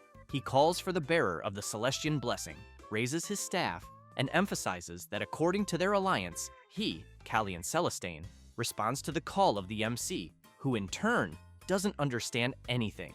Both stare at each other for a brief moment. After that, and after Kim explains everything to Mr. Kalyan, he says he understands and asks if that's really what happened. The MC, a little embarrassed, replies yes, and apologizes for calling someone so busy. Kalyan says it's fine, and that he believes he can help with the problem, then explains that Seonja's circular hair loss is not a skin disease, but a sign of shedding. Kim is confused and asks Mr. Kalyan to be clearer. He explains that monoceros go through several periods of rapid growth, and that during each of these periods, they lose fur all over their bodies. The MC still doesn't understand anything and comments that he can't comprehend. Kalyan emphasizes that during this period, monoceros must purify their bodies in the Lake of Sable, and that if they do not do so, the lost fur may never grow back. Kim imagines Seonja without fur and is completely shocked. Kim thinks about the baby he raised with love, the idol of his clinic, then wonders if he could really go bald. Kalyan emphasizes that it is not a major health problem because it will take a long time for Seonja's fur to grow back again.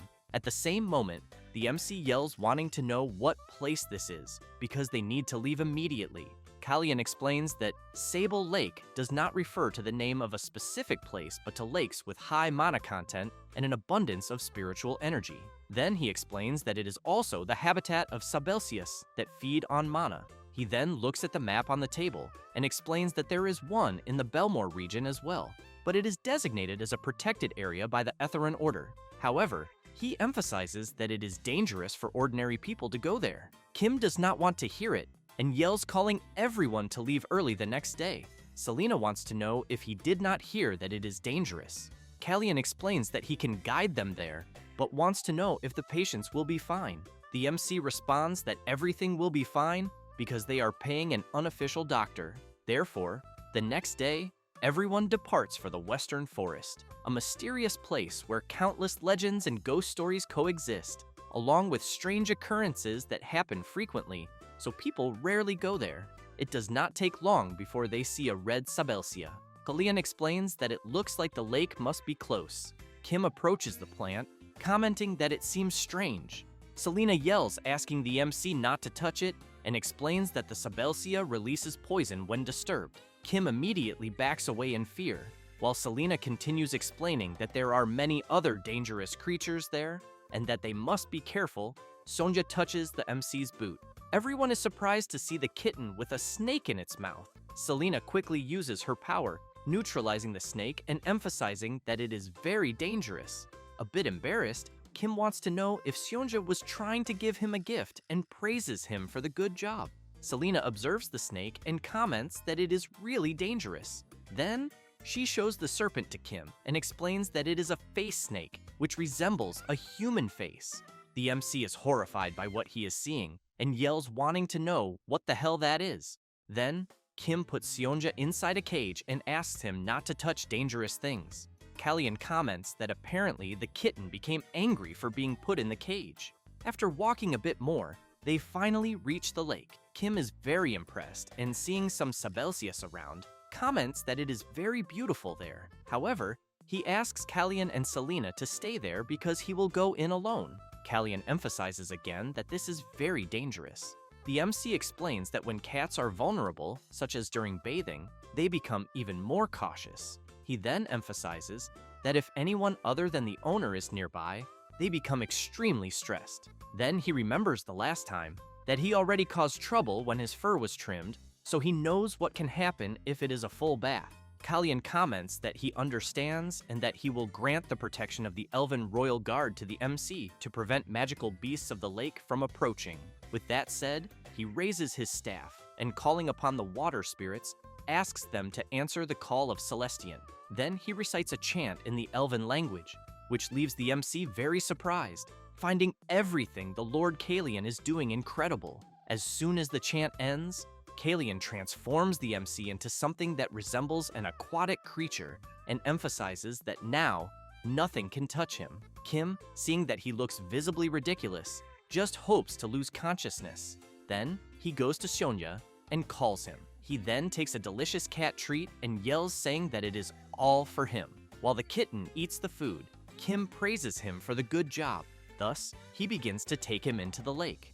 But as soon as Seonja's paws touch the water, he gets terribly scared and jumps with full force from the MC's hands, but ends up falling into the lake. Kim yells worried about his little creature until Seonya sticks his head out of the water, which leaves the MC a little surprised. And while he watches Seonja swimming, he wonders if this is the one they say a person can only encounter if 3 generations accumulate good deeds, because he thinks Seonja is a water attribute cat since he knows such a thing is extremely rare. Kim begins to cry, thinking that his kitten is so cute and that he wanted to show him to everyone. Then the MC, while running his hand through the water, notices that there are bright particles in it.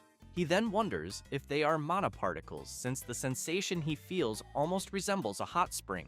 After thinking about this, his eyes fill with tears as he thinks about how much he misses his beloved civilization, because there he had barbecue, his beloved draft beer, and refreshing, delicious milkshakes. But he also has something else in mind as he watches the other creatures in the lake, and even Seonya having fun.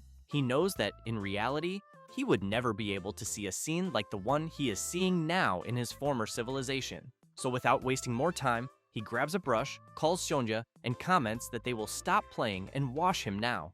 As soon as he scrubs a little, a lot of fur comes off. He becomes scared, wanting to know if this is really good, because it seems like Seonja is even shedding his skin.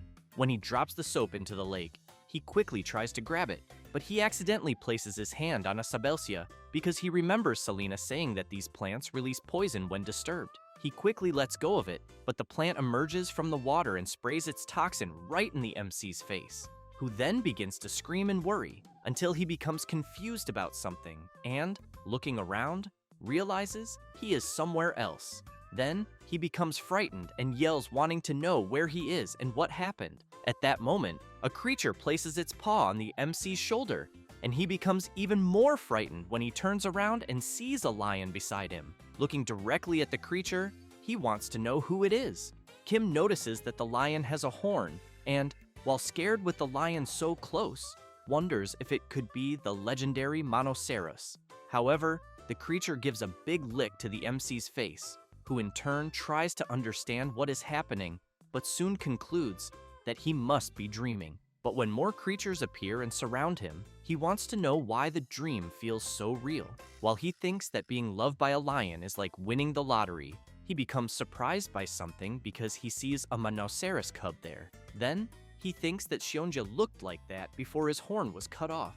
As he pets the cub, he wonders if Seonja's horn will grow back. However, he hears someone saying that it will depend on him, so he turns to see what it is. And seeing someone hidden, he wants to know if someone is there, and if by any chance it is a person. But he ends up being grabbed by one of the creatures, which starts pulling him by his clothes. Kim wants to know why the creatures are acting like that all of a sudden. And when he notices that one of the Monoceros has black skin, he thinks that somehow it seems very familiar. Then the MC slowly wakes up, and Kalyan wants to know if he is okay. Kim asks what just happened. Kalyan explains that he passed out after inhaling the Sabelsia's poison. Then he makes it clear that if it were not for the protective barrier he placed, he thinks the MC might have been in serious trouble. Kim wants to know if Seonja is okay, and Selena responds that the kitten is safe. The MC becomes excited to see that his little creature is fine, and Kalyan explains that Seonja dragged him out when he lost consciousness. Kim becomes surprised to hear this, and Kalyan, laughing, explains that the MC was floating thanks to the protective barrier. Kim hugs the kitten and comments that he would never have imagined that he, the guardian, ended up being protected. However, he realizes that Seonya seems a little bigger, and his fur is also longer and shinier. Then, he picks up the kitten and yells, saying that the hot spring is really incredible. As they head back, Callian wants to know if the MC really said he saw Monoceros in the dream. Kim answers yes, and explains that it was in a place similar to an ancient castle, and that there were many Monoceros. Then he emphasizes that now that he has thought about it more, he thinks he had a similar dream in prison before, with a black Monoceros like Seonja.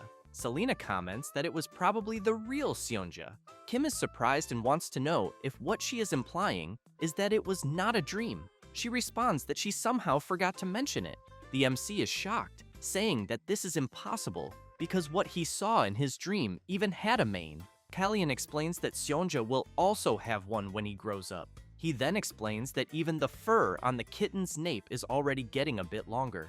Kim asks them to wait a minute and, a bit embarrassed, emphasizes that a mane is something only males have. Selena is stunned and asks the MC if he did not know that Seonja was male. Kim is completely shocked, commenting that Seonja did not have that, because that is the one thing a veterinarian could never overlook. Callian emphasizes that this is a characteristic of Monoceros. He then explains that this part only becomes externally visible during mating season. After that, and already the next day at the MC's clinic, Kim wants to know if all the letters there are requests for house calls, because he has in mind that his clinic no longer accepts such requests. He feels tired just seeing that there are so many, but he thinks that exceptions are made in unavoidable circumstances, such as when the patient is very large or even extremely ferocious. But among several other reasons, such as when the patient says their animal melts in sunlight or that the creature spits poison, he knows that even then they do not consider such requests when the clinic is crowded. Kim wants to know if Adrian will not go home. Very angry, he responds that the MC is overworking the ladies, and the MC in turn thinks that there are already cases of employees who voluntarily refuse to go home. Then Kim picks up a request and comments that maybe he will accept a house call request for the first time in a long while. In the request in question, the MC sees that it concerns the giant lop-eared rabbit, Elizabeth, and other rabbit species, and that the requested treatment is vaccination. However, at the end of the letter, he sees in the notes that there are 33 babies. Then he starts thinking that he feels a foreboding sensation. But even so, he decides to go there. And while they travel, Pio emphasizes that giant lop-eared rabbits have very soft fur. Kim comments that she is right. After all, they are rabbits. Completely excited, Pio comments that when they are babies, they are much smaller and cuter, and that just thinking that there are 33 of them makes her think it must be paradise. Meanwhile, at the place where the baby rabbits are, it is complete chaos, with all the servants running after the little creatures. One of the staff members, visibly exhausted, yells asking them to take the babies away from there quickly.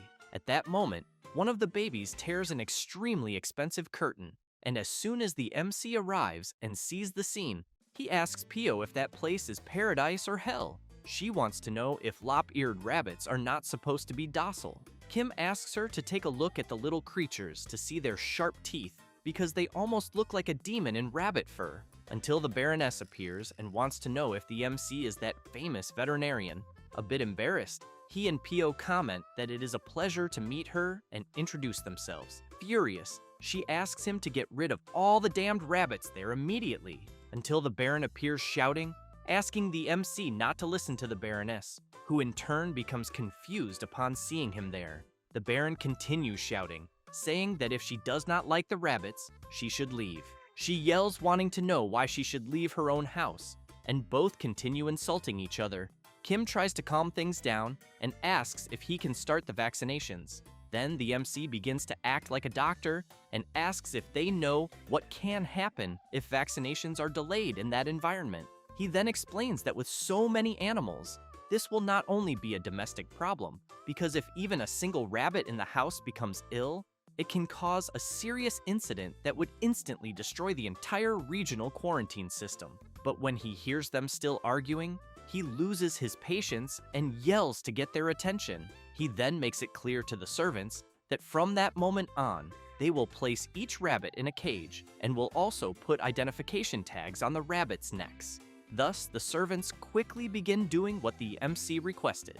1 hour later, all the rabbits have been placed in separate cages with identification tags on their necks. The MC begins counting and checking the rabbits' names. However, he becomes puzzled by something because he sees that 5 rabbit babies are missing. After the MC tells the Baron that Sophie, Adelia, Driver Carrie, Alice, and Rahan are missing from the list of babies, the Baron goes crazy, saying they are the smallest and cutest, and orders everyone to search every corner of the house immediately. 1 hour later, the servants gather and report that they searched every drawer in every room, and even looked under pot lids, but the babies are nowhere to be found. While the MC wants to know who was responsible for the rabbits, the Baron yells for the servants to leave immediately. All of them, terrified of losing their jobs, apologize. Kim wants to know when was the last time any of them counted all the rabbits. The red-haired man comments that since the babies live inside the house, he does not check them often, but he is sure there were 33 of them about a week ago. The MC continues wanting to know how the rabbits were the last time he saw them and if he noticed anything unusual. The red-haired man lowers his head, apologizes, but emphasizes that the problem is that he honestly cannot distinguish any of the baby rabbits. Hearing this makes the Baron even more furious, and he yells that they are all useless fools and that they will all be fired. Kim wants to know why, with so many rabbits, they have not put identification tags on them until now. One of the servants explains that rabbits are very sensitive, so the babies really hated the tags, and the Baron would not allow them. Pio immediately goes after the Baron and emphasizes that without tags he cannot control them properly. The chubby man wants to know what she is talking about. Then, with several babies in his arms, he wants to know what she means by cannot distinguish them, because to him they all look different, and he thinks anyone can see that. The Baroness laughs and comments that this is exactly what a rabbit-obsessed person like him thinks. The Baron becomes nervous and suspicious and wants to know if she did something to his rabbits. He then makes it clear that she never liked his babies and even thinks she is guilty. The Baroness becomes furious at being accused and tells the Baron to watch his tongue. Kim asks the Baroness that if she knows anything about the rabbits' whereabouts, she should tell them everything. Then the MC explains that giant lop-eared rabbit babies are fragile and unlikely to survive in the wild. The Baroness yells that she does not know and emphasizes that besides that, if she wanted to get rid of them, she would get rid of all of them. So she wants to know why she would get rid of only 5. The Baron points his finger at the Baroness and asks if she was trying to get rid of them little by little so he would not notice.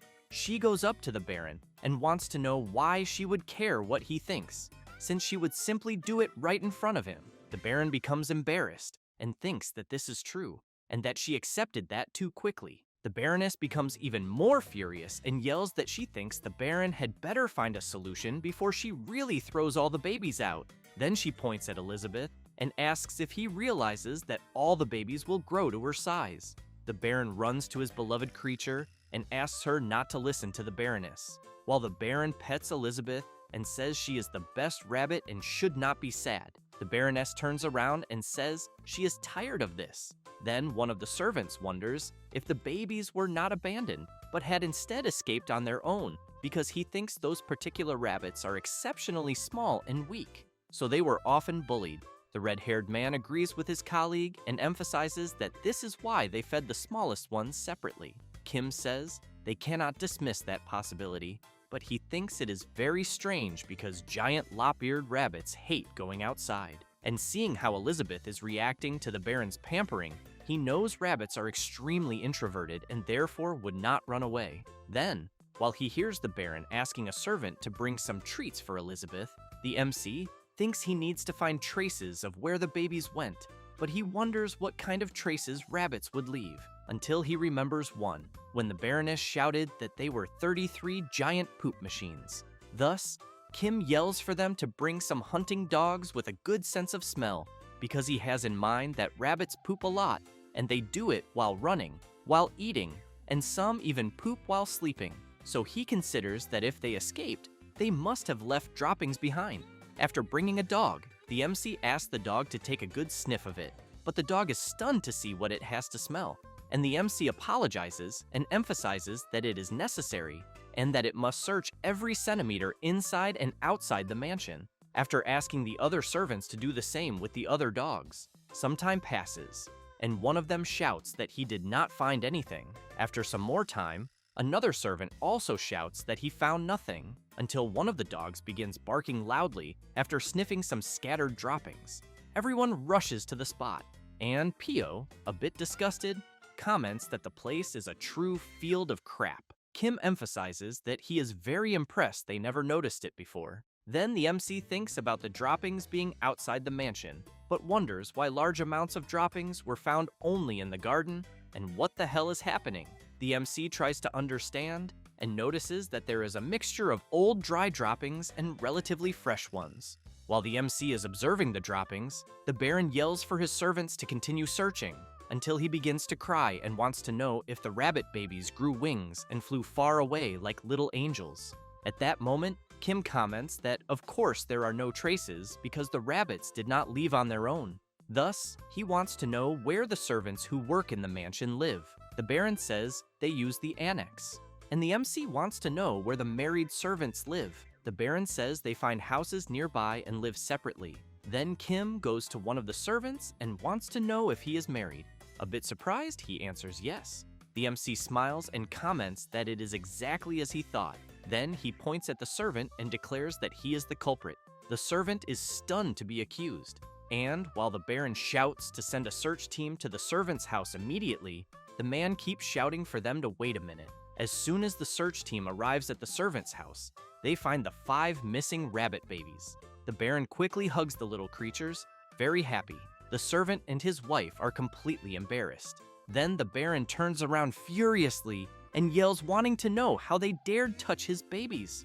While the servant keeps his head down, the Baron continues wanting to know if they plan to sell his rabbits for profit, and if the salary he pays them is not enough. Kim comments that if they had planned to sell them, they would not still be there. He then explains that he heard that giant lop-eared rabbits are more valuable when smaller, but when they grow a bit, they do not sell well. But for some reason, the rabbits there seem much fatter and bigger than when they were at the mansion. Thus, the MC takes a deep breath and asks the servant to tell what really happened. Very embarrassed, he says he had no bad intentions because he was going to keep them there temporarily and then return them to the mansion. The Baron, confused, asks why. The servant shouts that he was sure the rabbits he took would have died if they had stayed in the mansion. The Baron wants to know what he is talking about and how he could think the babies would die there. The servant says that giant lop-eared rabbits are extremely sensitive to environmental changes and easily feel anxiety, and that they are also very attentive to their owner's emotions. He then says that the Baroness was angry at the Baron, but the rabbits felt her negative emotions, and that made them anxious about the possibility of being abandoned someday. The Baron is very surprised to hear this, but the servant continues, saying that when rabbits feel their survival is threatened, they eliminate the weaker members to ensure their own survival, and that if left alone, the small ones there would have been killed by bullying. The Baron thinks this is nonsense and says it is impossible, but the MC says it was as he had suspected, and that this is why the babies there were so small, because considering Elizabeth's size, they should be about twice as big as they are now, and he thought they looked unusually small, so supposedly their growth may have been stunted by stress. Hearing this makes the Baron less agitated, thinking he would never have imagined that. Then Kim goes to the servant and asks if he tried isolating the babies in the garden at first. The servant is surprised and asks the MC how he figured it out. Kim says he saw rabbit droppings in the garden, and that they looked like traces of a small number of rabbits that had briefly visited the area over several days. The servant takes a deep breath and says the MC is right, since he initially tried separating them the way he said. However, he emphasizes that keeping them separated for just a few hours a day and feeding them separately was not enough to protect them from bullying by the other 28 rabbits. Kim says that this was why the servant took the babies home. He answers yes, and explains that he was planning to bring them back when they grew a bit. The Baron wants to know why a mere servant would go to such extreme trouble. Kim responds that the Baron already knows. He then says that the servant there has far more rabbit fur on him than any other servant, and that he can distinguish the babies precisely without identification tags because he loves and cares for the rabbits just as much as the Baron himself. The Baron, embarrassed, asks the servant why he didn't say so earlier because he thinks that if he had said it earlier, he could have separated the babies and raised them differently. The servant responds no and emphasizes that this would have been impossible because currently the only rabbit-free space in the mansion is the second floor used by the Baroness. While the Baron is surprised to hear that as well, the servant continues explaining that the Baroness would never give up her space. He then says he knows the Baron truly loves the rabbits, but that he loves the Baroness much more. Later, the Baroness is having tea with her friends, who compliment her mansion. Then, the Baroness says her husband is obsessively passionate about rabbits. One of her friends says she is jealous because her husband only cares about fishing, and when he leaves, he doesn't return home for months. The other woman starts crying and saying that her husband is completely obsessed with bear hunting, and that her house smells like bear pelts. The Baroness smiles and thinks that staying home playing with rabbits is better than what she just heard from her friends. Then, one of her friends continues saying she is truly jealous of the Baroness because the Baron is a homebody and they have such a good relationship. The Baroness is surprised and emphasizes that in reality, they are like mortal enemies. Her friends tell her to stop lying and say they heard that the Baron's first childhood love was her and that her love story is famous. And they know the Baron began liking rabbits because the Baroness's nickname was Rabbit Teeth. The Baroness looks at the rabbit statues holding a heart and thinks she had forgotten because the children used to tease her and call her Rabbit Teeth, until the Baron approached her and emphasized that the other children were not teasing her, but complimenting her because rabbits are super cute, just like her. Then, after remembering this, she becomes very thoughtful. As soon as the MC and his group return to the Baron's mansion, the Baroness wants to know if they found the missing rabbits. While the MC administers the vaccine, Pio answers yes, and says they finished the health exams and vaccinations of the creatures. Then Kim emphasizes that if there are no health problems, the rabbits will be relocated as the Baroness wanted. She says that is good because she was already tired of seeing them anyway, but she wants to know if her husband is really okay with that. He replies that instead of being raised by an unqualified father, he thinks it is better to send the babies to a better place. The Baroness is puzzled by this response and wonders if her husband is really going to abandon the babies. Then she yells, wanting to know what good place that would be. She emphasizes who could love the baby rabbits more than the Baron. He says he thought that his wife hated the rabbits. She makes it clear that she does hate the little creatures, but she wants to know what kind of mother would abandon her children because he had said they should raise Elizabeth as if she were their own daughter. The Baron's jaw drops when he hears this, and he soon becomes excited, saying that his wife remembered. He then says that Elizabeth was the name they decided to give their first daughter, and he thinks that even though the child they wanted never came, when they were younger, he gave Elizabeth as a newborn as a birthday gift to his wife. He then told her the name, and emphasized that the rabbit looked very much like his wife, who was very surprised to hear they would raise the little creature as if she were their daughter. Thus, after that and finishing the house call service, the MC and PO leave. Kim knew it was very good that the couple had reconciled. Even if they argued a lot with each other, they truly loved one another. PO wants to know if the rabbits still need to be sent away because she thinks it is a shame. Kim says there is nothing to think about because the babies will be sent to the back of the mansion. Pio becomes confused and asks the MC to be clearer. Kim says that for 33 adult giant lop-eared rabbits to live comfortably, they need a forest-sized area, and that is why the Baron wanted to know if they could use the forest behind his mansion, because the forest is also part of his land.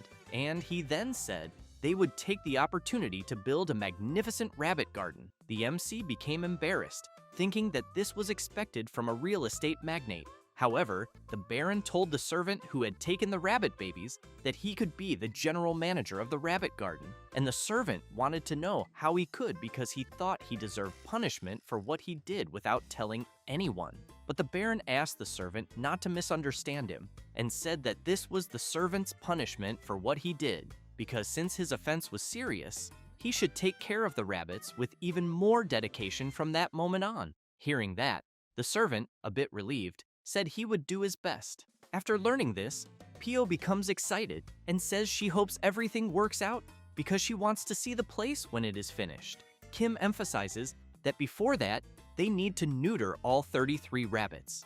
At that moment, the wagon they are in shakes violently and they become frightened. Immediately, the MC wants to know what is suddenly happening. Some armed people appear from the forest and tell the driver to stop immediately.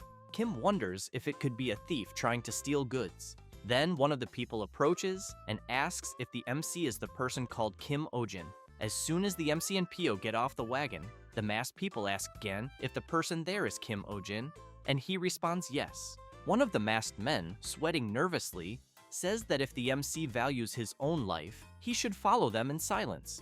Pio comments that his voice sounds quite young. Kim becomes suspicious of that, approaches the masked man, and asks if there is a sick animal. He becomes desperate, telling the MC not to come any closer or he will stab him. Quickly, Kim grabs the dagger and while running his finger along it, comments that it is exactly as he thought because it is a toy knife. Immediately, all those who stop the wagon start running. However, the MC removes the hat of one of them and asks where they think they are going. Then Kim pulls the boy's ear and says he caught him. After teaching the boys a lesson, they apologize. Thus, Kim makes it clear that if they need medical care, they should just go to the hospital and that they do not need to pretend to be thieves. One of the boys yells that veterinary hospitals are too expensive. The MC becomes embarrassed by this and, while tugging the boy's ear, wants to know if he tried to kidnap a doctor to get free treatment. He then makes it clear that they are getting themselves into serious trouble. Then, Kim wants to know who they are and where they live because he will talk to each of their mothers about what happened there. The boy yells that they never asked for it to be free. Then he shows some coins and asks the MC to take them for now because he will pay him later. Kim thinks for a moment while looking at the boy's money. The other children begin shouting that they will also contribute to the treatment. The boy, desperate, yells begging the MC to save his cow Mary, and the MC takes a deep breath and thinks he has no choice. Thus, while following the children, he wonders why he is so soft-hearted. And looking at the place ahead, he realizes it is his first time in such a remote village in this world. And he knows it is a big problem when a cow becomes sick on a farm because their livelihood depends on it. However, he becomes intrigued by something he is seeing because he sees a flag with the symbol of a skull of a sinister creature. So he quickly runs behind a tree and asks Pio what suspicious flag he just saw. Pio says that is the flag of the Church of Euros.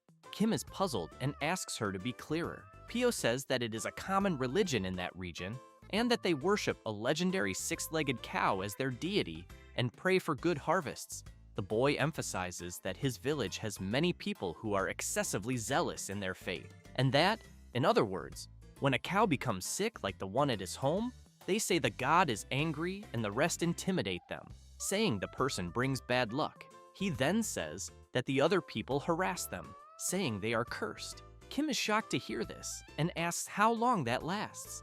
The boy replies that it lasts until the cow recovers or dies.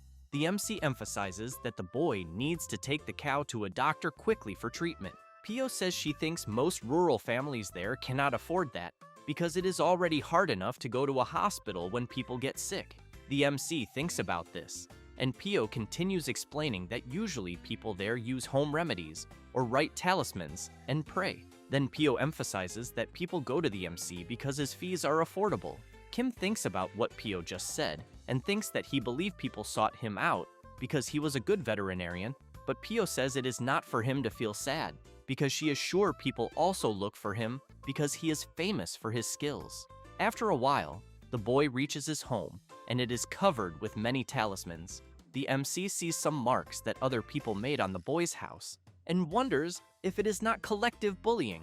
As soon as the boy's mother comes outside and sees that he brought a doctor, she quickly apologizes to the MC and says they do not have enough money for treatment, so she asks him to leave. Kim goes to her and says she does not need to worry about the treatment fee because he wants to take a look at the cow's wound first. As soon as the woman leads the MC to where the cow is lying, she says the animal has been sick since before giving birth, that it delivered earlier than expected, and since then, the cow has had a high fever and emits a foul smell. While examining the animal, Kim wonders if it could be what he is thinking, until the boy's father appears, and upon realizing that the MC is a veterinarian, he becomes furious and tells him to leave. The boy tries to explain to his father, but he does not want to hear it and keeps telling the MC to get out of there.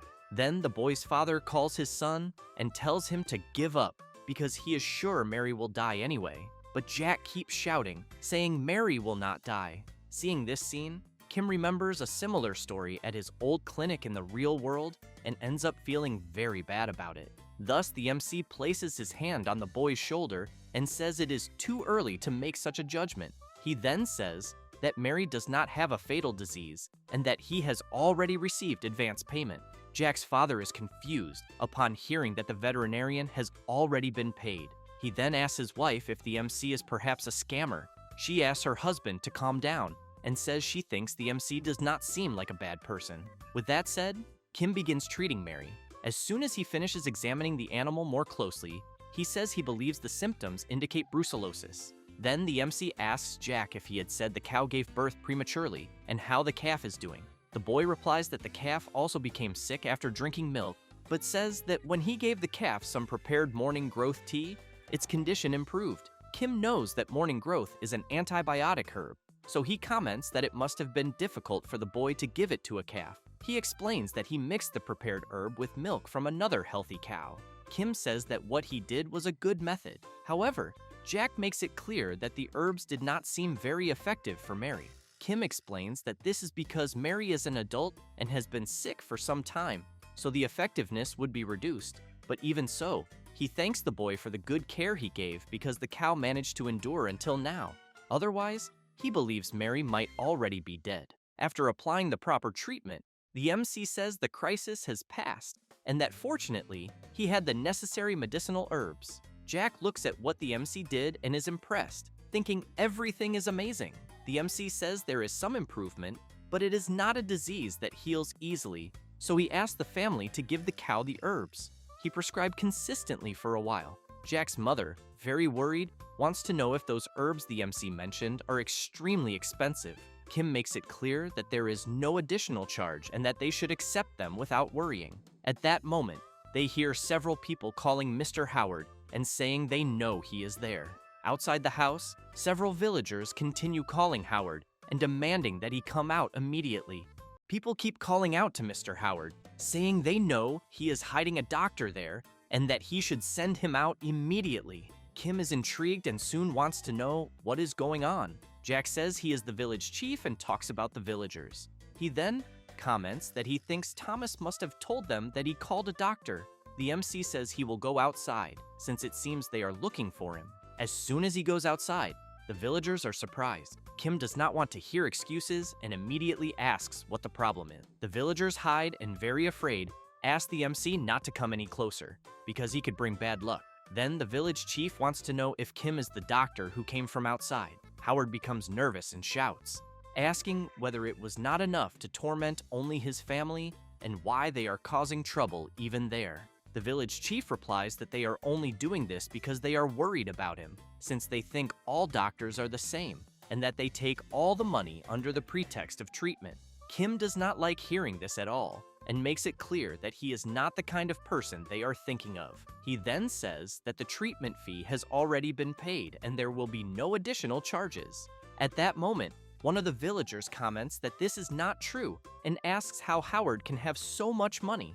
The MC remains nervous and says that if they do not believe him, he wants to know whether they have any receipt. The villager whispers to the village chief that he thinks the doctor does not seem to be lying. Still intrigued, the village chief says that if the priestess finds out, she will be very furious. Then another villager comments that the MC might really be able to cure the cow. Kim hears them talking among themselves and soon wants to know what this is about, since it seems they are openly conspiring. Then the village chief stands up and says that everything is fine and explains that he will not expel the MC, but stresses that this does not mean he trusts him yet, because he thinks he will have to stay in the village until the priestess arrives. Kim does not understand very well and asks for a clearer explanation. The village chief shouts that until then, they will know whether the MC is really a doctor by observing the condition of the cow, but emphasizes that divine punishment will fall upon him if he does anything foolish. Kim smiles and, embodying the role of the good doctor, says that he is excited about the confrontation against shamanism because he will show the village chief the power of modern medicine. Thus, he goes to the sick cow and performs a scientific diagnosis, systematic treatment, post-treatment care, and finally, balanced nutrition. A few days later, the cow appears to be completely cured. Jack is very happy about this and thanks the MC, who in turn emphasizes that Jack did well by helping him. The villagers, seeing this, comment that they cannot believe it, and while Howard pets the cow, one of the villagers, very surprised, comments that even the cow's coat is shining. Kim begins to brag, saying that it was nothing special, but he knows that he really did his best. At that moment, Pio takes a guide for emergency treatment of common diseases in animals and recipes for homemade remedies that they can prepare. She then emphasizes that this will help a lot in emergencies. The villagers thank her for her kindness and for explaining. The village chief, however, appears dissatisfied and suspicious, until he calls the MC and asks what exactly he is planning. Kim is confused and asks what he means. The village chief wants to know what the MC wants from them and says he should tell everything. Kim asks why the village chief cannot trust people. The blonde man replies that it is because doctors do business with lives. He then says that for decades villagers have sought countless doctors whenever animals fell ill, but no doctor was willing to take care of the animals of poor people like them, and that even when animals were dying in large numbers, they only cared about the pets of nobles. He then says that no one was willing to go to a rural place like where they lived there. Kim feels somewhat awkward about responding to this, but emphasizes that those people the village chief mentioned were not qualified doctors, and that he thinks there is nothing wrong with the medical profession. Thus, he makes it clear that what he said before about not planning anything is the purest truth, because as a doctor, he cannot refuse an animal that can be treated because of money. Having said that, he emphasizes that this is his belief. Jack keeps watching the MC and is impressed, thinking that he wants to be an adult like him. At that moment, someone opens the door, wanting to know if this is the place. The village chief turns around and is surprised. The person who has just arrived, holding a strange staff, comments that the place is full of impure energy and soon asks everyone to step back. Kim is surprised by this, since he is finally meeting the priestess. While the village chief is frightened to see that she has already arrived, one of the villagers comments that they were just accompanying her. The MC, in turn, watches the old woman and wonders if she is really the village priestess, who then says that the divinity personally ordered her to be there. Kim thinks that the old woman seems familiar in some way, because the profession she claims to have has similar dress codes everywhere. Then the priestess wants to know if what she is seeing is the cow that received divine punishment, and the village chief replies that it is. Thus, the priestess makes a bizarre face and then starts dancing and speaking in a very strange language. The villagers immediately comment that they believe, and the MC, surprised, wonders if this really works. After the priestess finishes, she shouts saying that the divinity cured the cow's disease and that everyone should thank the merciful divinity. Kim and Pio hear the villagers thanking the divinity for curing the cow, and Kim becomes very nervous, wanting to know who cured what. The old woman turns around with a sinister look. Kim, nervous, says that they need to talk properly, then says that he treated the cow all night long and therefore wants to know how this is a divine blessing. The priestess calls the MC strange and emphasizes that he is full of blasphemous energy. Then, while she keeps saying some strange things, the MC becomes confused by what he is seeing, until the priestess raises the staff and shouts thousands of prayers, saying that she smells something, the smell of beasts, and that beasts are crawling everywhere. Kim is quite stunned hearing this, but the old woman continues what she is doing and ends up leaving the villagers frightened. Then the priestess shouts even louder and, pointing her staff at the MC, says that in the name of the divinity, she will punish him. The MC begins to remember his past. when every year during the national exam season, the department let them get involved in occult practices. And a woman commented that she was in her unlucky phase that year, and that, because of that, she had 2 talismans. Another guy bragged about wearing underwear that had been used by someone who passed the exam, and the MC at that time saw these people and thought that standards were different when studying modern medicine. Then he commented to the woman that instead of running around buying amulets, maybe she should focus more on studying. She, in turn, commented that the MC was acting that way because he was tall and powerful, because he was the best in the class. The guy who was wearing someone else's underwear then called the MC and said that he actually had a bit of spiritual power, and made it clear to the MC that if he continued acting so arrogantly, he would pay, because after finally opening his clinic, he could enter another world or be caught in some strange situation with religious judgment. Kim was just stunned listening to all that nonsense and simply laughed at it. However, now he finds himself in this dilemma he had heard about before in his life, and at that moment, with talismans all over her body and strange garments, he thinks that it was really real. The priestess continues shouting that in the name of the gods she will punish the MC and other strange things.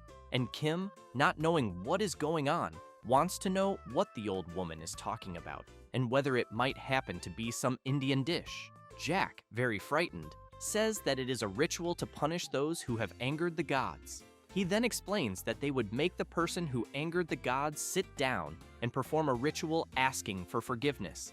And after that, they would throw that person into the corral with the sacred bull, because if the gods forgave them, the person would come out unharmed. Kim feels awkward and asks if the boy is joking, because he thinks that no matter what happens, they could not throw a living person to a bull. However, when he is taken to the corral, he sees the terrible bull and thinks that this is madness.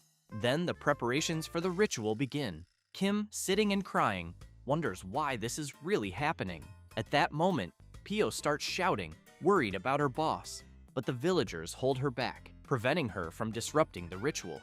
As the priestess begins to start the ritual, Kim thinks that in moments like the one he is going through, he has no choice but to use the power of the dragon necklace. Thus, he begins to wonder whether he could create some kind of protection in the form of a barrier, or perhaps a huge cage to lock the bull inside it, but soon changes his mind, because he thinks that if he cages their sacred bull and it gets hurt, everyone will become even angrier. Then he is very surprised by something he sees.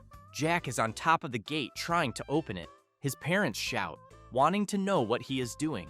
Jack grabs the key in his hand and shouts, warning that if they do not release the MC, he will open the corral gate.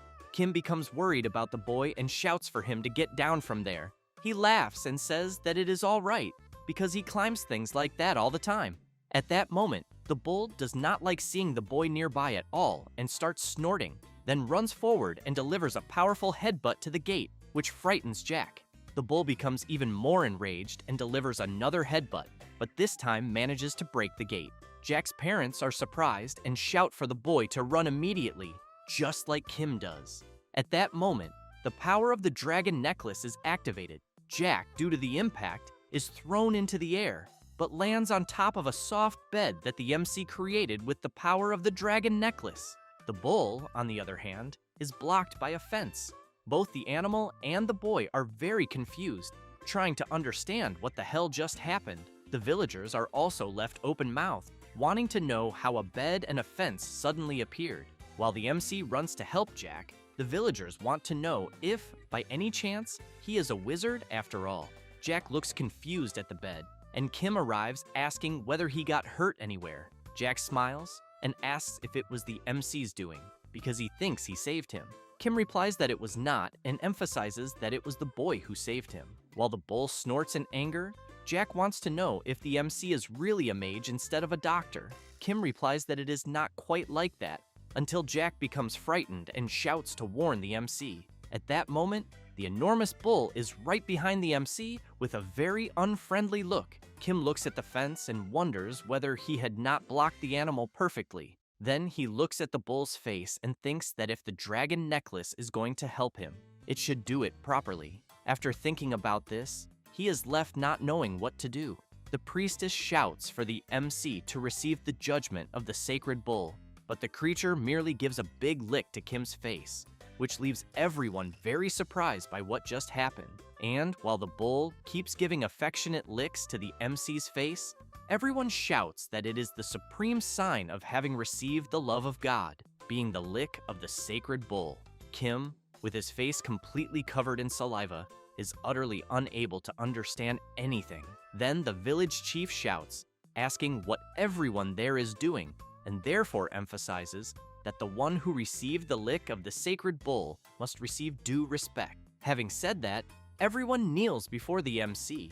Kim feels awkward and asks the village chief to please stop this, who in turn asks the MC to forgive them for the rudeness they caused him. Thus, one of the villagers points at the old woman and shouts, saying that she is a fraud and that they would never have imagined that she would not be able to recognize such an honorable person, since she does not even have the necessary qualifications to be a priestess. Quickly, everyone surrounds the old woman, who does not know what to say. One of the villagers comments that he always thought there was something wrong, while another wants to know if the false priestess had been parading around with the sacred bull without having any divine power. After that, some time passes, and once everything is resolved, the MC gets ready to leave and is very happy to have received many gifts from the villagers, but tells Jack that he does not need to say goodbye. Jack emphasizes that the MC is the benefactor of his village and that he could not fail to do so. He then makes it clear that, thanks to the MC, everyone was able to expel the false priestess, even though the village's religion remained the same. Kim comments that he does not think faith itself is a bad thing, then explains that sometimes people need emotional comfort and something to rely on. Thus, he asks Jack to be careful not to let that faith become excessive. The boy is happy and says that he wants to become a wonderful veterinarian like the MC someday, then asks whether he thinks he can do it. Kim smiles and says that he believes so. Having said that, he says goodbye and emphasizes that if Jack needs his help, he just has to look for him. After some time traveling, the MC comments that they have finally arrived. Then, very tired, he wants to know how many days have passed. Pio, also very tired, comments that she is so happy that she could even cry. Kim emphasizes that his home really is the best place and that he urgently wants to take a bath, until he becomes confused upon seeing some people blocking his path and asking him to go back. The MC goes up to one of them, asks for permission, and asks what is going on, because he needs to pass through there to get to his house. The man replies that it is not possible, and asks the MC if he knows Kim Ojin's veterinary hospital. The MC replies that of course he does, and informs him that it is his hospital. The man is very surprised and asks if the MC is serious, then says that the clinic is currently being occupied by a monster. Kim becomes worried and asks the guard to please let him pass immediately. He suggests to the MC that it is better to use ear protectors, because otherwise he thinks the MC's eardrums will burst and he will faint. As soon as he does what the guard asked, Kim and Pio run to the clinic and wonder what the hell happened and whether the other animals are okay. As they get close, Kim is very surprised since he sees that the guards have even built a barrier around the clinic. Pio comments that this cannot be happening. Some people near the barrier hear a noise and shout that the creatures are coming. Another villager comments that, apparently, there seem to be several. At that moment, something begins to climb over the barrier, and as the creature climbs a bit more, everyone shouts that they are coming. A zombie mandrake appears and screams very loudly. The MC is frightened and confused at the same time, trying to understand what the hell is going on. The villagers try to contain the advance of the creatures at all costs. Kim comments to Pio that it seems the mandrake has multiplied too much. Pio emphasizes that the color of the creatures is very strange and that the voices are different as well. One of the villagers comments that the MC and Pio must be seeing the creatures for the first time. Thus, he says that their singing is not the only scary thing. Kim is intrigued and asks why. The blonde man says that if the MC is bitten by the zombie mandrakes, he will contract a strange skin disease, and that the disease is highly contagious. Having said that, he makes it clear that this is why they quarantined those who were infected beyond the barrier. The MC is surprised by this. At that moment, on the inside of the barrier, someone knocks on the door, desperately asking to be let in.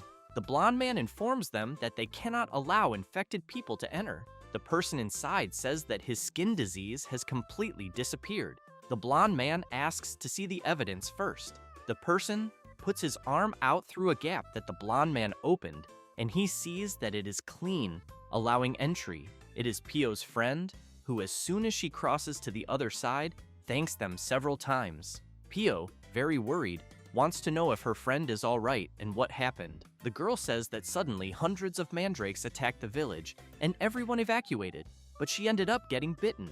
Pio asks if she is fine at the moment and whether her eardrums are normal. She replies that yes, they are, and informs that Selena and Adrian are distributing medicine to the people. Kim calls Pio and asks her to go home with her friend because he will need to go inside the barrier. The villagers are surprised to hear this and ask whether the MC is really going to volunteer to enter. Kim thinks that he does not know exactly what is going on, but that he cannot leave Mandol in the state it is in, so he replies that he will go in. As soon as the gate opens, the villagers ask the MC to be careful.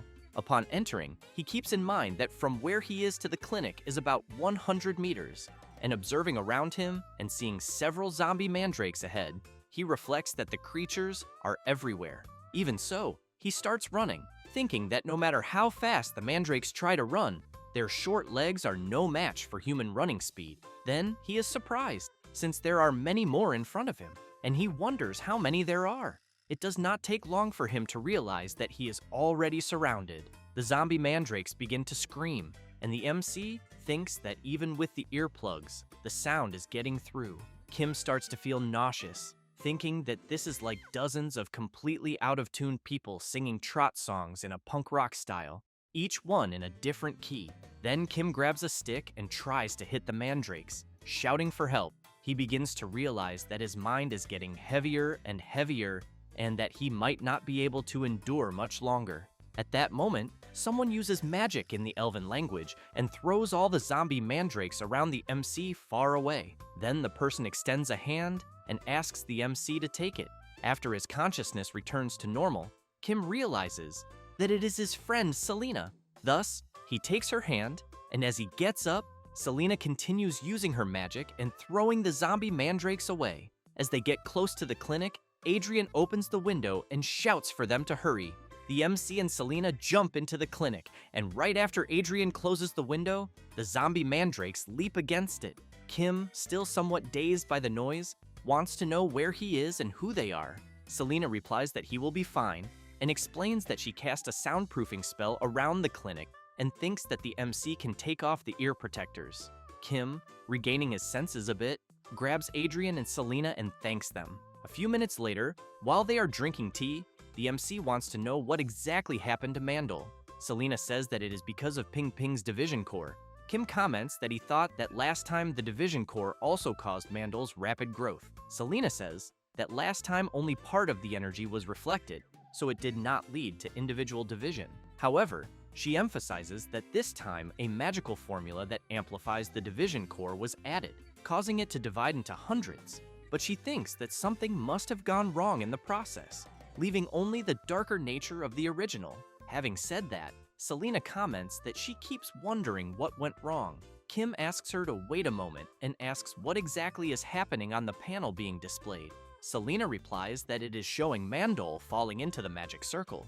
Then she explains that she recently managed to replicate Ping Ping's division core and was conducting several experiments. But unfortunately, Mandol, who was playing with Ping Ping, lost her balance and fell into the magic circle. Completely stunned, the MC wants to know if she really used magic without checking whether there were animals nearby. Selena replies that she checked, but that unfortunately they approached during the process. Kim goes completely mad with rage upon hearing this, and asks if that is her excuse, because he knew she would cause an accident someday, then makes it clear to her not to carry out any more magical experiments near pets. Adrian steps in and shouts for the MC to stop it, because he thinks Lady Selena is innocent. Kim, still very irritated, asks what Adrian is talking about, because from his point of view, Selena is clearly at fault. Adrian says that this happened because he was not there to help Lady Selena with her experiment, so he suggests to the MC that if he wants to blame someone, he should blame him. After beating up the blonde guy, the MC calms down, sits on the chair, and asks Selena if there is any way to resolve the situation they are in. She replies that there is, and says that they can use the same method they used to deal with Bloop's infinite multiplication. Kim becomes thoughtful about this. Selena emphasizes that among the hundreds of cloned mandals, there is a single specimen with the division core, and that they just need to find the real mandal. Kim asks how they will find the core when all the mandrakes look identical. Selena says that ordinary people cannot find it, since the main component of the division core is highly concentrated mana. But she thinks that someone trained in magic should be able to detect it, because when Ping Ping divided before, they were able to find it immediately. However, she points out that now there are many specimens, and they are spread everywhere, making the search difficult. The MC comments that, thinking about it more carefully, Selena had mentioned this in the past, when a village was devastated when Bloop multiplied. Having said that, he asks how she resolved it. Selena says that it was not easy, since Bloop's division speed far exceeded her expectations, and that even with the Master's excellent magic, it was difficult to immediately locate the specimen with the core. Kim is intrigued by Selena mentioning a Master, and thinks there seems to be a story behind it, but believes he probably should not ask about it. Adrian is also intrigued by her story. Selena also says that after not giving up and working for several days, they managed to find it. Then makes it clear that they also managed to resolve it quickly, and that Seonja, who left home, will return soon. Kim is very surprised to learn that Seonja left home. Then he slams his hand hard on the table and shouts, wanting to know if this is really true. Selena replies that it is, and the MC becomes even more furious, wanting to know why she is only telling this now. She asks him not to worry, because Seonja is a unicorn, and besides, the cloned mandrakes do not have teeth, so they are not threatening. Kim is confused and asks her to be clearer. Selena explains that the saliva, or rather the sticky liquid from the mandrakes' mouths, only causes skin diseases, and people suffer from terrible itching as soon as they are bitten, but that apparently, this does not seem to affect furry animals. Kim makes it clear that even so, he cannot stay sitting there while Seonja is outside, since they need to find him immediately. Then he turns upon hearing a strange sound. Selena shouts that apparently the soundproofing spell is about to break. At that moment, outside the clinic, there are several zombie mandrakes climbing the walls, and everyone inside starts screaming desperately. After looking out the window, Adrian says that they are completely surrounded and that apparently all the zombie mandrakes have gathered there. Selena is intrigued by something and wonders if it is possible that the creatures are being attracted by the MC's energy. Suddenly, the second floor window shatters completely. Quickly, everyone puts in their earplugs. The zombie mandrakes begin to come down the stairs. One of them notices Kim's presence and immediately leaps at him. Adrian grabs a wooden shield to try to protect himself. Then Selena realizes something and, seeing that the mandrakes are all around the MC, concludes that the creatures are indeed being attracted to him. Thus, she asks Adrian to open the window behind Kim. The blonde guy runs to the window and opens it. Selena activates her elven magic and begins to throw the zombie mandrakes that are around the MC outside. As soon as they all pass through the window, Adrian closes it immediately. Kim takes a deep breath and thinks they managed to survive, but he does not notice that there is one hiding very close by, which then jumps at the MC, who shouts saying that there was still one left. At that moment, the power of his necklace is activated, and a piece of adhesive tape blocks the zombie mandrake's mouth, preventing the creature from letting out its scream. Everyone watches the mandrake trying to reach the tape to remove it, but it cannot because of its short arms, until after several attempts, it falls face first onto the table. Kim grabs the creature in his hand, and Selena comments that she needs to examine it. The MC places the zombie mandrake in a pot with soil and asks the creature not to make a fuss and just rest. And it does not take long for the mandrake to fall asleep. Kim laughs and comments that the creature is as eccentric as Mandel. After that, the very next day, they notice that the creature's face has disappeared. The MC, very sad, comments that the zombie mandrake turned into a normal plant, even though it was already a plant. Selena comments that apparently the cloned mandrakes consume all their mana after one day and turn into common medicinal herbs. However, their number is not decreasing, which means that the original body continues to divide and that they urgently need to capture the original. After a few hours, Selena says that the potion she made is complete. She then explains that drinking the potion prevents the skin disease for about an hour. Having said that, she asks the MC to drink it. He becomes suspicious and asks why he has to drink it. However, having no choice, Adrian and Selena somehow tie the MC up outside, and he starts shouting, asking for help. But Selena emphasizes that in order to find the original, they will need to gather all the clone mandrakes in one place and will use the MC, whom Mandel likes, as bait to attract them. Kim starts crying and saying that this is violence. It does not take long for the cloned mandrakes to sense the MC's presence outside and quickly rush toward him. Kim starts screaming desperately since he is being attacked from all sides and emphasizes that he is already feeling a lot of itching. Selena comments that apparently the effect is faster than she expected, while Adrian cheers for the creatures to bite the MC harder. With every passing moment, Kim is attacked by more and more mandrakes. Selena closes her eyes, thinking that she needs to find it and that she believes it must be among the others, and that she can feel it and that it is very close, until she is surprised, since the real one is right next to the MC. At that moment, something approaches from the sky at high speed, and a clawed paw reaches toward the real mandrake. Selena is surprised because she sees that Sionja has appeared and, on top of that, has grabbed Mandel. Selena thinks that, like a hero from mythology, Sionja flew and captured Mandel, and that judging by the mandrake's fighting style, she believes it is definitely the real one. Kim shouts, asking the two to stop fighting in his face. Selena activates her magic and restrains the mandrake. As she brings the plant closer, Adrian and the MC celebrate. Selena wastes no time and already prepares another spell. A spell to undo the mess she made with the Ping Ping core experiment. After the conclusion, the core on the mandrake's forehead is undone and, because of that, the plant returns to normal, leaving her completely relieved. After extracting the mandrake's core and placing it inside a vial, Selena comments that it was a success. The other zombie mandrakes begin to lose strength, and soon all of them fall to the ground. Adrian shouts that the plants are finally sleeping. The MC, on the other hand, wants his friends to just let him go because he can't stand staying there anymore. After that, they gather all the zombie mandrakes on top of a cart. Adrian, visibly very tired, comments that there were so many that he can't take it anymore. Kim points out that it's a good thing they isolated the area, because that made the job easier.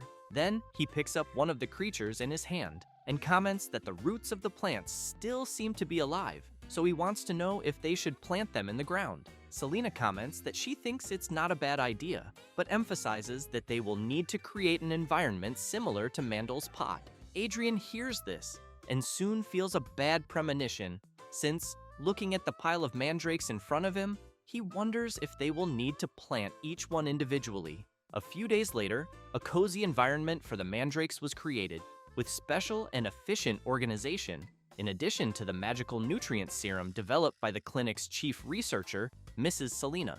While Adrian is very tired on the ground after planting several mandrakes for days, Kim shouts that he is happy to have created the world's first smart farm of organic mandrakes. Then, the MC asks Selena when she thinks they will harvest them, since he has in mind that, with the mass cultivation of rare mandrakes, they could become the world's first medicinal herb magnates. However, Kim becomes completely dejected upon hearing Selena say that the plants there will not have the same medicinal potency as Mandel. Selena explains that Mandel's body accumulated mana over time, and that, thanks to this mana, when used as medicine in other organisms, it shows magical effectiveness through powerful vital activity.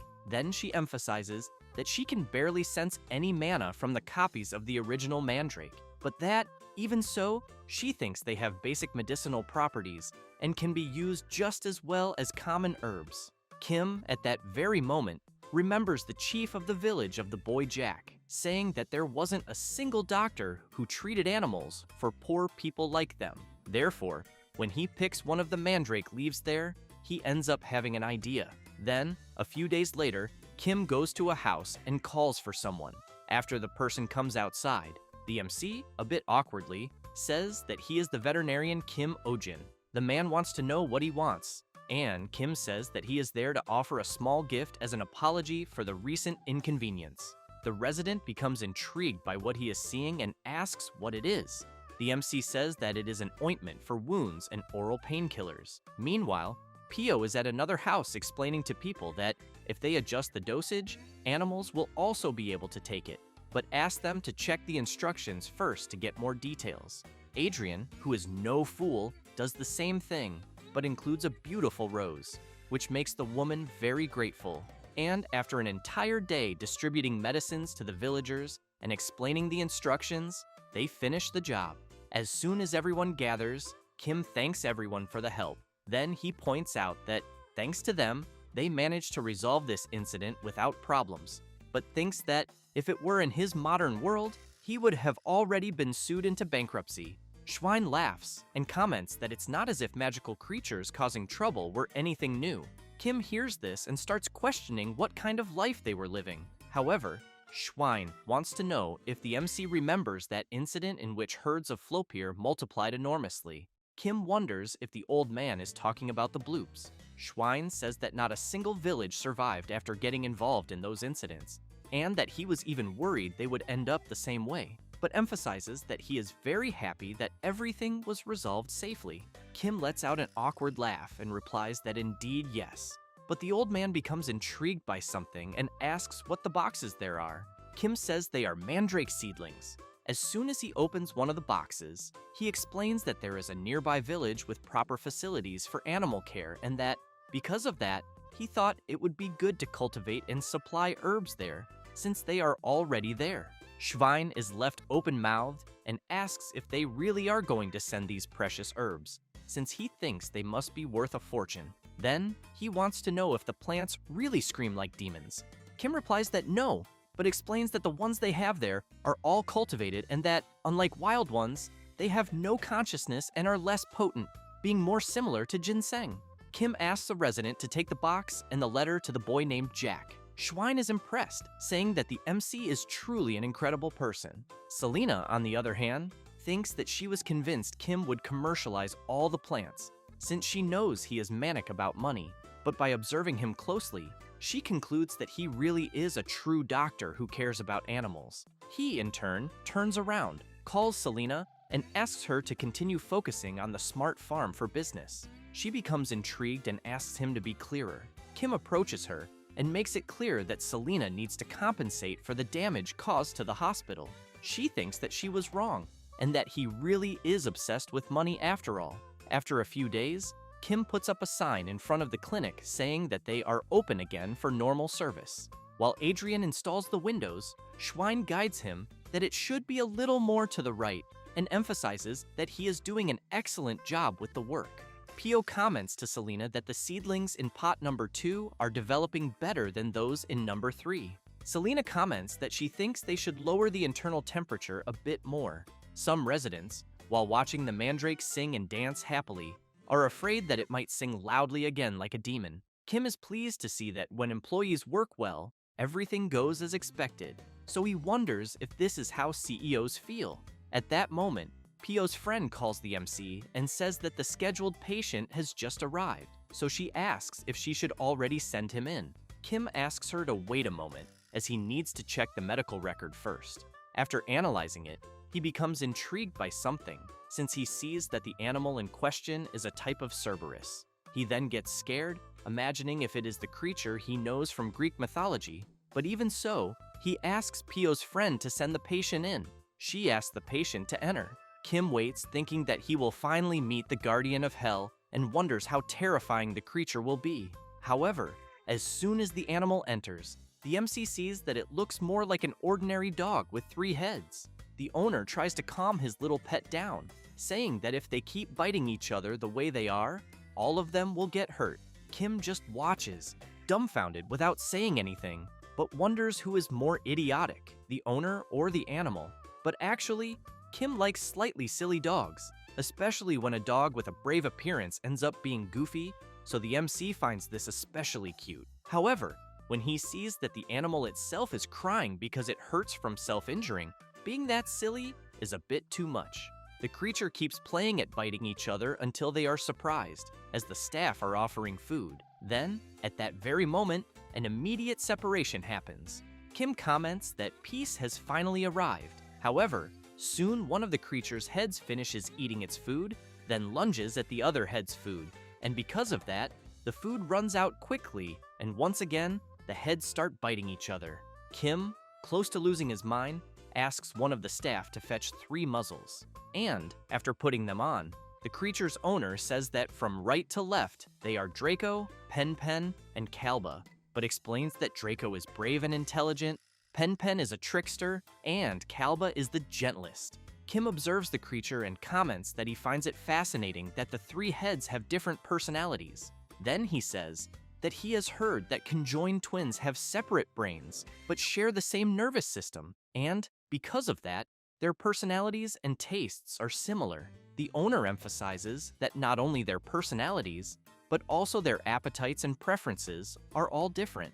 That said, he explains that Draco likes meat and has excellent dynamic vision, while Kalba is the opposite since he has sensitive hearing and likes fish. Pen, on the other hand, has an excellent sense of smell and is omnivorous. Thus, as a result, they end up eating a balanced diet. Kim laughs and comments that he thinks this is very good. The owner goes to his little creature and emphasizes that not only their eating habits, but also their lifestyle and temperament are different, yet they fit well together, especially because they have lived together since they were born. From there, they always went out for walks every day, even though one of the heads would always be sleeping. The owner continues by saying that seeing them licking each other or playing pranks always seemed like something angels would do, and that it was also a continuous flow of happy days.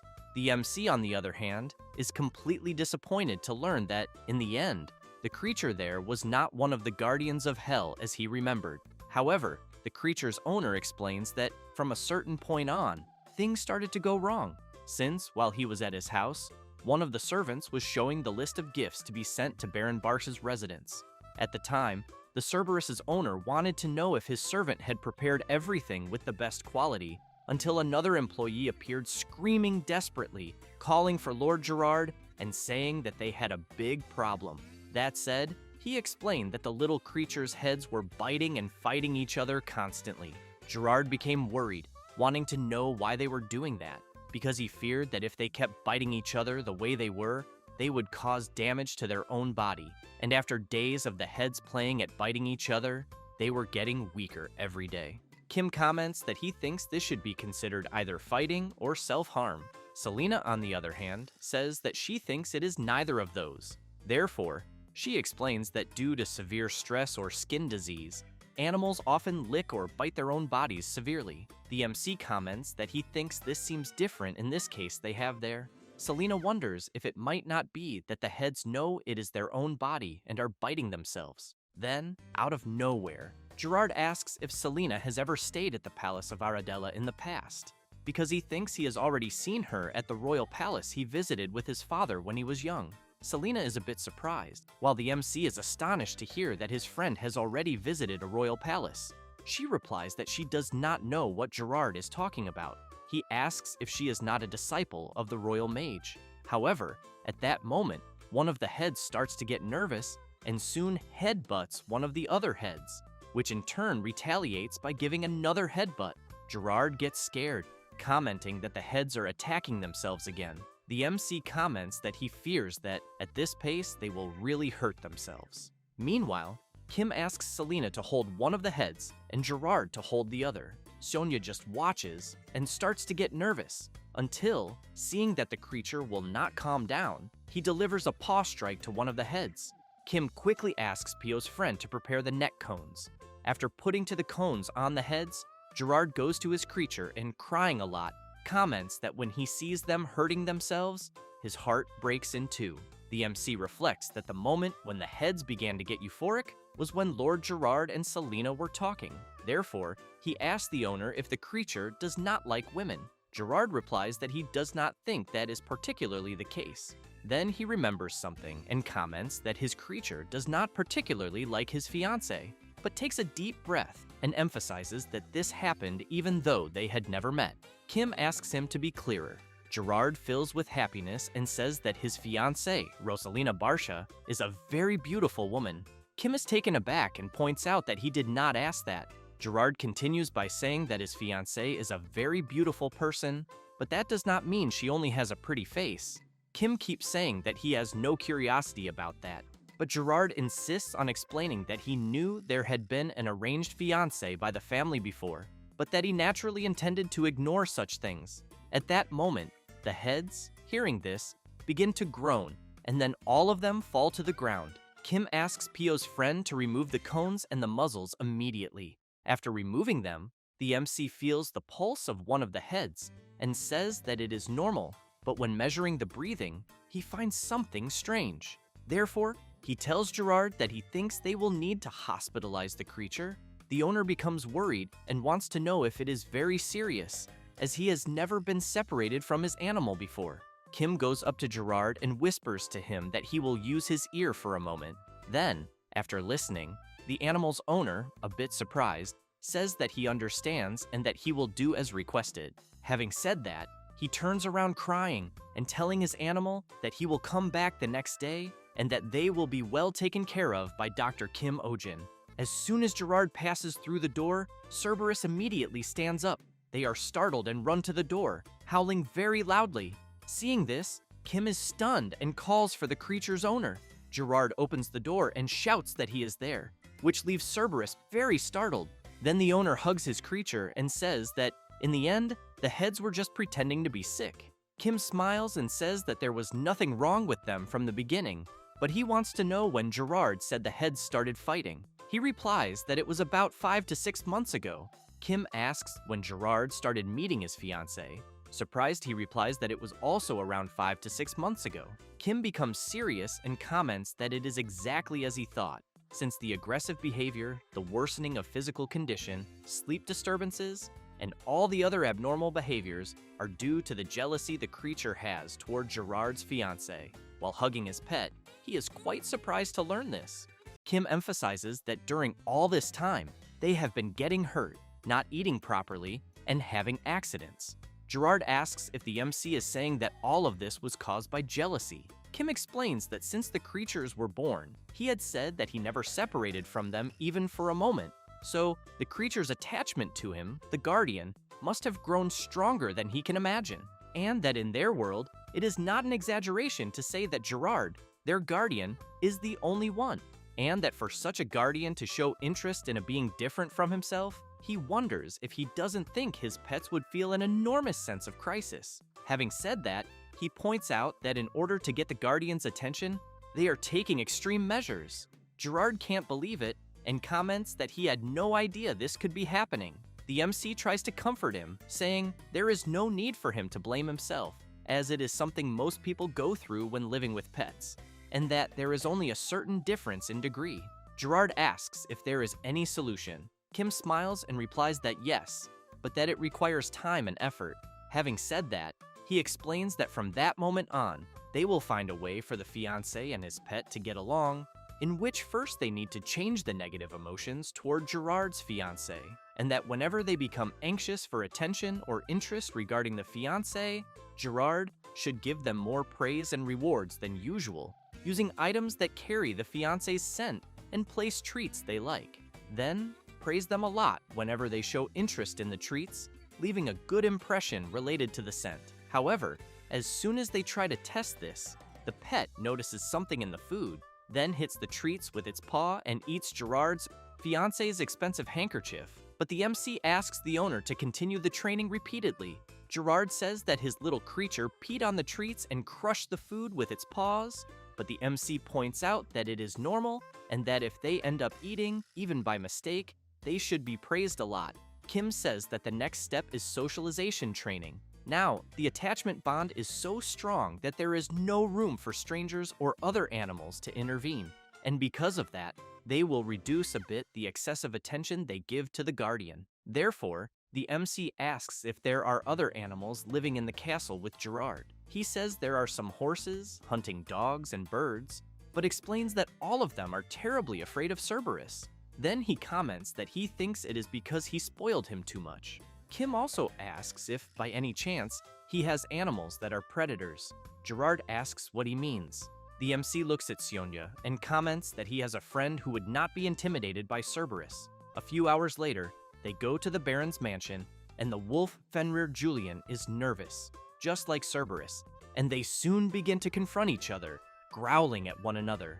The servants arrive with food, intending to distract both creatures, but it does not help, and the animals continue staring at each other. Kim feels awkward and thinks that apparently even snacks were not enough. Therefore, he holds his dragon necklace and thinks that in moments like this, if he had some frisbees, he believes he could change things. At that very moment, the dragon necklace creates some, and the MC shouts to get the beast's attention. Then, he throws the frisbee into the air. Both the wolf, Fenrir, and Cerberus are quite surprised and immediately leap into the air to catch the toy, while Gerard and the old man are happy to see both creatures not fighting.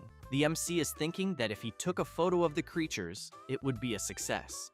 And as he retrieves the frisbee, he throws it again and again. A few hours later, the two creatures are exhausted on the ground from playing so much. The old man observes Cerberus lying on its back and asks if the creature has not been castrated. Kim says that despite appearances, Cerberus is still quite young. Gerard, meanwhile, is confused, wondering what castration is.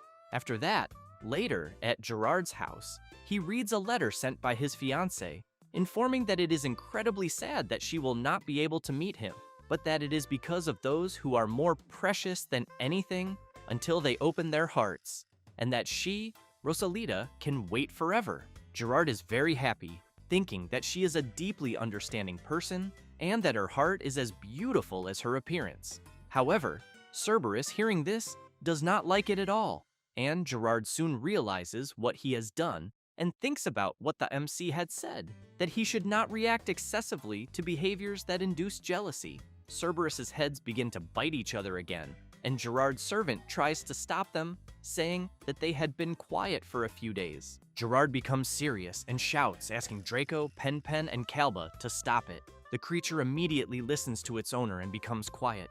He is happy to realize that Cerberus finally listened to him, but when he sees that they became sad, Gerard remembers what the MC had said, that he needed to reassure them since they are just feeling anxious. Therefore, Gerard goes to his pet and comments that he will never abandon them and, while petting them, continues saying that they will have another wonderful member in the family, and because of that, he wants them to be excited instead of worried, because there will be two people who will love them. A few days later, at the MC's clinic, Gerard brings Cerberus and says that they no longer try to tear or bury his fiancée's things.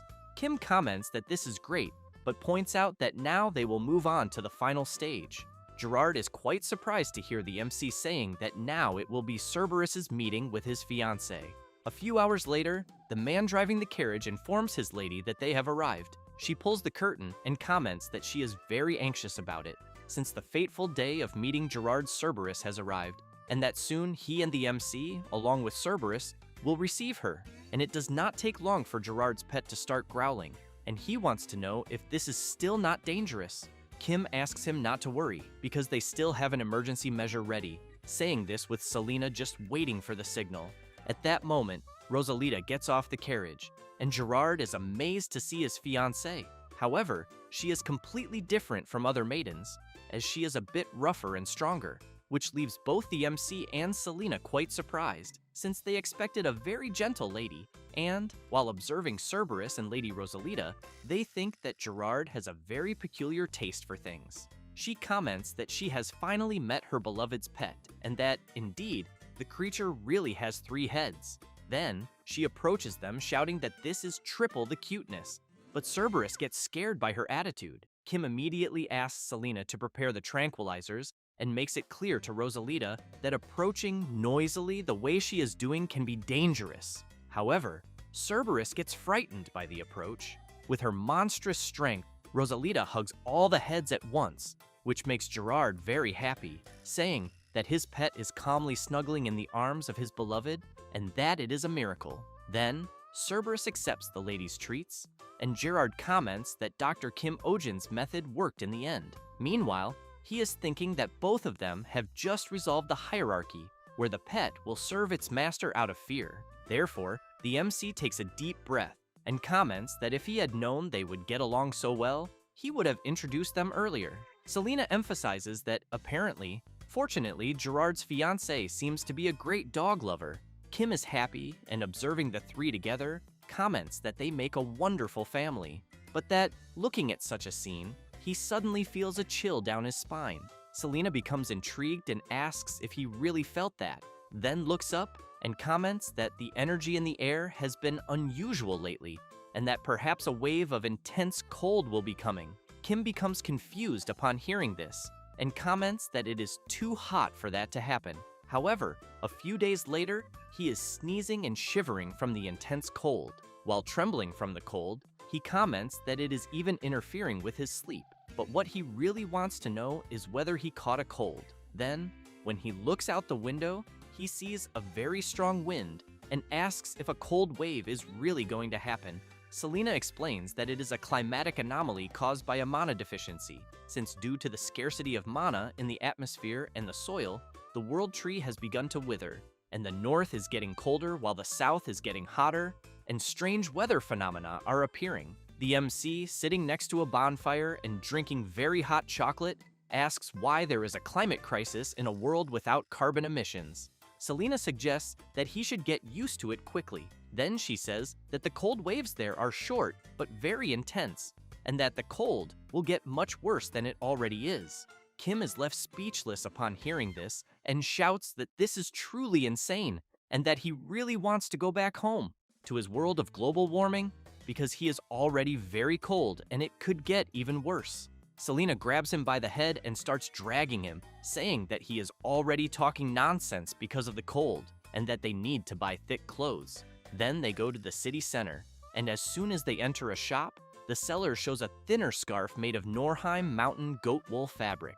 Kim picks up the tag of the scarf and is astonished by the price and thinks that he should never have listened to that guy, as he remembers Adrian saying that he had made a reservation at his usual shop and that there would be many clothes that would suit him and Miss Selena. At that moment, the seller puts the scarf around the MC's neck and says that it looks great. Kim apologizes and says that he is not interested in buying luxury clothes, but ends up feeling the softness and warmth that the scarf provides and almost lies down because he feels so cozy. As soon as he buys it, he leaves the shop completely amazed by the scarf and saying that expensive things really are better, until when he looks to the side, he is surprised by something as he sees an old man wearing very thin clothes in the cold. At that moment, a little ear comes out from under the old man's clothes, and the MC notices it. The old man comments that it is very cold outside and that his creature must stay inside his clothes. Kim throws a gold coin into the old man's hat, and he becomes very surprised, wondering who would give so much money. Then, the MC places the scarf he just bought around the old man's neck and says that when it is cold, he needs to protect his neck. Having said that, he explains that the blood vessels that supply the head are concentrated in the neck. The old man becomes even more surprised upon hearing the boy in front of him asking him to take care of his pet so it does not catch a cold. Kim, while shivering from the cold, calls Selena so they can leave quickly because now he is freezing. And as soon as they arrive at the clinic, they light a bonfire, and Pio comments that the old man they saw is quite famous on the streets, as he is a skilled Durka musician who used to perform with an Eldor monkey, a region south of Belmore. Kim comments that, as far as he knows, an Eldor monkey is difficult to tame. Selena says that the monkey's dance is not trained, which leaves the MC confused. Selena explains that the Durka is a traditional instrument from the southern regions, famous for its incredibly sad and beautiful sound, and that when a skilled musician performs, they say that not only humans, but even animals gather around. Pio comments that Selena is right and emphasizes that when the old man played the Durka, even the marmosets that were sleeping would wake up and dance, and they seemed extremely happy. Kim comments that animals sometimes respond to certain sounds, and that where he lived, there were camels that would vent when they heard the sound of the madugum. However, he wants to know why such a talented artist like the old man would become a beggar. Pio says that after a certain accident, the old man could no longer perform. A few hours later, the old man goes to a cabin and asks his little companion to come out from inside his clothes. Then, the old man comments that thanks to meeting a very kind person, he was able to buy firewood and milk, and, while preparing to light the fire, makes it clear to his little companion that he will be warm soon. The monkey comes out of the scarf, and the old man laughs and comments that his little animal must be smelling the milk. The monkey stretches, and as it fully comes out of the scarf, it is possible to see that the little creature has one of its paws amputated. After that, later, at the MC's clinic, several people are coughing a lot and, along with their pets, are wearing masks. At that moment, the old man who owns the monkey arrives, and the people who were already there immediately recognize him. And as soon as the old man sits down, one of the people asks if he is not the guy who was asking for a job at the market. Some women feel disgusted by the old man and ask if he even has money for the exam. Then, Pio's friend calls the person responsible for Toto and asks him to enter the examination room. The old man, very tired, goes to the room and, upon removing his hat, is surprised by who he sees. Just like the MC, the old man immediately thanks him and says that he was truly grateful the other day. Kim comments that he does not need to thank them, as he was just helping. Then, he comments that the little creature the old man was keeping inside his clothes the other day is the one he is seeing.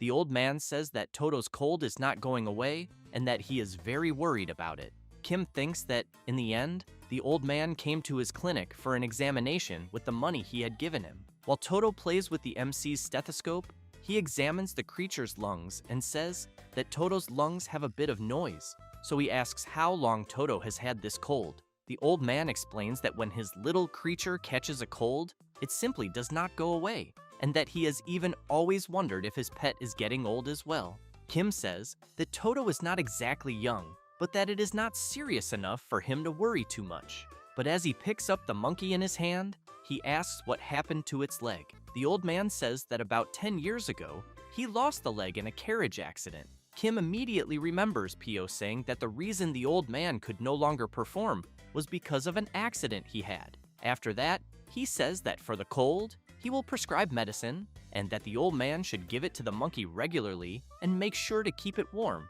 Having said that, while handing the monkey back, he points out that if the cold gets worse from that day on, it could become dangerous for the creature. The old man says that both he and his little animal are from the warm south, and that, because of that, surviving the harsh winter has not been easy. But he considers that before Toto gets older, he thinks they should leave. Kim is moved and thinks that, apparently, the old man also does not seem to have a family, but wonders why he cannot return to his hometown. Then Selena appears, saying that it is because of the migration tax. Kim becomes confused and asks her to be clearer. Selena explains that to move to a different region, a person has to pay a high tax to the lord of that region, and that the greater the distance, the more expensive the tax becomes. And that the reason the old man lives in poverty is probably because he is trying to save up for the immigration tax. The MC is left speechless upon hearing this, and comments that this is indeed absurd. Later, the old man arrives at his cabin and comments to his little companion that the doctor gave him a good discount on the examination fee, and that, thanks to that, he was able to buy his little companion's favorite apples. And, while the little creature enjoys the apple, the old man says that starting the next day, there should be some construction work available, and that, because of that, he will also be able to get firewood. Having said that, he points out that they just need to get through this winter, and, as he picks up Toto in his arms and pets him, makes it clear that next year, they will definitely move to the warm south. A few days later, the harsh cold increases, and Toto appears to be a little sicker and waits for his owner to return until he becomes surprised as the old man has just arrived. The monkey gets excited and stands up to go to his owner, but the old man starts coughing heavily to the point of coughing up a bit of blood.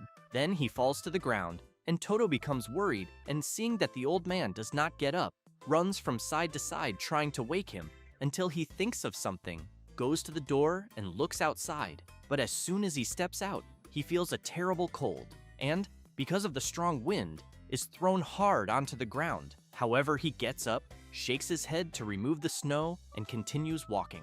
A few hours later, in the village of Belmore, people are feeling cold and wondering why it is snowing so much. Then a man is surprised by something, as he sees a small monkey very tired and shivering from the cold. So he immediately wonders why the animal is there, and whether the owner abandoned it. Toto tries to gather some strength and as he stands up, begins to shout and gesture as if asking for help, but the woman does not understand and asks if the little creature is hurt. The man turns and comments that the owner will probably come back looking for the animal soon. Meanwhile, the woman thinks it is better not to get involved. Suddenly, Toto feels something and then begins to remember some events, including when he danced while the old man played the durka. And after remembering this, even with his whole body trembling, he tries to keep moving forward to get help for his friend. A few minutes later, after walking a bit further, he tries to stand up to get attention. The people around try to understand what the monkey is doing, until someone, after observing the creature more carefully, suggests that it might be the little animal of the old man who stays in the square. At that moment, Toto loses his strength and falls to the ground. Slowly, he begins to lose consciousness, until the MC appears and, while helping him, comments that he already had a bad feeling and asks why he is alone. As soon as he picks him up, he is surprised, as Toto's body is burning with fever. So he knows he needs to inform the old man as soon as possible. But the MC has no idea that the old man is not doing well either. Meanwhile, the old man is thinking that he was once a renowned musician, and that his music made countless people cry and smile, and that he even drew animals that danced joyfully to the sound of the melody. However, one day, a fire took his beloved family and everything he owned, and his life collapsed in an instant. And when he was awake, he was tormented by pain and fear, and when he slept, he was haunted by nightmares. So naturally, his music became a mess, and making a living became impossible, until one day, while working manually to survive, he became sick with a high fever, and his pet went to the window and saw a creature screaming. Then the monkey, very curious, wanted to know what it was, and when he realized that it had left, he went after it to find out where Toto was, until he became frightened when he heard someone shouting that a monkey had been run over by a carriage. Therefore, the old man concluded that Toto had gone out the window and was run over, and while crying and apologizing for what happened, he thought that he was living in despair, and realized that he had almost lost the only family member he had left. And since then, he decided to live again for the sake of his little creature, because he knew that it was the last hope of his life, and that he would make sure that it would be happy, and that, somehow, he would manage to save up the migration tax and go to his cozy hometown and be happy. At that moment, the old man hears someone calling him, and as soon as he opens his eyes, he sees the MC asking if he is okay. The old man gets up startled, wanting to know where he is, but Kim tries to calm him down by saying that he cannot get up and explains that he had acute pneumonia and emphasizes that if they had found him later, he thinks it could have been much worse. The old man wants to know if Toto is okay, since he is alone at home.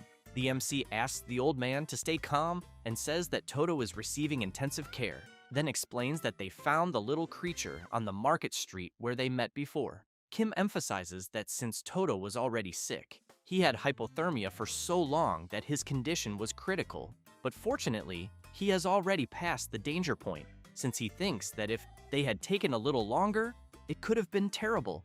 The old man feels embarrassed, thanks the MC, but says that he does not think he will be able to repay him, besides the fact that he is taking care of a beggar and even saved his pet. That said, he shouts that he will do everything to work to pay this debt for the rest of his life. Kim asks the old man to calm down, then comments that first, he does not need to worry and should just focus on recovery, since he needs to be healthy for Toto's sake as well. The old man begins to cry, and once again thanks the MC for his immense generosity.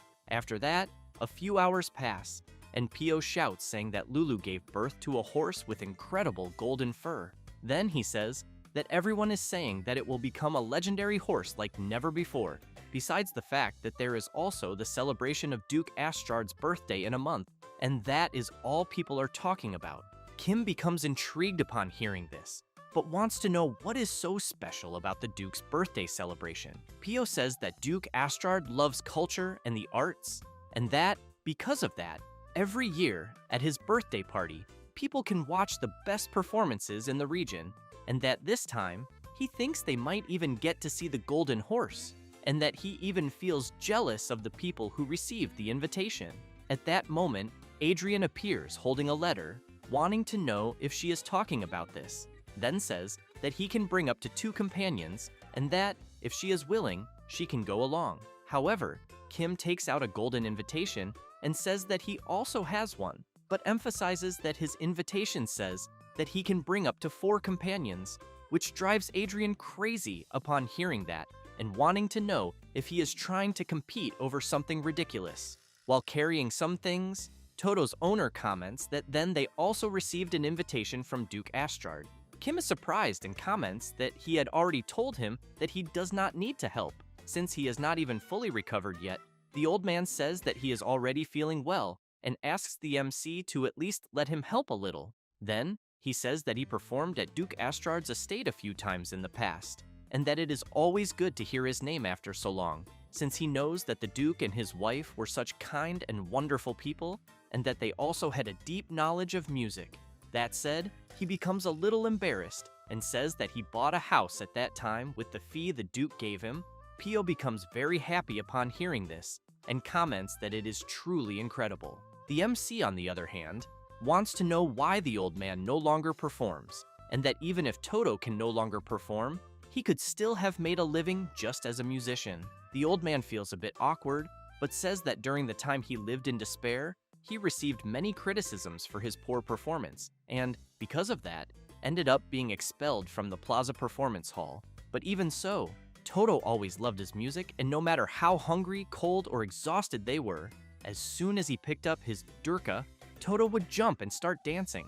Therefore, he emphasizes that his little creature was the audience that loved his music the most. But when Toto could no longer dance, he decided to stop playing, since he thought his little creature would be sad for having only one leg. Pio becomes very emotional with the old man's story, while the MC becomes thoughtful about it. Meanwhile, at the Duke's mansion, one of the servants tells his lord that he saw the old durka musician as he went to deliver the invitation and saw him at the veterinary clinic.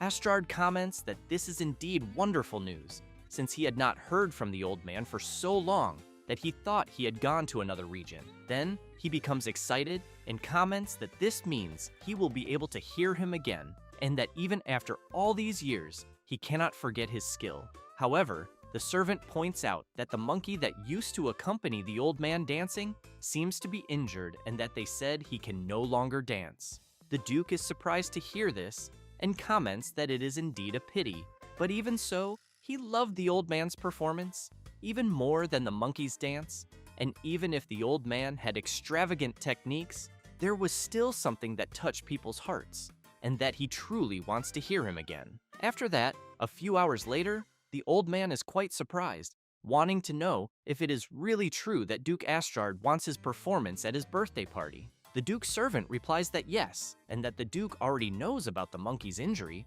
then says that the durka performance alone would already be enough, and that the old man should consider it positively, since they will pay whatever he wants. The old man is quite surprised by the request, and Pio appears very happy, saying that he needs to accept, because with the money he will earn, he will be able to return to his hometown with Toto. The old man looks at his little creature, takes a deep breath, bows, and says that he is very grateful for the opportunity he is receiving, but that he is afraid he may not be able to play. Then the MC appears, wanting to know if it is because of Toto, because if it is, he makes it clear that he will find a way for the monkey to be able to dance again. The old man comments that even if the MC is a renowned doctor, he is not a god, so he wants to know how he will create a leg that does not exist. Kim replies that he knows he cannot create a real leg, but that there are many ways to dance even without one leg. Therefore, he asks the old man to relax, because he will think of something by the Duke's birthday. After that, and a few days later, at Duke Astrard's mansion, the MC goes there, and several women surround him, saying that they heard that he recognized Lulu's pregnancy at a glance, and that he saved the Duchess from being swallowed by a snake with his bare hands, while Adrian is crying and trying to say that all of this was actually his doing. At that moment, Lady Marianne appears greeting the MC. Then she pulls him and says that she will show him where he will stay. Meanwhile, the entrance of the Duke and his wife is announced, and everyone congratulates him. He thanks them and emphasizes that he is very happy that they came to his birthday. That said, he comments that he hopes they all have a great time. The servant informs that, to celebrate the Duke's birthday, they will begin the prepared performance, and that the artist of the day is the Durka player. People are surprised when they see who the player is, and, upon taking a closer look at the old man, they wonder if he is not the guy who used to ask for work at the market. Some women comment among themselves that a beggar at such a prestigious occasion is quite strange, and that they even heard that the monkey is missing a leg. The old man prepares to start playing and thinks that it has been a while since he last performed, and that even his hands are trembling. But he knows that he needs to stay calm and show everyone his best performance. And as soon as he starts playing, the MC is pleased to see the old man performing, as is the Duke's wife, who finds the melody she is hearing beautiful. At that moment, Toto comes out from inside the old man's clothes and then goes to the ground. Lady Marianne is surprised and wonders if that is the monkey everyone is talking about, since she heard that he was missing a leg. Toto stands up and begins to spin according to the melody.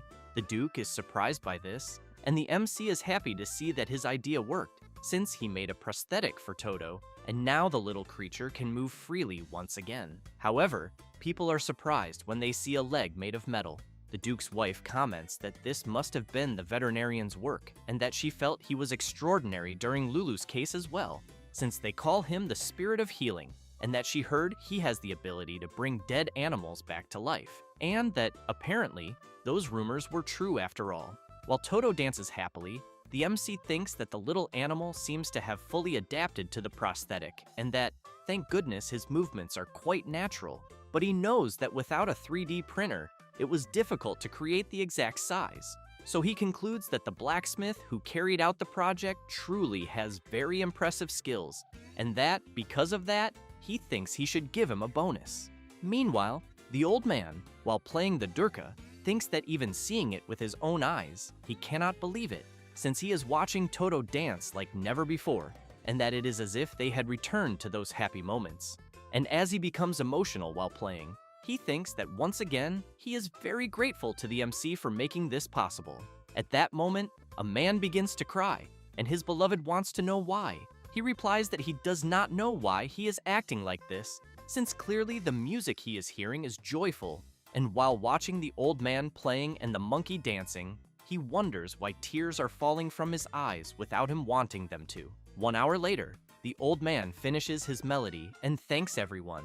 The crowd goes wild and begins to applaud him non-stop, as do the MC and Pio. Duke Astrard comments that it was the best performance he has ever heard. Then, Toto jumps onto his owner, and both he and the old man are even more surprised, as the applause and cheers continued for a long time, and the performance was a huge success. And thanks to that, Mr. Aulas and Toto were able to depart for their hometown. But before leaving, the MC was showing the plans for Toto's prosthetic leg and said that if there were any problems, he should show the design to a skilled blacksmith. That said, he emphasizes that if that also does not work, the old man should come find him. Aulas comments that he will never forget his kindness for the rest of his life. After that and later, Pio is quite happy and comments that the MC is truly an incredible person, since he did not accept a single coin from Mr. Aulas in the end, even though he knows that producing the prosthetic must have cost a lot, and with the recent expansion of the Mandrake Barns, he wonders if his finances are struggling. Selena comments that she thinks he does not need to worry about that, until, out of nowhere, a man appears carrying his pet, shouting and wanting to know if that is where there is a doctor who can create legs for animals, because his little animal lost its hind legs during the war.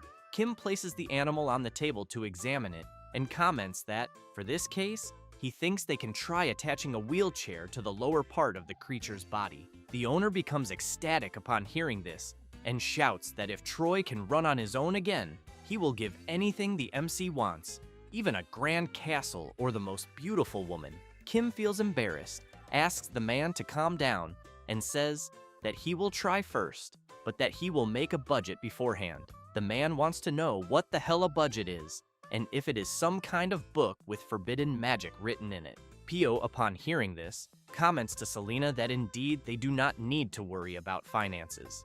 Later, the freezing air becomes even stronger. Kim, while shivering, wants to know when the harsh winter will end. Selena replies that it normally should have already ended, but that this year it is unusually long, and because of that, she thinks it will last another 2 or 3 weeks. The MC goes outside, and upon grabbing a cart full of wood, comments that he needs to add more firewood to the fire, otherwise the roots of his precious mandrakes will freeze. However, as he approaches the greenhouse, he becomes intrigued because he is hearing several different noises, and as soon as he enters, he cannot believe the number of strange animals inside. Meanwhile, in a forest, a portal opens, and Mr. Callion and another elf appear. Callion is surprised by the place, and his companion asks if he knows the area they are in.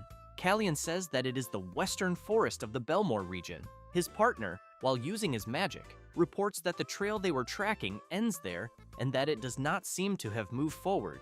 That said, he wonders if it might have run out of energy. Callion comments that they may have found their target and that, because of that, they need to search before it is too late. Back at the MC's greenhouse, he is going crazy, wanting to know why there are so many animals there, and if the place has turned into Noah's Ark, and also why there are bats there. Then, upon seeing a snake trying to catch the bats, he tries to stop it, but soon cannot believe that the other creatures are eating his precious mandrakes. Selena appears, saying that this often happens during harsh winters, as animals cannot withstand the cold and move down to residential areas and attack livestock or warehouses, and that, in severe cases, an entire year's harvest is destroyed. Kim goes mad with anger and shouts that this cannot happen and that they need to drive them out.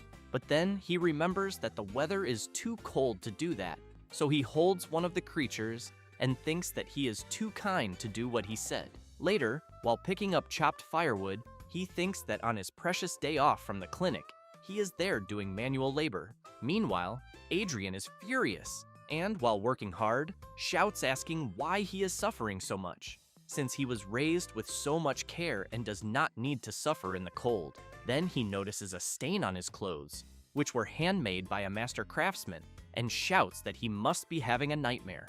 At that moment, Selena appears carrying several pieces of firewood and asks them to move out of the way, but Adrian realizes that she is about to step into a puddle, so he starts taking off his coat and asks her to wait, then throws his clothes onto the puddle and asks her to be careful. Selena does not care at all and walks over Adrian's coat. The MC sees this and thinks that apparently the idiot is very much in love. A few minutes later, the clinic team gave up their day off and came together, and after working day and night, they finished building a shelter for wild animals against the cold. They set up a wind-resistant tarp to protect the animals from the cold wind, and a stove enchanted with fire prevention spells keeps the internal temperature warm. Water and food for hungry animals were provided, and so that both small and large animals could rest comfortably, they built a total of 2 tents. Then, everyone was very pleased with what they had done. However, as soon as they opened the shelter,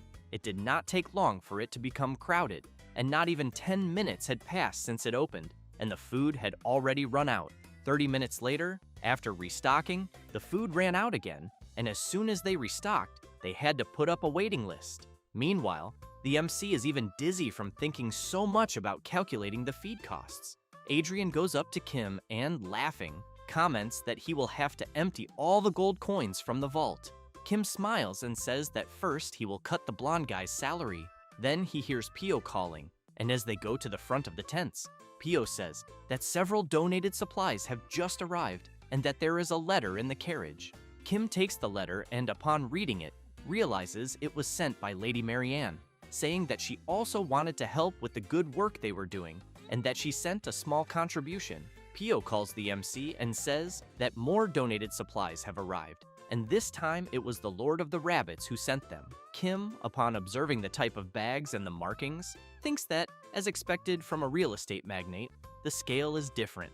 A few minutes later, 100 wagons of firewood, blankets, and many other supplies arrive. As a result, the tents were expanded with donated supplies. Selena comments that this is no longer just a shelter, but rather a temporary rescue center. Kim is happy to see that security has also been reinforced with the donation of the talents of the dog Max and his brothers. Then, seeing that things are really going very well, the MC tells Selena that he used to be a volunteer at an animal shelter during his college years.